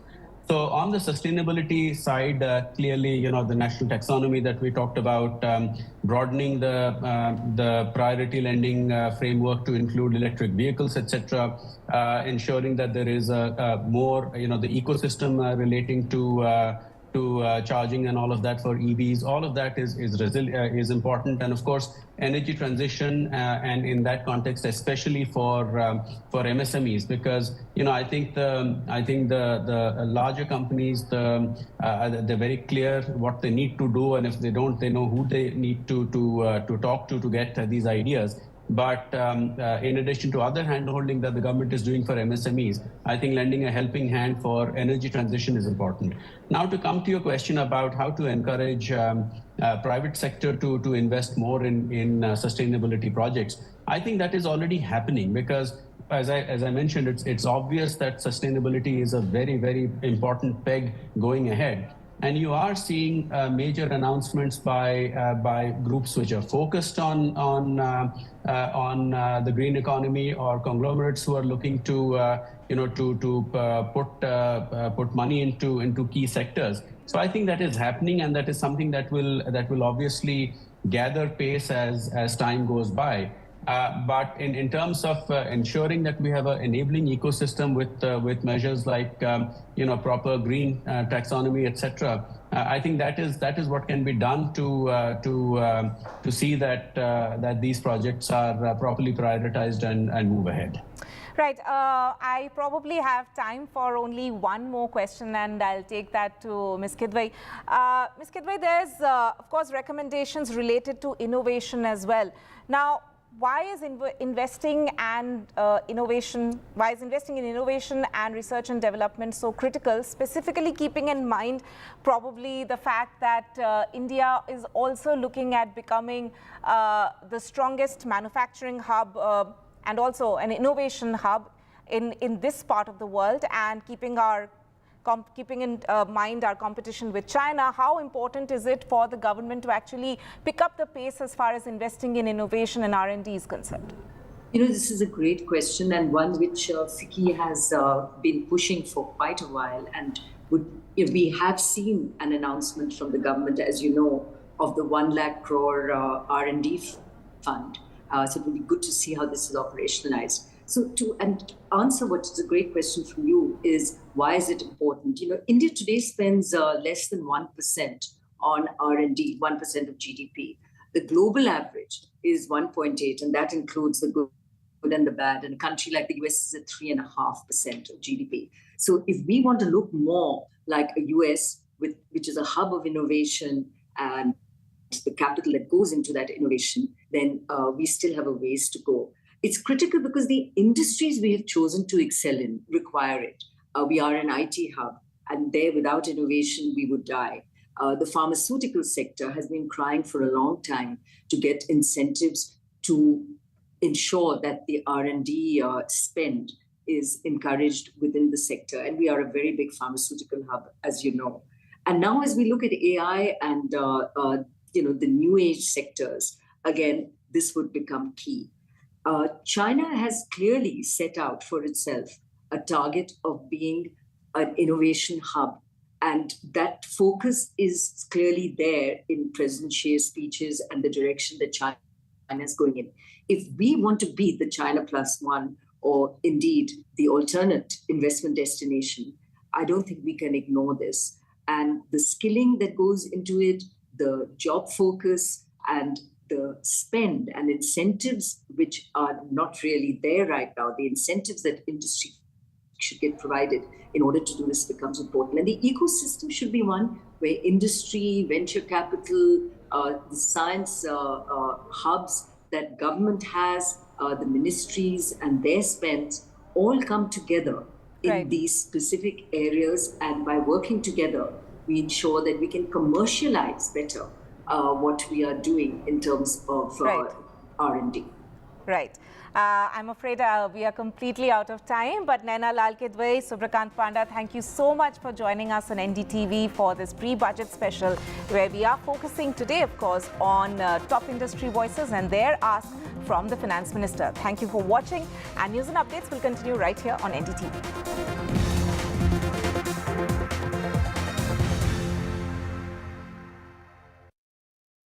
Loan मिलेगा या नहीं, ये आपके credit score पे depend करता है। तो आज ही पैसाबाजार.com पर जाइए और अपना क्रेडिट स्कोर चेक कीजिए फ्री में, क्योंकि लोन की जरूरत कभी भी किसी को भी पड़ सकती है। बस एक्टिंग करा लो इनसे। पैसाबाजार.com, क्रेडिट स्कोर चेक, आदत अच्छी है। Some people say the metaverse will only be virtual. One day this lecture hall will be made of code, and driverless cars would be trapped in intersections. But even in this maze of the future, you can't wish away health. It's time to become more resilient.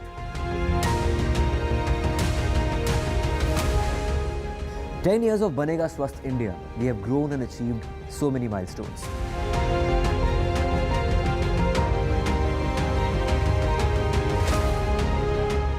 And now I have a plan to beat the urgency, to stop breathing with difficulty, to relieve getting choked with inactivity.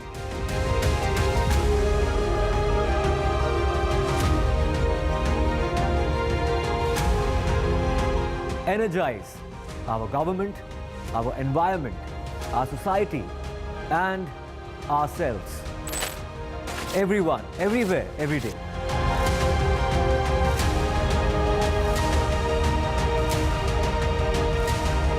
Banega Swasth India. One world hygiene.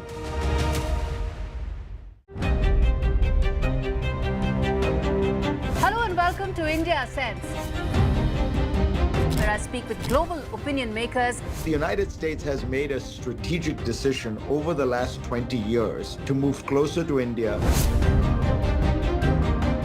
So a $7 trillion economy seems a perfectly conceivable number. If you want to be a national party, is that you sort of accept the way the world is rather than want to endlessly hark back to how it was. Modi is promoting the digitization of the economy, which is accelerating growth in the country.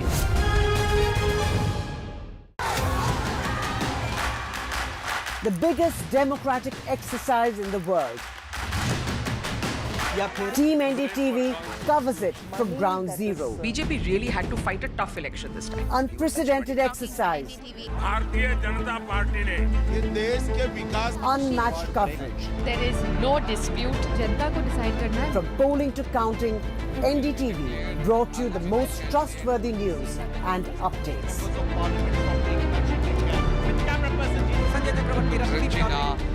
Elections mean NDTV. Stay informed and entertained with the new and updated NDTV News app. You can watch all our channels live, listen to podcasts, read breaking and exclusive news from around the world and more. Download the NDTV app today and get access to the best journalism and storytelling on your smartphone or tablet. The NDTV app. News that matters to you.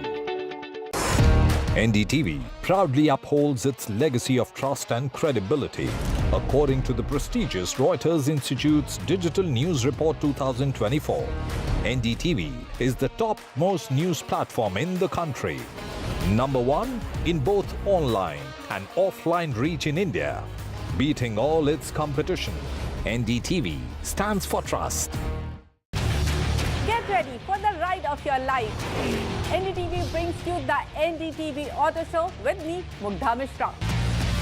From the fastest supercars to the sleekest new energy vehicles to your trusted daily ride, we cover it all. Every Saturday at 10:30 a.m. and Sunday at 8:30 p.m. only on NDTV 24/7. Your next great escape starts here. MSMEs are the backbone for the country's economy. They account for 45% of exports. Frequent changes in GST tariffs and norms has proven to become a very tough issue for the small micro units. The budget.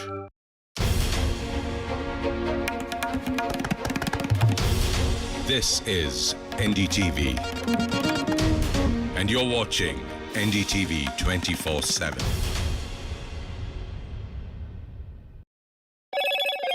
Hello, Moto.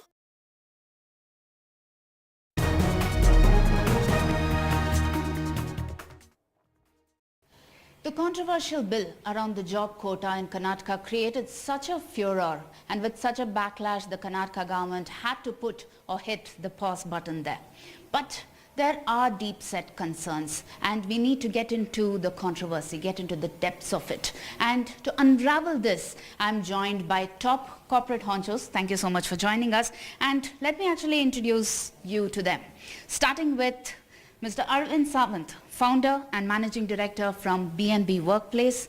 And then we have Mr. Jagannath Rao, founder and director, facility management, global network. And we have Jairam Govindaya, who needs no introduction, founder, corporates in real estate. And we are also joined by Mr. Manjunath Baswaraj, corporate real estate professional. Now, without further ado, we begin the show because we are talking about the bill. I'm Pratibha Raman. Let me introduce myself as well. And we begin the show today. My first question is, when you heard this news, what were your first thoughts? When you saw this controversial bill, did you think that this is a boon or a bane?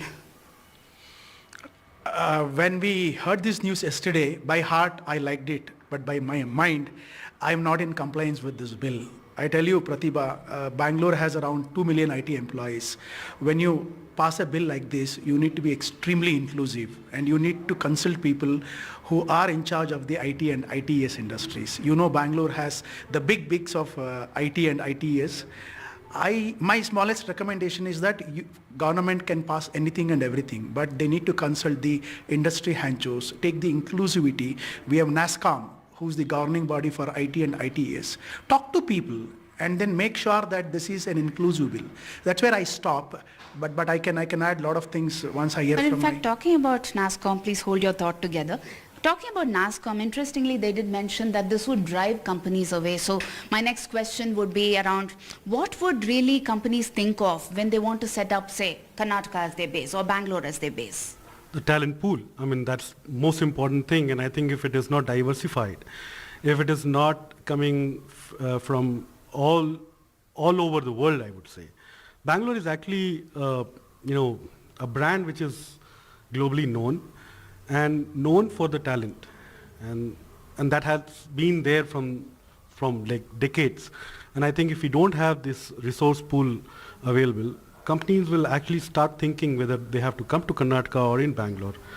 But interestingly, one of the ministers who I was talking to did mention that what really makes companies come to Bengaluru, the biggest thing is human resource. And we are talking about enough talent here in Bangalore, so why not have Kannadigas the perfect opportunity there?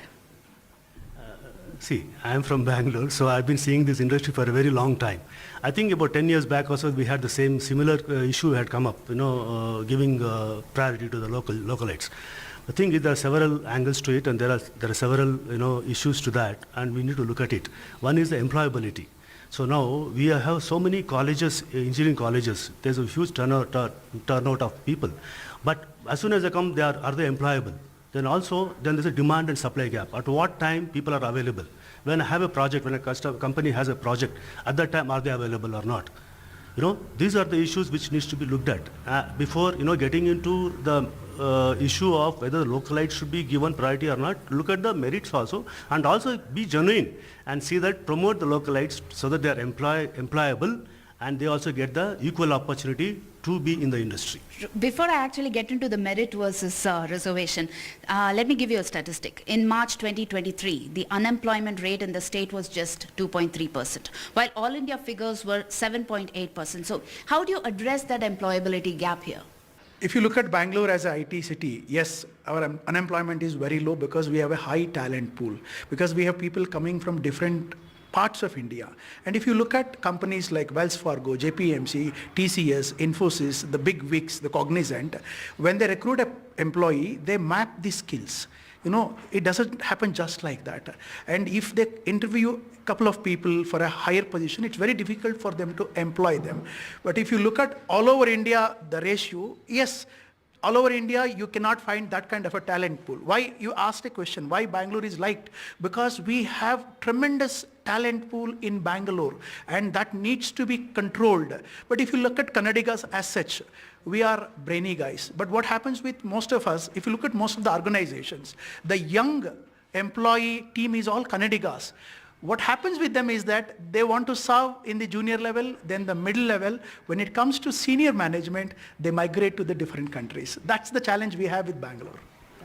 I think I just want to add to what Jay has mentioned here, that Bangalore is a destination for a lot of companies. One is not just because of the availability of talent pool, but also the maturity of the talent pool, right? So we have matured as a city, as a human resources over a period of time, not just because we're being just Kannadigas, right? So it's a combination of everybody who has come together to this city, and we have learned from each other. And I think it should continue to go that way. My next topic is about merit. Sorry, you want to add something to it? There are two things actually. See, one is the whole thing the IT industry operates is all customer centric. See, the customer wants something, can we deliver it? Do we have the people? So suddenly when a project comes and need about 100 people. So how do you think about all these things? So the HR plays an important role here. Their job is to get the people because they have a KRA to achieve, right? So that time, this also should be looked at in a policy-wise, HR, what kind of policy they have, how they look at the localites and how they also give the equal opportunity to them. So that, based on their merit, they can be recruited. everybody is talking about merit. So merit versus reservation. When you look at that, in fact, interestingly, most of the ministers did mention that we are only talking about Kannadigas with merit. We are not saying that, you can just randomly recruit any kind of a Kannadiga. We are talking about those with talent and has to be a Kannadiga. So when you have, the country, India, on the bright spot, the world is looking at us. Now, to fulfill that, the gap is widening in terms of resource pool, in terms of quality of resources. How will you fill that gap? I mean, only one state talent may not support that or help. You need to look into other states. You need to give, you need to collect them together. Bangalore, as I said, is like always overlooked by, the companies outside India. And that's the main reason. I mean, you need to give the opportunities to others as well. Competition, healthy competition is another very important point where for the customer and being customer centric, you have to have these healthy competition, and when you have open field to play, you give the opportunity to everyone to play, and then the quality of production is improved, innovations improved. In fact, I was having a very interesting conversation with one of my gym mates who also happens to be a government official, and she was telling me that she wanted to be in a private sector, and when she joined the company, the boss who she was reporting to was only recruiting persons belonging to his or her community, and that left her baffled, and she is a Kannadiga, a proud one at that, and she was feeling extremely bad, and she was feeling extremely proud that this bill came about. So when there are sentiments like this doing the rounds in, say, from the gym to every road that you walk into, what are your thoughts on that? How do you address that then? See, it's also about the hiring manager. Okay, see, hiring manager gets about 50 people, and let's say he is from non-Karnataka, okay, he's not from Karnataka, and there are people who have been given to him candidates to choose, because he's the final authority to say that I want these people. So that bias also could play an important role here, because let's say I'm X, and I will only take about X people, okay. If I'm a localite, maybe I'll take only localites. So this bias has to be addressed in the industry. Maybe that is the feeling which Kannadigas are carrying. Okay. Now, how do you address that? What are your suggestions? So the bill is no solution to that then? See, if you look at companies of higher cadre, higher caliber, who has employee force of more than 30,000, 40,000, companies like Boeing, companies like TCS, these things will not happen there. Because I just heard what you said, your gym mate has said that it's a bias. It doesn't happen in all the organizations. Trust me, when they hire an HR manager, they hire with a lot of integrity and values, wherein he will not be biased. I have undergone a lot of interviews where HR manager has said very clearly, you can be coming on merit or reservation. We don't need you because you don't carry that kind of skill sets. How it can be addressed, I tell you, India has 30 plus states. We need to bring in a uniform policy making people who are a cross-functional committee, wherein a state can be independent when it comes to taking decisions on a lot of other things. But on employment, something like this, Bangalore is looked upon immediately when something happens in Bangalore, because everybody is connected to Bangalore. Talk about US, talk about Singapore, Europe, even a small flood happened in the smallest of the small stretch in Bangalore. People said Bangalore is losing its brand name. That's the kind of value Bangalore carries. Let government create an inclusive committee wherein everybody has a say. Like he heads FMG, I head SIRE, and we have a lot of industry heads who can give a lot of inputs where this bill can still be implemented with some kind of corrections. But trust me, we are Indians first when it comes to the employability. Then we can look at the state-wise. That's what I was meant to say. That's interesting. If there are any corrections, what would those be? I think see, any employability starts from education. So I remember 90s when the engineering colleges were mostly in South India or Maharashtra. I come from North India. I remember those days where a lot of people from North India used to come, or from other states by that matter. They used to come and get educated. So the correction could be that you give maybe free education, or subsidize education in terms of engineering or the technical courses to the people of Karnataka, where there are opportunities, and make them more employable and come on a platform, get the opportunities as easy as they can. I mean, interesting. You come from North India and you are a proud Kannadiga. So what do you look at when you recruit a person, and what do you when you recruit a person? Well, I see the talent. I mean, I see the productivity of a person. And that's very important for any business. First thing first, we have learned this from the ages. Government has no business in the business. And right now it's doing, they are being, enforcing something. So when we do business, we only look into our services, our products, which has to be, of top quality. We have to compete with the market, which is growing. The competition is growing as far as it can go, and we have to be there. So we need to see only the talent, and you need to see the productivity. And what about Just to add to what you said, as a Kannadiga and has spent 30 years in the industry, what I would look at as a criteria for an employment is, definitely, yes, one of the parameter, we will see whether localite or not. That's definitely one of the parameter. But it's all about flexibility, it's all about skill sets, it's all about adaptability, and exactly what Jagan said. Does this person cater to the needs of the customer? That is very important. That comes on top of the list. And if you get a combination of everything, we will employ him. Otherwise, you cannot go by line item. I would definitely give an opportunity to a localite, but does he fit into this bill is what I look at it. I will share one of my secrets. Suppose I want to build a rapport with a person, or I want to get something done by that person. I will ensure that if that person hails from my hometown, if that person speaks the same language as I, then it becomes a greater connect to get my things done. Does that happen when it comes to a person coming for any kind of a job and speaks the same language, hails from the same town, says, you're a Kannadiga, I'm also a Kannadiga.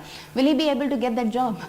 Absolutely. I mean that affinity towards your own people will always be there, right? But at the end of the day, the availability of the skill and availability of the person, right, for the right job at the right time is what definitely matters to us, because it's not my decision. It is in the interest of the organization that we need to take this, right? So, and again, the government, I'm not sure what they're trying to achieve by doing this, reservation or whatever. Like you said, merit and reservation should not be in the same, in the sentence. Either it could be a merit or no reservation. What are your thoughts on that? Yeah, see, it is obvious as human beings it happens, but somewhere we need to look at it. And I again come back to the point that it has to be, customer is the king. You have to be customer centric. You have to give what customer wants. So when you're doing that, you need to get the right people for the right job. So that is where. So at that point in time, it doesn't matter where you are from, whether you're from Punjab or Delhi or from Tamil Nadu or Bangalore. So you look at the quality and the skills.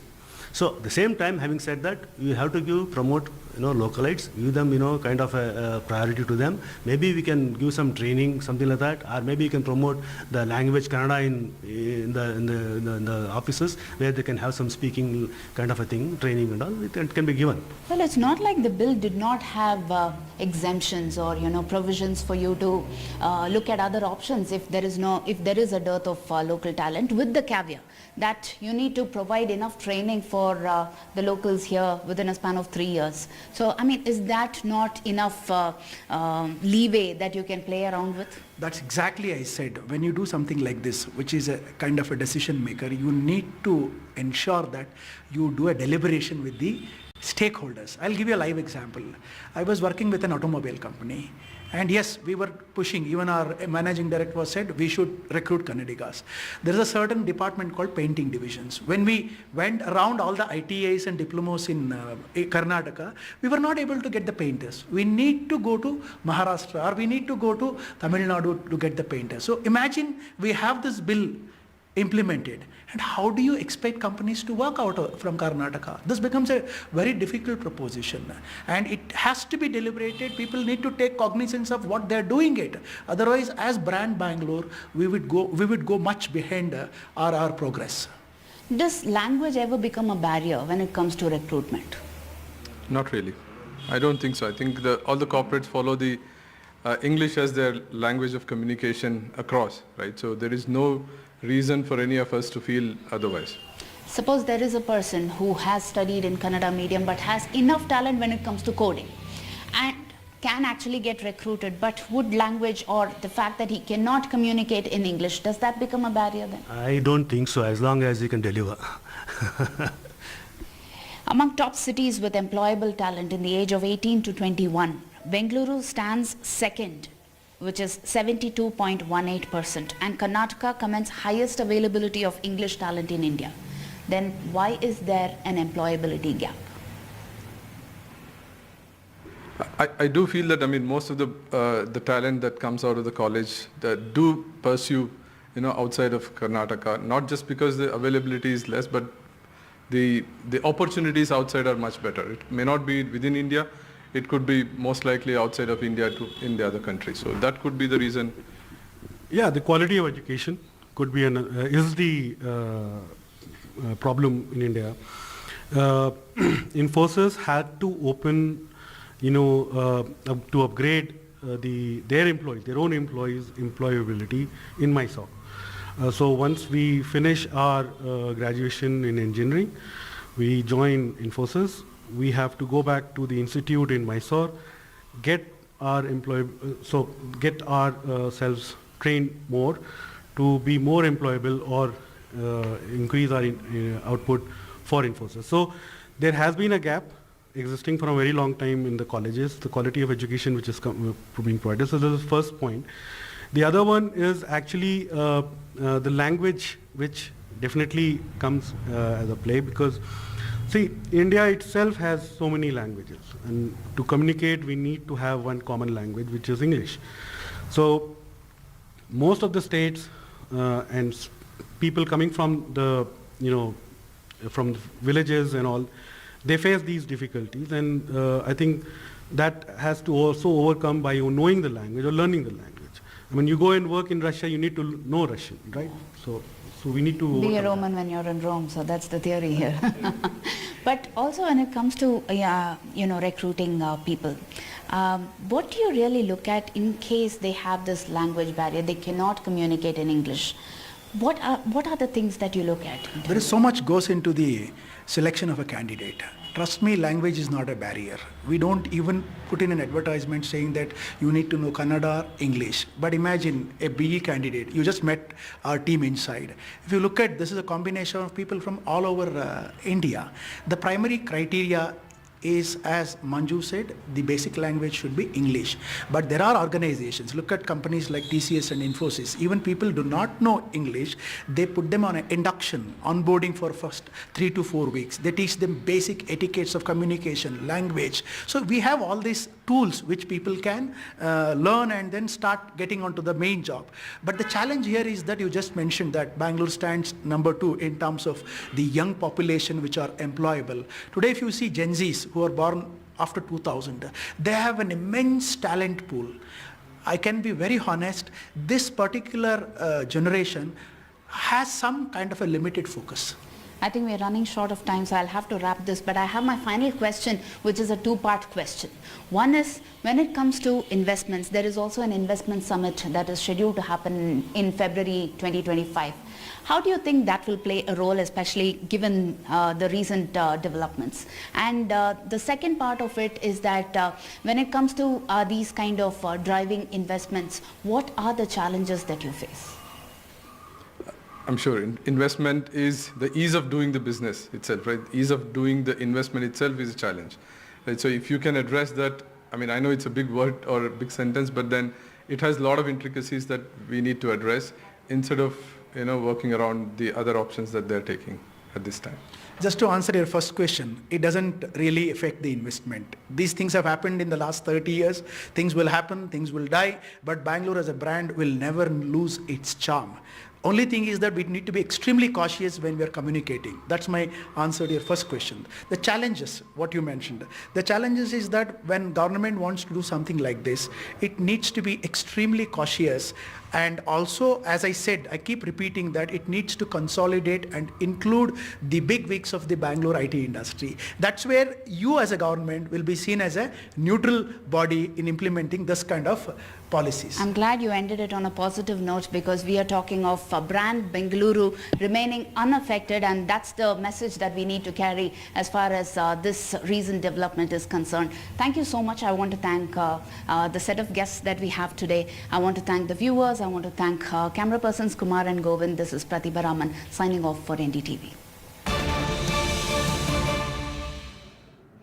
Good evening, ladies and gentlemen. We start with some breaking news. Tamil Nadu's Sports and Youth Welfare Minister, Udayanidhi Stalin, is likely to be elevated as the Deputy Chief Minister of Tamil Nadu. He's also the son of the present Chief Minister of Tamil Nadu, M.K. Stalin. Udayanidhi played a key role in Lok Sabha election campaign that the DMK swept. Remember, Udayanidhi Stalin is the Sports Minister of Tamil Nadu, and he is also the MLA from the Chipok constituency of Chennai. He is somebody who is known to have made his career in films. In fact, his Red Giants production house is known to be quite influential in the production and distribution of Tamil movies.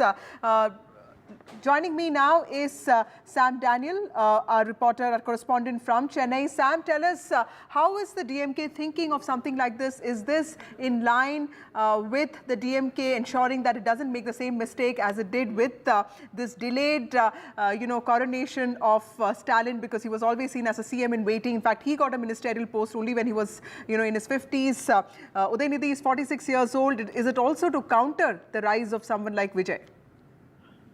Two things, Vasudha. One, to reward Udayanidhi Stalin's role in the clean sweep by the ruling DMK in the recent Lok Sabha elections. He campaigned extensively.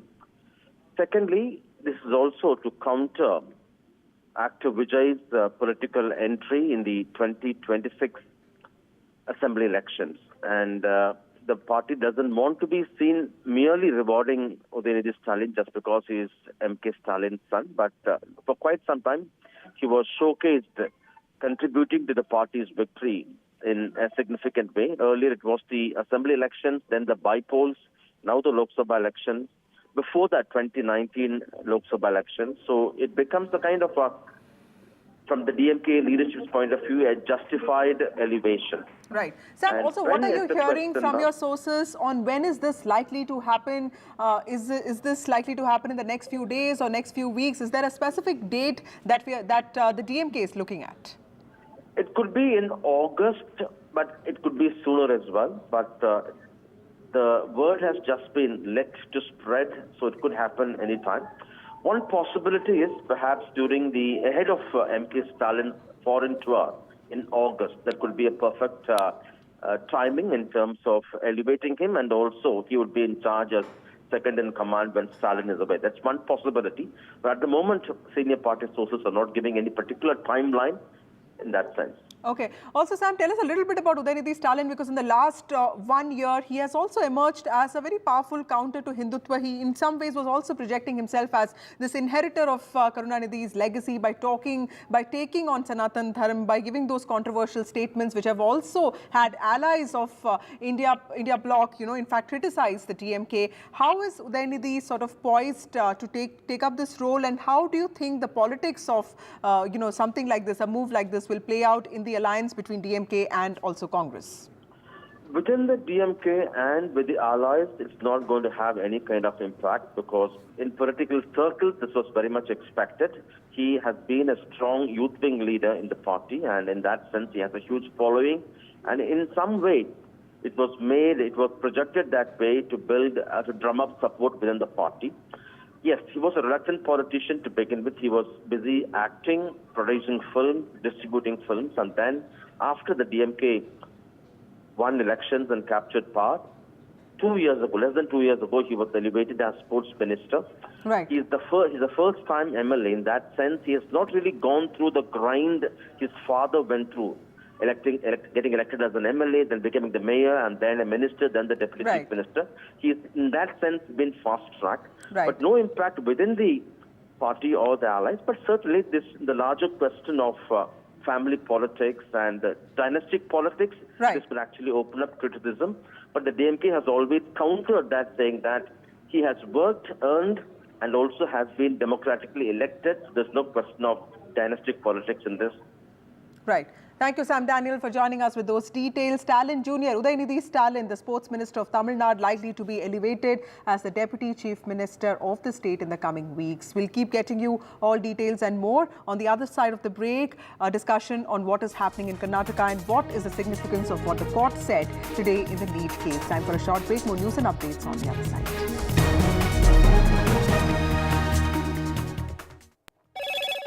Hello, Moto. Motorola, India's best 5G smartphone brand.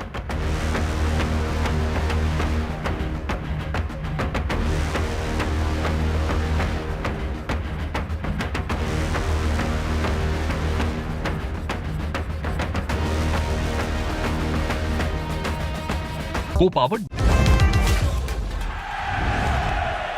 Get the magic of the best working for you now. Link your payment cards once, collect rewards forever.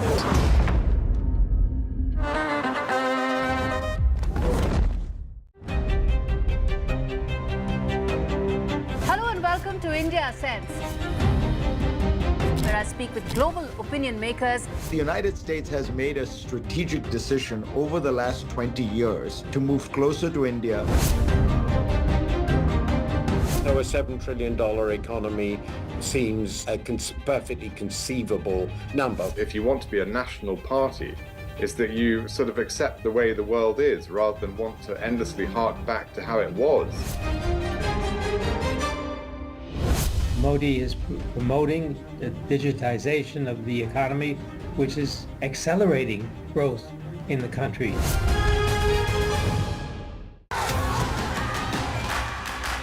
The biggest democratic exercise in the world. Team NDTV covers it from ground zero. BJP really had to fight a tough election this time. Unprecedented exercise. Unmatched coverage. There is no dispute. जनता को decide करना है. From polling to counting, NDTV brought you the most trustworthy news and updates.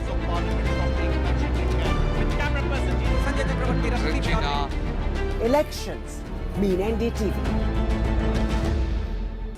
Stay informed and entertained with the new and updated NDTV News app. You can watch all our channels live, listen to podcasts, read breaking and exclusive news from around the world and more. Download the NDTV app today and get access to the best journalism and storytelling on your smartphone or tablet. The NDTV app. News that matters to you. NDTV proudly upholds its legacy of trust and credibility. According to the prestigious Reuters Institute's Digital News Report 2024, NDTV is the top-most news platform in the country. Number one in both online and offline reach in India. Beating all its competition, NDTV stands for trust. Get ready for the ride of your life. NDTV brings you the NDTV.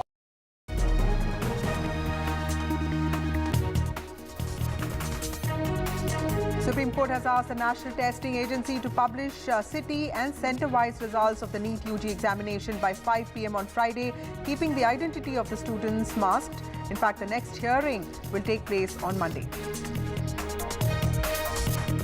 2 passengers have been killed, 23 injured after several coaches of the Chandigarh-Dibrugarh Express train derailed in Uttar Pradesh, Gonda district today. In fact, the driver of the train claims he heard a loud explosion. A high-level inquiry has been ordered. Compensation announced.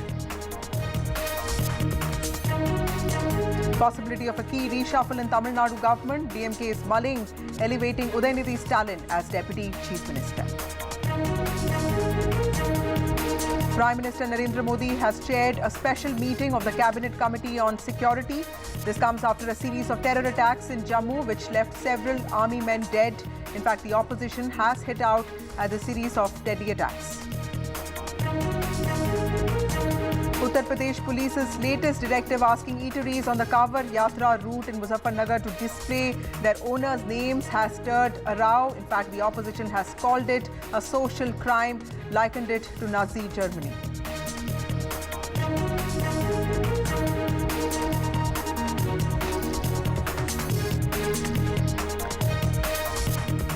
Well, Prime Minister Narendra Modi has reached the BJP headquarters in New Delhi. He is meeting senior party workers and also people who work in the BJP office, loyal party cadre, people that he devotes this victory to, people that he is grateful for reinstating him as the Prime Minister of the country for the third time.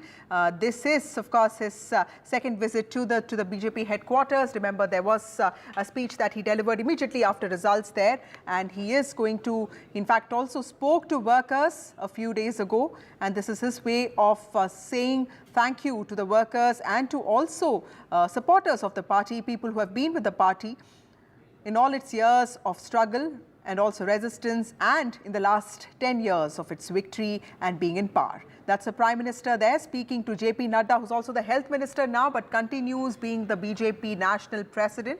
That's the Prime Minister entering the BJP headquarters. He's expected to speak to senior party workers, also people who work in different party offices, people who have actually dedicated their lives to the growth of the BJP. This is the Prime Minister's way of thanking all those people who have been associated with the party for a long time. So that's the Prime Minister arriving at the BJP headquarters in New Delhi, and he is going to meet with party workers, people who have been associated with the BJP for a long time. This includes people who work in different offices, also long-time supporters of the party. This is the Prime Minister's way of thanking his party cadre for the victory for the third time that the Prime Minister has today. In fact, this is his way of showing his gratitude for reinstating him as the Prime Minister of the country for the third time. I have my colleague Vedant joining me. He's reporting on this event. Vedant, tell us, what is the mood like in the BJP office? Is there a sense of enthusiasm? And what is the significance of Prime Minister Narendra Modi arriving at the BJP headquarters? Is this his way of saying thank you? That's right, Vasudha. In fact, this is not an unprecedented gesture, because we've seen a similar sort of gesture in the past as well in 2014 and 2019 when the Prime Minister met party workers after that thumping majority that the party received back in 2014 and 2019. And just a short while back, the Prime Minister arrived here at the BJP headquarters. He was, of course, received by JP Nada, who is also now a part of the cabinet, and of course the BJP president. But this time around, it is, of course, a humble BJP in the sense that you have a decrease of 63 seats.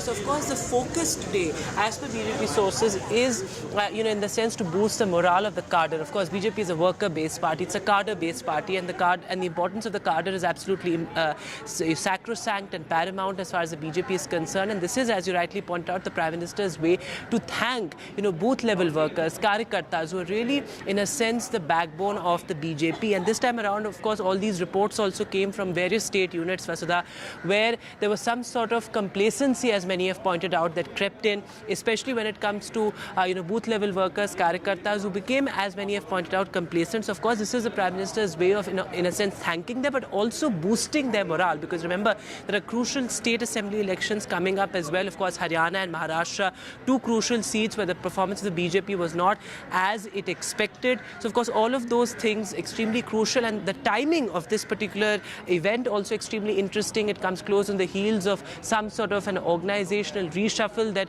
we have been reporting on as far as the UP BJP is concerned. Of course, the UP BJP chief offered to resign. He met the Home Minister, then the Home Minister met the Prime Minister as well. Here, as far as the BJP headquarters are concerned, of course, there's enthusiasm. This is the third time that the Prime Minister will be addressing all those Karyakartas. Of course, we saw a similar event back in 2014 and 2019 as well. So, of course, all of those things on the cards. But right now, the focus very much is on what the BJP's strategy is going to be as far as the state assembly elections are concerned. Thank you, Vedant, for joining us with those crucial details. Important move by the Prime Minister there. And like my colleague Vedant pointed out, that this also comes before important assembly elections in Maharashtra and Haryana. The Prime Minister there talking to different party workers, also his own supporters of the BJP, sending out this clear message that the Karyakarta remains the most important facet of the BJP. Moving on to some news from the South, the most important news from the South, we are going to discuss who is misleading the common man or common woman in Karnataka. That seems to be the crux of the political debate that is playing out in Karnataka. The Congress party that announced reservations for locals only to promptly announce that the decision is on hold yesterday is now being accused by the BJP of using diversionary techniques to mislead people. In fact, the BJP is trying its best to bring back attention to the Valmiki board's alleged multi-crore scam, something that has put the Siddaramaiah government on the back foot. Now, the issue surfaced when P. Chandrasekharan, the account superintendent of the Karnataka Maharishi Valmiki Scheduled Tribe Development Corporation Limited, died by suicide on the 26th of May. In his suicide note, he alleged pressure and involvement of government officials. The Congress government, of course, created a judicial commission to probe the matter, but the limelight in the last 2 days was taken away by the state government's proposal to bring in up to 70% reservation for locals. Today, several BJP leaders, you can see the visuals there, including State Chief B.Y. Vijayendra, were detained by the Bengaluru police after a large group of protesters attempted to lay siege at the Vidhan Sauda. In the last 1 year, since the run-up to the assembly elections in the state, which the Congress of course swept, we have seen and heard it all. 40% Sarkara claims by the Congress, fuel price hike, insistence on only Kannadiga employees and Kannada hoardings, fight over guarantees and water crisis. But who exactly is leading the voter on a garden path, and who is telling the truth? Are they all taking turns to do both? That's what we ask tonight. Joining me now is Bhaskar Rao, spokesperson of the BJP. He's also been the former Commissioner of Police in Bengaluru. We also have Nizam Fauzdar, who's the spokesperson and also General Secretary of the Congress in Karnataka. And we also have Ramakrishna Upadhyay, who is a senior journalist in Karnataka. Thank you all of you for joining me on this show. To you, Mr. Nizam, first, did you expect the BJP to be this aggressive, sir? Clearly, this seems to be a renewed BJP because, you know, last year when your party swept the state, it did seem like the BJP will take some time to sort of get its act together. But it doesn't look like a weakened BJP right now. The 2024 election results were also in some ways a setback to your party. How do you see the move by the BJP to possibly take on every, announcement by the Congress party very aggressively and sort of these protests that are happening? How do you see this? A regressive party will follow regressive policies. BJP and its ideology is a very regressive phenomena. I don't even call ideology now, it's a phenomena. They have looted the Karnataka state for the last 3 years. 3 lakh crores were taken into debt and siphoned off. They have to answer this. We have initiated X number of development work that people are loving to see. It is a 3.71 lakh crores budget, which is giving about 44 crore extra. You know, it's a higher mark to it. We're giving about 1.33 crore people, the women, as the Graha Lakshmi, the benefit. We are giving every woman a chance to be empowered to travel and work and be independent. In the same way, we are doing a lot of infrastructural programs, from the road building to a lot of things that is happening. The BJP is like this. But Nizam, may I just ask you this one question? Mr. Nizam, some days ago you said that, Kannada hoardings are compulsory and there was this, little bit of violence that happened in Bengaluru. Of course, then you give time. Then, of course, there was this thing that IT employers need to display the names of the locals that they employ. That needs to be displayed very conspicuously is what your government said. That, your government also walked back on that announcement. Yesterday, we saw a lot of back and forth happening, and finally the state government has said that that it will take some time. So, at some level, it does feel like the Congress government wants to just keep testing waters, wants to just keep making these announcements without really putting in that kind of thought. Because if you look at the draft of, this jobs for locals, it seems like, maybe a school-going student has drafted it. So, do you think such an approach will be okay when it comes to policy statements? No, your conviction of asking the question itself is questionable now. Let me ask you, it's just like this. Who gave a hasty decision in this country? In the midnight in 2016, Notebandi kar diya. In about the GST, midnight hasty decision. You have spoiled the MSME. You have spoiled the financial structure of the country. And you are asking us that who is taking hasty decisions? We are saying it's simple. You don't ask the same question in UP, you don't ask the same question in Bihar, you don't ask the same question in Madhya Pradesh. Yes, we have a legacy of Kannada.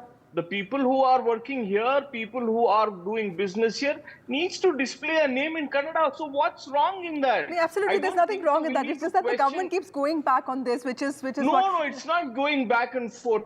We are simply standing by the Karnataka let me go to state. Mr. Rao. Yes, sir, I'll come back to you, Mr. Nizam. Yes, sir, I'll come back to you. Ever since this government has come, Okay, Mr. Bhaskar. Last year. Mr. Nizam, I'll come back to you. Let Mr. Bhaskar respond. Mr. Rao, ever since this government came to power. Before that, sir, I would also like to ask you. All kinds of false promises to the electorate. No, sir, where are you? Now where it is the not BJP? able to deliver. Where is the BJP when it comes to, comes to this jobs for locals front? Because it's one thing to say that you care for Kannadiga pride, but another to support policies that can also result in the state losing out on opportunities. But I did see, your spokespersons also, dilly-dallying when it comes to either support or, their own opposition. I will give clarity to it.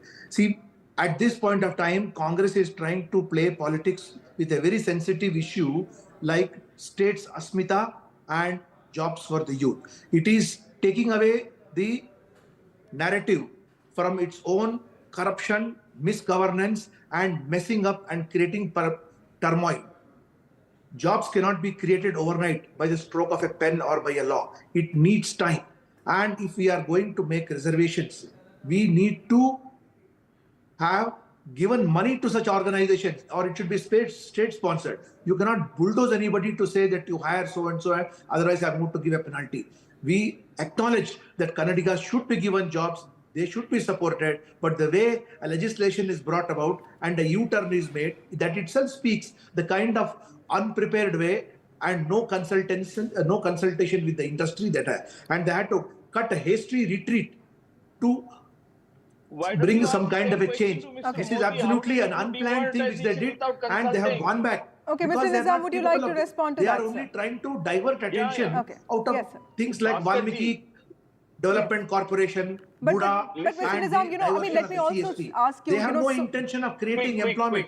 There is no intention of creating employment, and it is only to confuse. And they call it a brand. Mr. Nizam, when it comes to suicide notes, we saw what happened in last year. Last time election, there was a suicide note which actually, changed to a lot of political dynamics. In this case, Chandrasekharan's letter cites pressure from senior officials. So clearly, there is some amount of pressure that your government is facing because B. Nagendra has also been sent to custody. But your party leaders are also saying that you're being, these agencies are being misused, right? So how do you respond to that, sir? Very simple. We have constituted a SIT. SIT is doing its work. CED has taken Mr. Nagendra into custody. They have not found any information. अरे ठहरो जी, आप भी policeman थे साहब, आप भी policeman थे. तो हमें बात करने दीजिए. So what I'm saying is the SIT is in place. ED is doing its work. Let us see how ED will twist arm many of the witnesses to give just the way they did in the liquor scam. My question is simple. Mr. Nagendra submitted his resignation without a protest, unlike Ishwarappa, who was forced to resign. The difference between the morality of the Congress party and the BJP is that when there seems to be something wrong. Okay, Ramakrishna Upadhyay has been waiting for a long time. I'm sorry, gentlemen, I have to go to him. Mr. Upadhyay, how do you see this Congress versus BJP play in Karnataka? Because, one thing that seems constant is allegations of corruption. So let him speak, I'll come back to you, sir. They have miserably... Yes, sir. Hello. Yes, sir. Ramakrishna, sir. Please tell us how do you see the politics? How do you see the politics of corruption and politics of protest playing out? Because and also these allegations that one party is creating diversionary tactics to actually mislead common people, and the other party saying the same thing about the other one. See, Karnataka is right now going through a multiple crisis. One is there is a tug of war between the Chief Minister and the Deputy Chief Minister over the CM's post. Now, Shiv Kumar wants to occupy that post, hell come here, and then Siddaramaiah says, I will not allow him. So this is on one side. And then you have financial crisis facing the state because the 5 guarantees have sucked out all the money that was there in the treasury. Now, the government doesn't have any money for paying the government employees. So this is a situation as far as the financial position is concerned. And then you had drought. So, this government seems to have forgotten drought. See, they asked for 18,000 crores from the central government and got about only 5,000 crores, which is really unfair, I think. But where is the drought? Now there is a flood happening all over the state. So they have so many things on their plate, and they are bringing in issues that are irrelevant. And you talk about jobs for Kannadigas out of the blue. Can that be implemented just like that? And everybody knows that any state government which has tried this kind of a trick has failed. In Maharashtra, we've seen that they brought in this kind of legislation, which was struck down by the Supreme Court. So it cannot happen just like that. And especially for a state like Karnataka, which attracts so much of talent from across the country, and it is the IT capital, the Silicon Valley of India. How can you have jobs reserved for Kannadigas only? Kannadigas will have jobs. Mr. Rao, you also heard Mr. Upadhyay as a senior journalist. You also heard your opponent here. Today, Minister Krishna Baire Gowda, who's not seen as a very aggressive man, he's seen as a decent man. He is claiming that agencies like ED, CBI are being misused. Do you feel that this is something that will work against your party? Because clearly, while you've done well in Karnataka, the BJP overall has also reduced numbers. You take the issue in Karnataka. What Karnataka is going through is they are firefighting to manage a financial crisis which they have themselves created by giving false promises. Now, to divert attention from burning issues, they have got a lot of internal issues also, like who is going to be chief minister, how many deputy CMs are going to be there. They want to bring in a caste survey, and they want to create confusion. And to divert all these things, now they are talking about a Bangalore South district. Okay. And then about job reservations in the private sector. Last word from Mr. Nizam. Is the Congress party not focusing on governance and creating controversies one after the other, sir?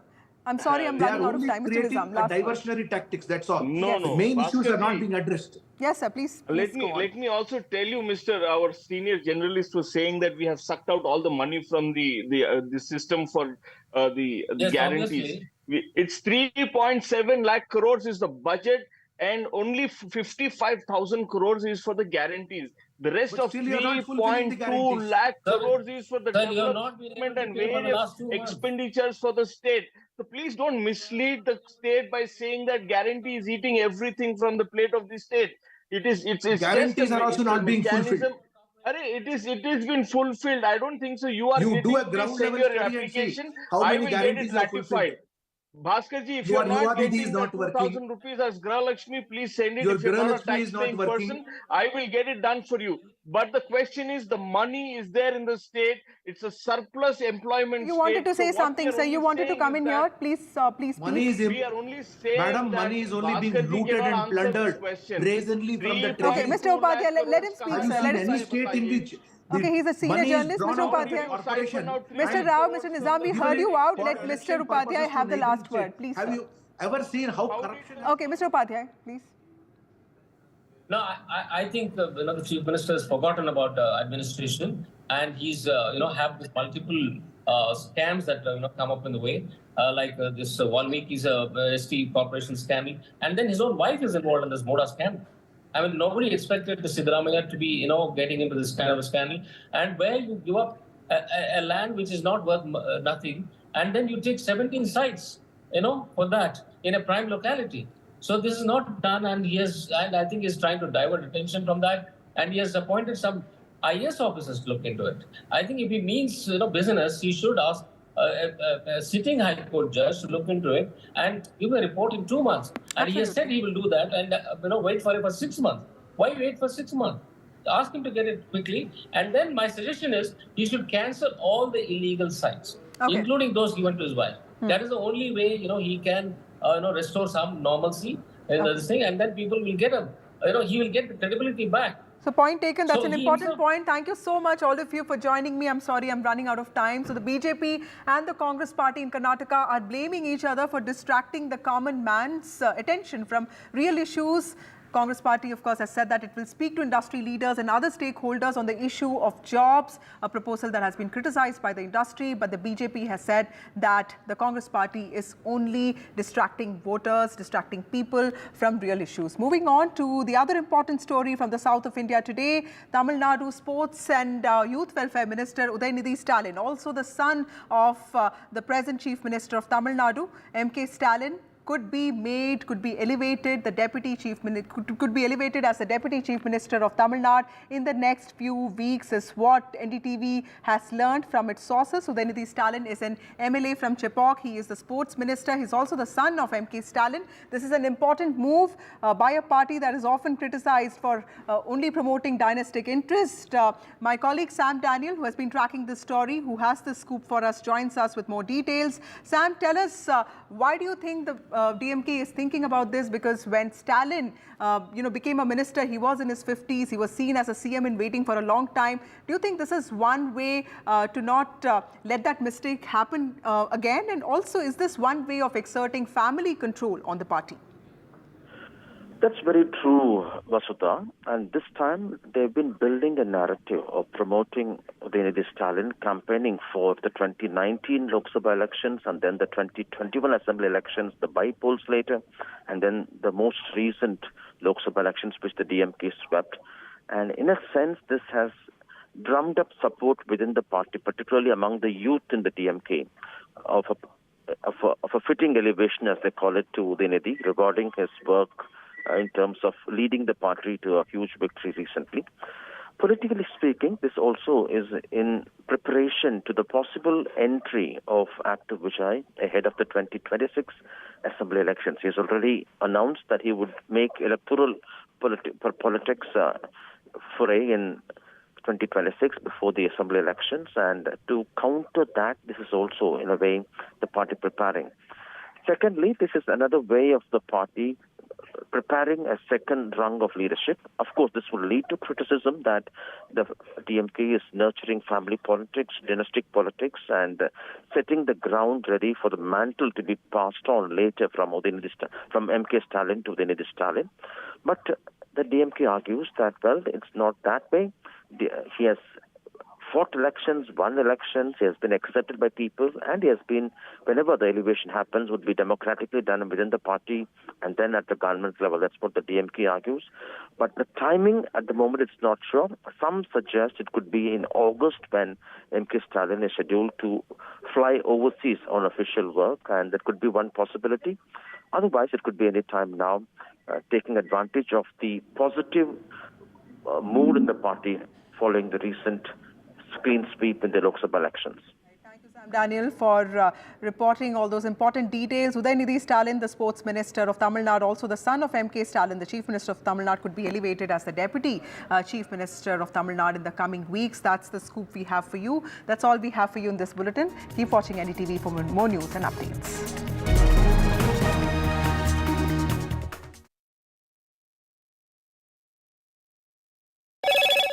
Hello, Moto. Motorola, India's best 5G smartphone brand.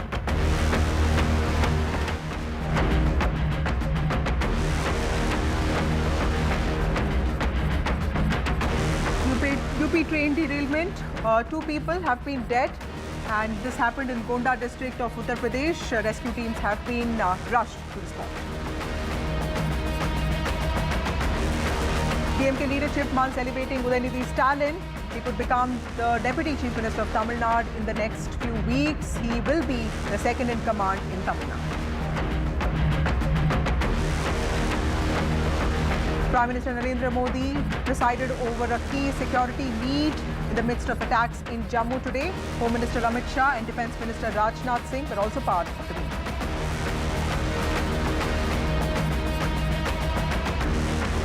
UP Police's diktat sparks row. In fact, all shops on the Kawar Yatra route in Muzaffarnagar have been asked to display their owners' names. Akhilesh Yadav of Samajwadi Party has said that this is a social crime.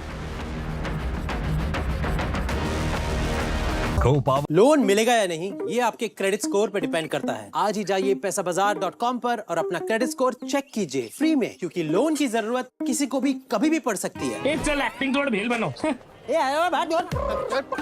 पैसाबाजार.com। Stay informed and entertained with the new and updated NDTV news app. You can watch all our channels live, listen to podcasts, read breaking and exclusive news from around the world and more. Download the NDTV app today and get access to the best journalism and storytelling on your smartphone or tablet. The NDTV app. News that matters to you. Some people say the metaverse will only be virtual.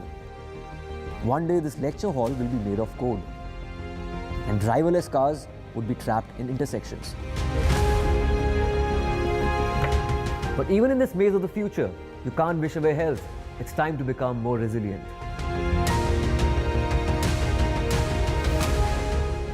10 years of Banega Swasth India, we have grown and achieved so many milestones.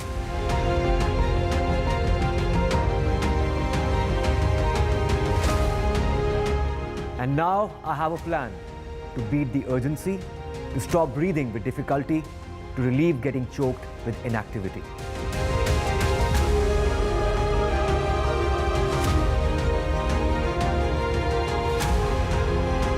Energize our government, our environment, our society, and ourselves. Everyone, everywhere, every day.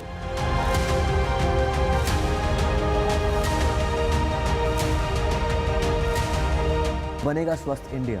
One world hygiene.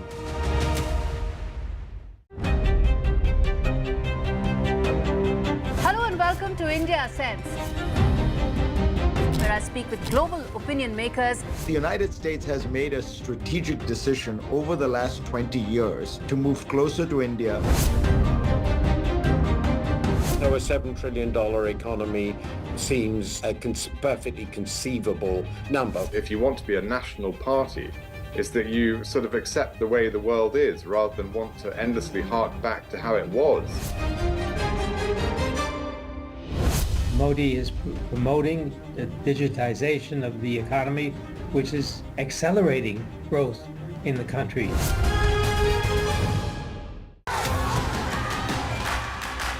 The biggest democratic exercise in the world. Team NDTV covers it from ground zero. BJP really had to fight a tough election this time. Unprecedented exercise. Unmatched coverage. There is no dispute. जनता को decide करना है. From polling to counting, NDTV brought you the most trustworthy news and updates.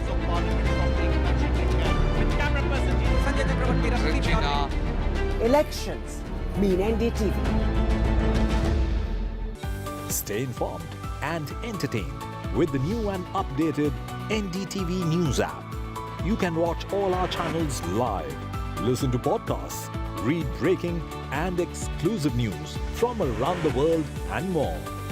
Download the NDTV app today and get access to the best journalism and storytelling on your smartphone or tablet.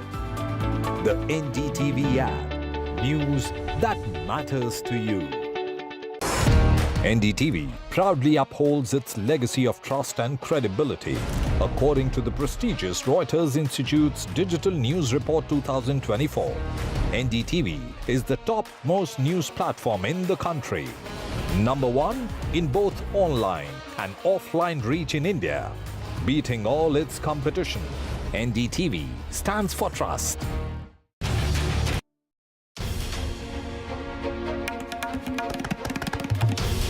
This is NDTV, and you're watching NDTV 24/7.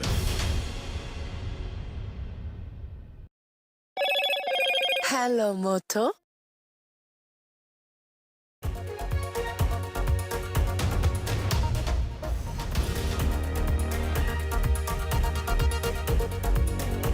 and welcome. You're watching the news. I'm Gargi Rawat. Coming up, another train accident, this time in Uttar Pradesh. 2 passengers have died. Also, the Supreme Court has ordered the centre-wise, city-wise NEET results to be uploaded. And Surya Kumar Yadav will captain the Indian T20 team. All that and more coming up ahead. Let's take a look at the headlines. 2 deaths, multiple injuries reported after the Chandigarh-Dibrugarh express train derailed in Uttar Pradesh. The driver says he heard a loud explosion before multiple coaches derailed in Gonda. A high-level inquiry has been ordered. The Congress hits out over rail safety under the Modi government. The Supreme Court orders the National Testing Agency to publish the NEET UG exam results in their entirety, city-wise and centre-wise, by Saturday noon without revealing the names of the students, as the top court had some tough questions today for the NTA. The next hearing is on Monday.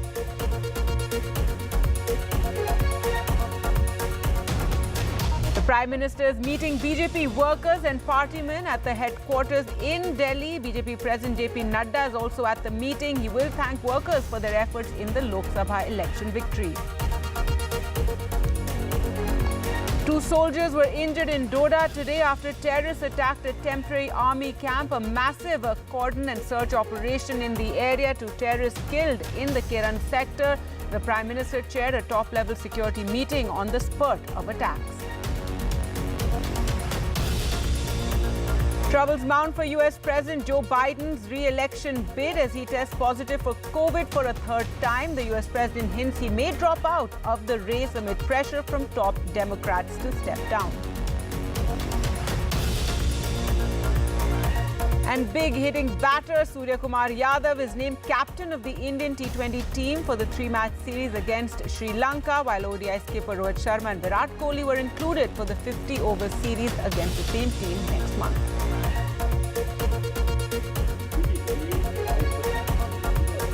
And Russian boots on the ground made in Bihar. How a 70% female workforce works overtime in a Patna factory for boots that are used by Russian soldiers.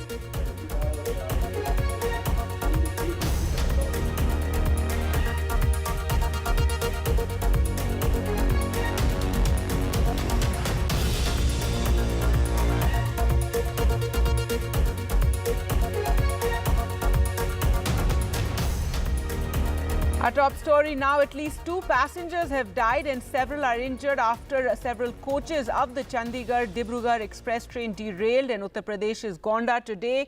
Rescue teams and local officials were rushed to the site of the accident, which took place at around 2:30 in the afternoon. The driver of the express claims that he heard a loud explosion before the multiple coaches derailed. Now a high-level inquiry has been ordered. Also enhanced compensation of 10 lakhs for the family of the dead, 2.5 lakhs to those who've been grievously injured, 50,000 to minor or simple injuries. Remember, several teams were rushed to the spot, local officials as well. The Congress has hit out at the Modi government. Congress President Mallikarjun Kharge says yet another instance of how the Modi government has systematically jeopardized rail safety. बाल बच गया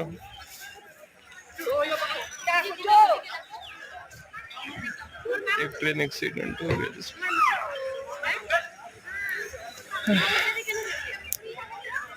ये 2:30 बजे के करीब में हादसा हुआ है। हाँ, चंडीगढ़ डिब्रूगढ़ एक्सप्रेस में गोंडा से करीब 20 किलोमीटर आगे है ये जी। बता रहे मनकापुर अभी यहाँ से 5 किलोमीटर है। हाँ, और 2 बोगियाँ तो एकदम से ऐसे पलट गई हैं। हाँ, एक बोगी ऐसे लगी है, बाकी तो आप देख ही सकते हैं पटरियों की क्या हाल है। पटरियाँ खिसक चुकी हैं यहाँ पे। अभी 2 संख्या है और बाकी जो चोटिल हैं उन लोगों को काफी उपचार दिया जा रहा है। यहाँ से जो हम लोगों का मेन व्यवस्था देखी जा रही है कि लोग जो थे इधर यात्री काफी लंबे के थे, उन लोगों को गंतव्य पहुँचाने के लिए जो प्रबंधन होना है उसके लिए हम लोगों ने लाइन अप किया है। लोकल लेवल पर बसेस और एम्बुलेंसेज, यहाँ तक कि हमारे अपने वाहनों से हम लोगों ने तुरंत भेज दिया और लोग जो हैं काफी लोग पहुँच भी चुके हैं मनकापुर स्टेशन और बाकी रेलवे के साथ समन्वय के साथ में रेस्क्यू स्पेशल से उन लोगों को उनके गंतव्य पर पहुँचाया। इस सूचना पे तत्काल जो हमारी पुलिस की फोर्स है वो मौके पे पहुंची और हमारी जो फायर ब्रिगेड की टीम है और जो प्रशासन के अधिकारी हैं और डीएम साहब, मैं, कमिश्नर साहब और डीआई साहब यही मौके पे मौजूद है। तत्काल पुलिस द्वारा रेस्क्यू अभियान चलाया गया और घायलों को तत्काल ट्रेन से निकाला गया, डब्बों से जो उसमें फंसे हुए थे। यहाँ के जो ग्रामीण हैं उनके द्वारा भी काफ़ी सहायता की गई। अभी तक जो पुष्ट सूचना है उसके अनुसार 2 लोग की इस दुर्भाग्यपूर्ण घटना में मृत्यु हुई है, जिन्हें एम्बुलेंस से भिजवाया गया है, और करीब 6 लोग हैं जो थोड़े गंभीर घायल हैं। All right, so those officials who rushed to the spot, they're speaking to the media. As we said, 2 passengers died, several dozens are said to be injured. What is curious is how the driver of the train, the loco driver, has apparently said that he heard a loud noise just before the derailment took place, and several bogies, as you can see there, some even lying on their side. 4 AC coaches also derailed and were seen lying on their side. There was a worry that there may be more injured there, but the teams who rushed to the spot quickly checked all the carriages and all the passengers had been brought out. Those who were injured were quickly rushed to medical facilities. Also, a medical van was sent to the area. All through the day, several trains had to be cancelled or rerouted as well. Let's go across now to Ranveer, who joins us from the site of the accident. Ranveer, what is the latest you can share with us? Also, the driver of the train says he heard a loud sound and explosion just before the derailment. Yes, as per railway officials, the loco pilot told the officials that he heard some explosive voice, but they're not sure whether it's a conspiracy or something else. So the probe is going on. Some top official of the railway department are here, and they are looking after the restoration work on the track number 2, which is safe, but due to this accident, the rail route has been stopped. So 2 trains has been cancelled and 11 has been rerouted from other routes. So the restoration work is going on. The total death toll is 1. Earlier it was told that a total 2 passengers died in this accident, but due to chaos and a situation, in a haphazard situation, the administration told that the death toll is 2. But now the final figures are coming out, and the death toll is 1, while 6 are seriously injured, while 30 others have got minor injuries, and the treatment is going on in district hospital and CSCs too. Right, Ranveer, and also high-level inquiry has been ordered into the entire matter. By when do you think the tracks will be cleared and, you know, the movement of trains can continue on this route? Right, and I spoke to some railway officials. They are claiming that the uplink, which is from Gorakhpur to Lucknow track, will be restored by tomorrow morning. But the downlink, with the tracks are extracted due to accident, that track will take time, and probably tomorrow or day after tomorrow that will be restored, because presently JCBs are being deployed to replace the bogies from that train for restoration and repair work. All right, Ranveer Singh, they're reporting from the site of the accident, also bringing us that important update that the number has been revised, and now the authorities saying that 1 person has died while 6 are grievously injured, and remember, many others are injured as well, but 1 person has died and 6 others are seriously injured in this train derailment. In other news now, Surya Kumar Yadav has been named captain of India's T20 squad for the 3-match series against Sri Lanka, while Rohit Sharma and Virat Kohli will play the ODI series against the same side. Let's go across to Rika for more on this. Rika, was this on expected lines? Well, it wasn't, Gargi, and Hardik Pandya will be massively disappointed given that he had ambitions to become the India captain. But now selectors, it seems, they're looking at a long-term plan for India, and hence they have decided to give the reins of captaincy to Surya Kumar Yadav for the 3 T20I series against Sri Lanka that commences on 27th of this month. There will be 3 T20 matches played by the Indian cricket team against the Sri Lankan cricket team. Significantly, Hardik Pandya has also been removed from the leadership group, which means that Shubman Gill has been brought in as the vice captain of the team, and that is pretty big news, Gargi.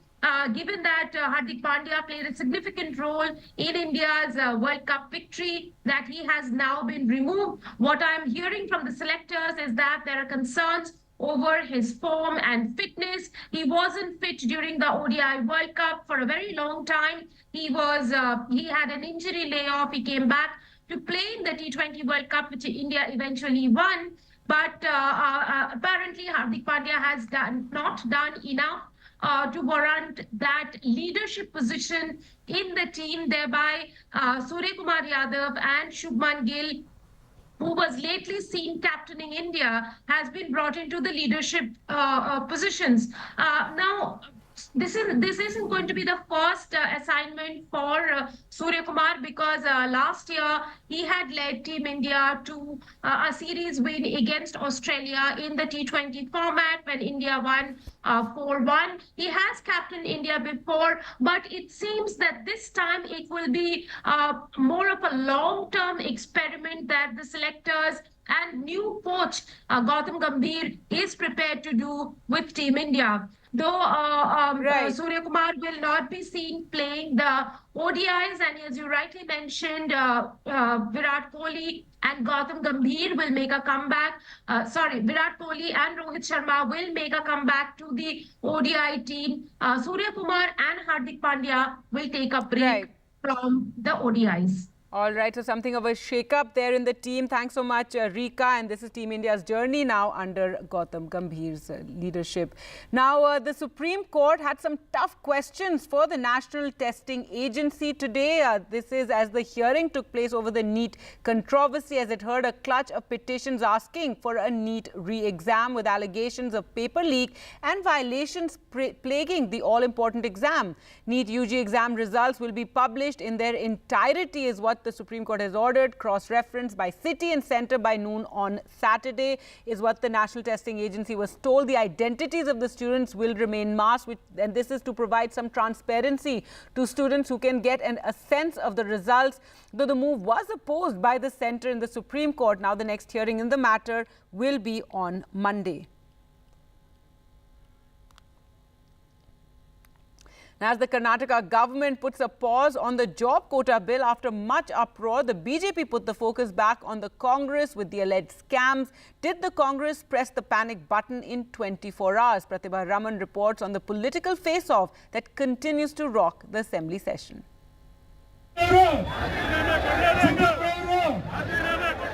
BJP's mega protest at Bengaluru's Freedom Park this morning against the state government's alleged mismanagement, hours after Karnataka CM Siddaramaiah decided to roll back the cabinet-approved job quota for locals. It has clearly exposed the lapses on the government, how irresponsible the government is. How government has been irresponsible. It has completely exposed this government, how without any responsibility they brought into the cabinet, approved, again withdrawn. It clearly exposed they have been not responsible. No right governance is happening in this government. As the BJP claimed that the Congress used this controversial bill to divert attention from the alleged scams, the Congress was quick to justify the move. It is the quota bill that was drafted by the Labour Department. They have to have interministerial consultations, industry body consultations. That has not happened from the Labour Department. So we'll have a wider consultation. We will ensure that we provide the best skill sets for our local people to ensure that they are employed better, not only here but across the globe. Kannada activists staged counter-protests but were taken into preventive custody by the police. The focus is now back on the alleged scams that engulf the Congress government. While the BJP has been busy training its guns on Karnataka Chief Minister Siddaramaiah, the Congress in the meantime has organized a meeting at a Bengaluru hotel to plan its counter-strategy. With camera persons Kumar and Govind, Pratibha Raman in Bengaluru for NDTV.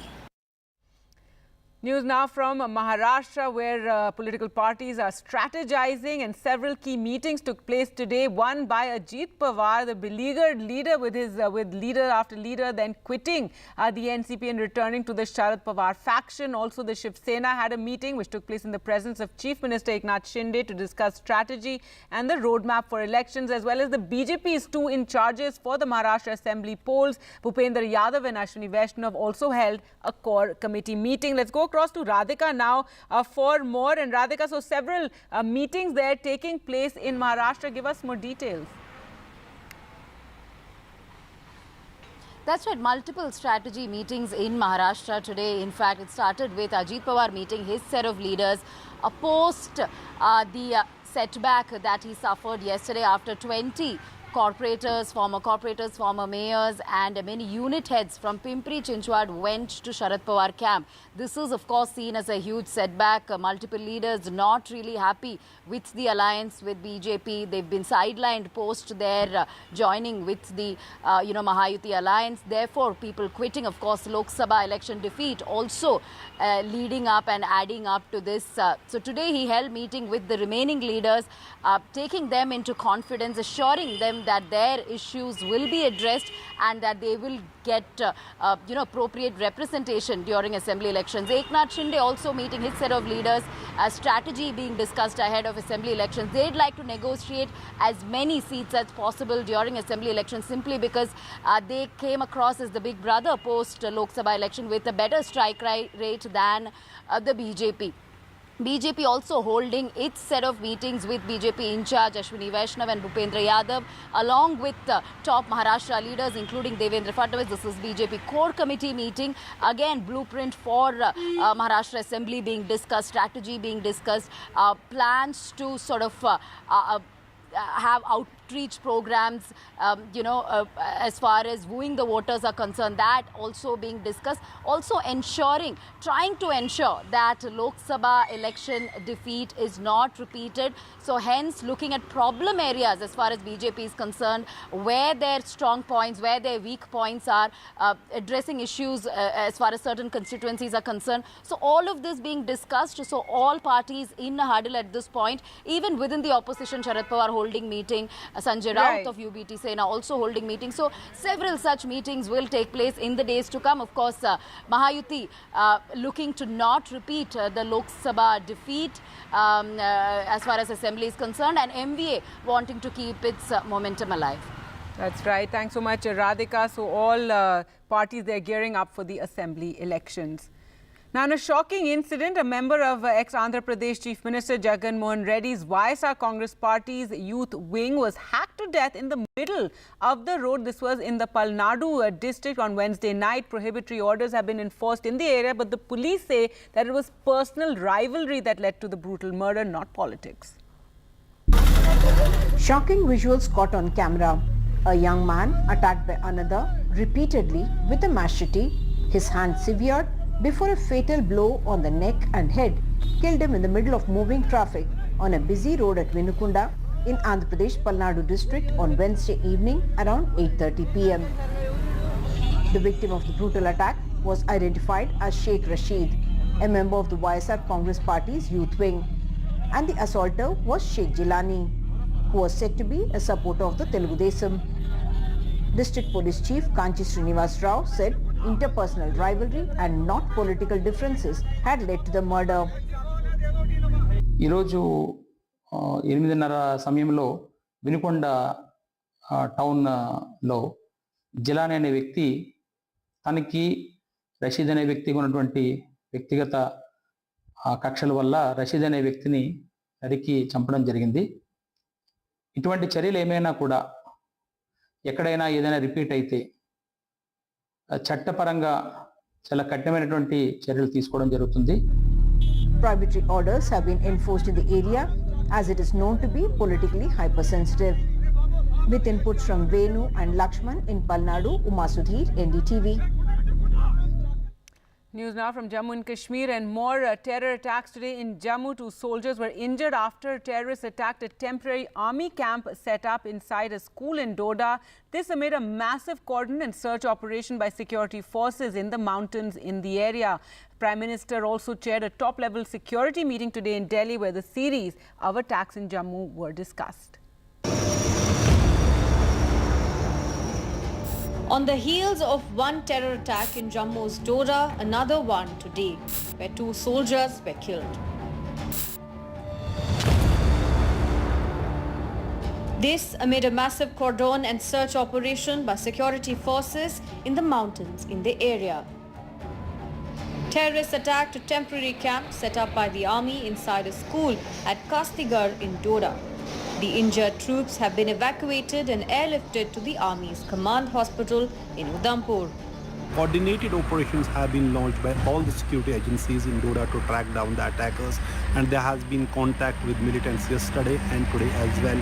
इस general area में search operation हमारा चल रहा था। सारे security forces जितनी भी हैं यहाँ पे डोडा में, तो सभी सिक्योरिटी फोर्सेस का मिला के एक कोऑर्डिनेशन के साथ ऑपरेशन यहाँ पे चल रहा है।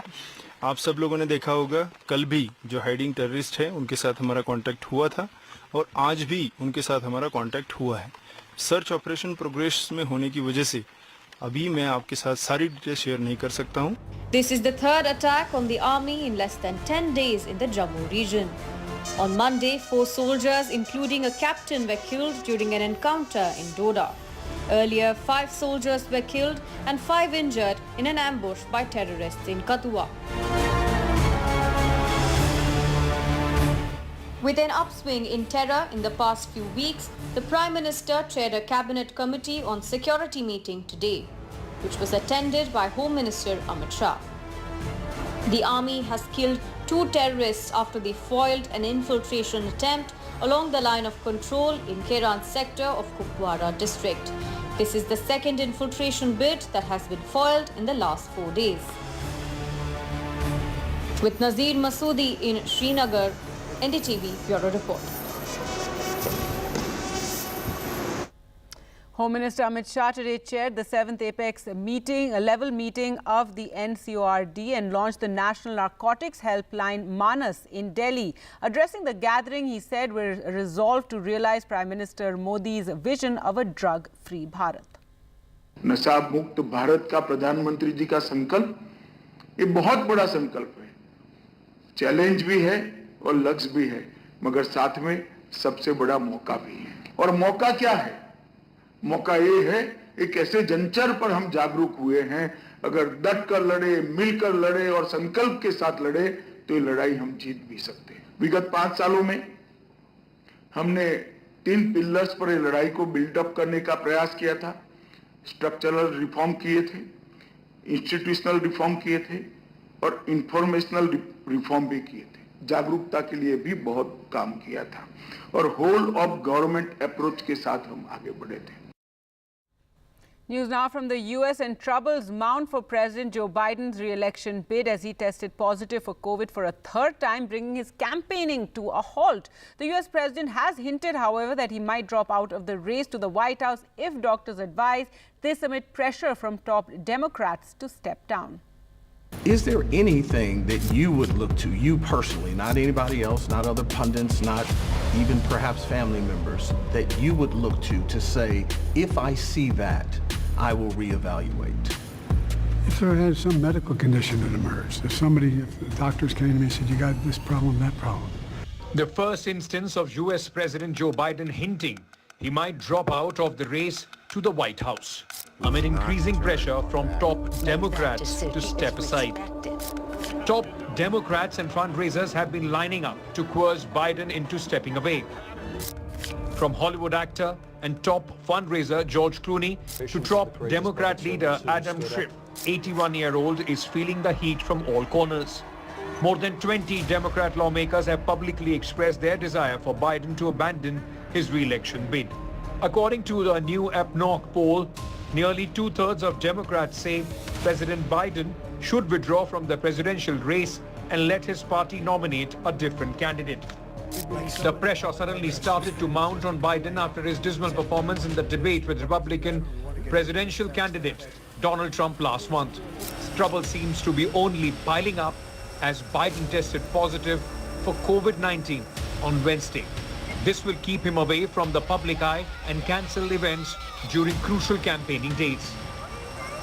Meanwhile, Trump ramps up support at the Republican National Convention this week in the wake of the assassination attempt on his life.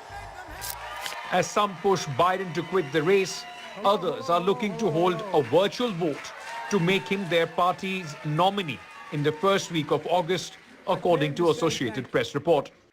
Rebuffing the calls to quit, Biden has said he has plenty of time to energize voters. On the other hand, 3 new major national polls have showed Joe Biden is still in a close race with Donald Trump. But how will he offset growing calls from within his own party to quit? The question remains. Vishal Vivek for NDTV.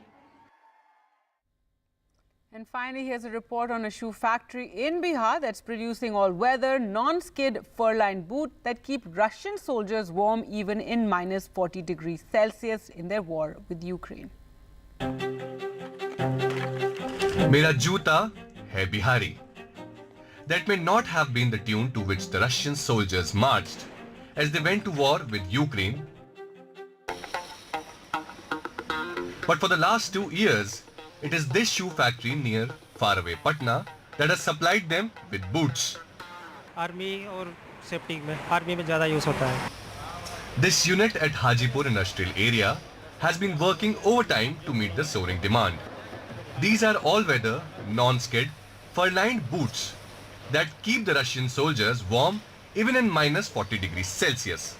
ये जूता हम लोग रसिया में supply करते हैं. इसमें जो फर है वो बर्फीली एरिया के लिए जाता है जो पैर को हॉट करे. To ensure quality is not compromised, experts from Russia have been posted at the manufacturing facility. पूरे क्वालिटी पे उनका नजर रहता है. कैसा जूता बन रहा है, क्या प्रॉब्लम है, नहीं है, उसको वो लोग देखते हैं. Last year, this company exported around 1.5 million pairs of shoes, worth 100 crore rupees. This year, the target is to increase sales by over 50%. Interestingly, 70% of the workforce is female. The company also manufactures products for leading footwear brands of Europe and is now taking baby steps into the luxury shoe segment. Russia, we are exporting the safety shoes. In this floor, we are making for the United Kingdom, Spain, mainly Europe, fashion product, which we can compete with the big brands. Russian जूता बनता है यहाँ पे. Bihar is not a state which can boast of major industrialization, but the silver lining is this factory behind me at Hajipur near Patna, which is supplying shoes to the Russian army. From Hajipur, this is Prabhakar Kumar for NDTV. And with that, it's a wrap from me. Thanks for watching. News continues right here on NDTV.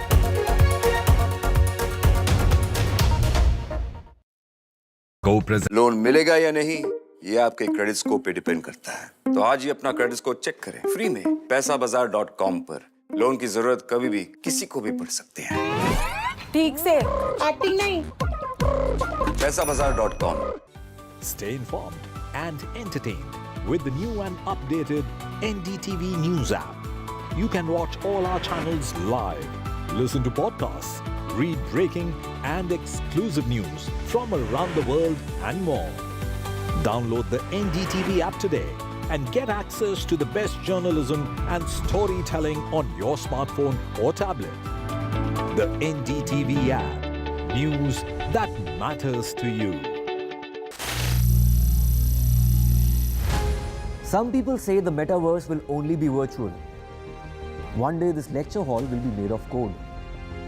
And driverless cars would be trapped in intersections. But even in this maze of the future, you can't wish away health. It's time to become more resilient.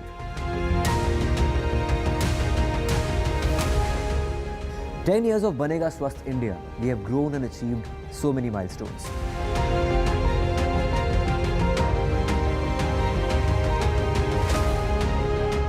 And now I have a plan to beat the urgency, to stop breathing with difficulty, to relieve getting choked with inactivity.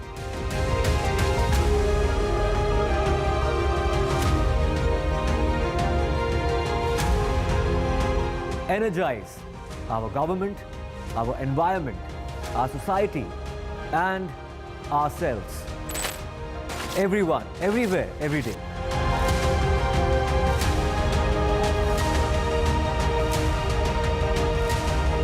बनेगा स्वस्थ India. One World Hygiene.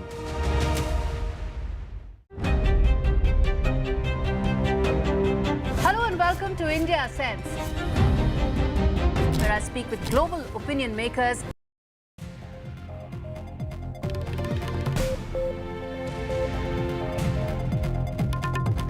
Hello everyone, this is The Last Word with me, Maria Shakil. Another day of hearing at the Supreme Court over the re-NEET question, but no clear answers yet. NEET aspirants will have to wait till Monday. After some tough questions, the Apex Court directed NTA, that is the National Testing Agency, to publish the results on its website by Saturday noon, with a rider that identity of students has to be masked on the website. Chief Justice of India said that evidence indicates that the paper leak was nationwide. Then why were toppers only from a few states? Clearly, there are many unanswered questions. But key to the future of 23 lakh NEET aspirants is one basic question. Will re-NEET happen or not? And will NTA pass the test in the Supreme Court? Joining us are NEET aspirants as well as petitioners for the retest and against it. Joining me on the show, C.B. Sharma, Professor of Education at IGNOU. Dheeraj Kumar Singh, he's an advocate for petitioners. Ira Ali is joining us. Keshav Karunakar is parent of a NEET aspirant, and we also have Anandi Singh, who's a NEET aspirant as well. C.B. Sharma, I'm beginning with you. You know, the questions which has been asked by the Supreme Court today is essentially about, is it too far-fetched to think that in those 45 minutes, the paper would have been leaked and the entire paper would have been solved? So I think these are very, very pertinent questions, because those 45 minutes will perhaps decide whether it was indeed a localized paper leak or perhaps something that spreads over states. Maria, I'm happy, and I really admire the observation of the Honorable Supreme Court. It has really hit the bullseye. The irregularity is not mass scale, and it is not nationwide. It is confined to a few places and to a few people. I have been holding the position right from the beginning that, look, there is a criminal conspiracy between those who held the question papers in the bank or wherever and the principal of the school. When we are holding a nationwide exam, this can happen. There can be connivance between a few people, and we should not cancel the NEET exam, which is massive and the largest exam of the world, in just one go. I would definitely like to mention that the whole issue has become political right from the beginning, as the results were declared on the day the results for the parliament came. We need to take this into cognizance, Maria, because this has heavily influenced this whole debate and this decision. And look at the demonstrations. The student wing of a political party has been spearheading this, and the coaching centers have been doing this. The government cannot and should not buckle to the pressure like this. I have mentioned again and again, 23 lakh plus students have appeared, and only about 1,20,000 will get admission. Every time you have a re-NEET, you will fail 22 lakh students. You get that voter list or voters capacity when you say that you have a re-NEET, because all those 22 lakh people would become your supporters. Okay. But I believe that every place where you find this has happened. No, I agree with you, because the question is also that in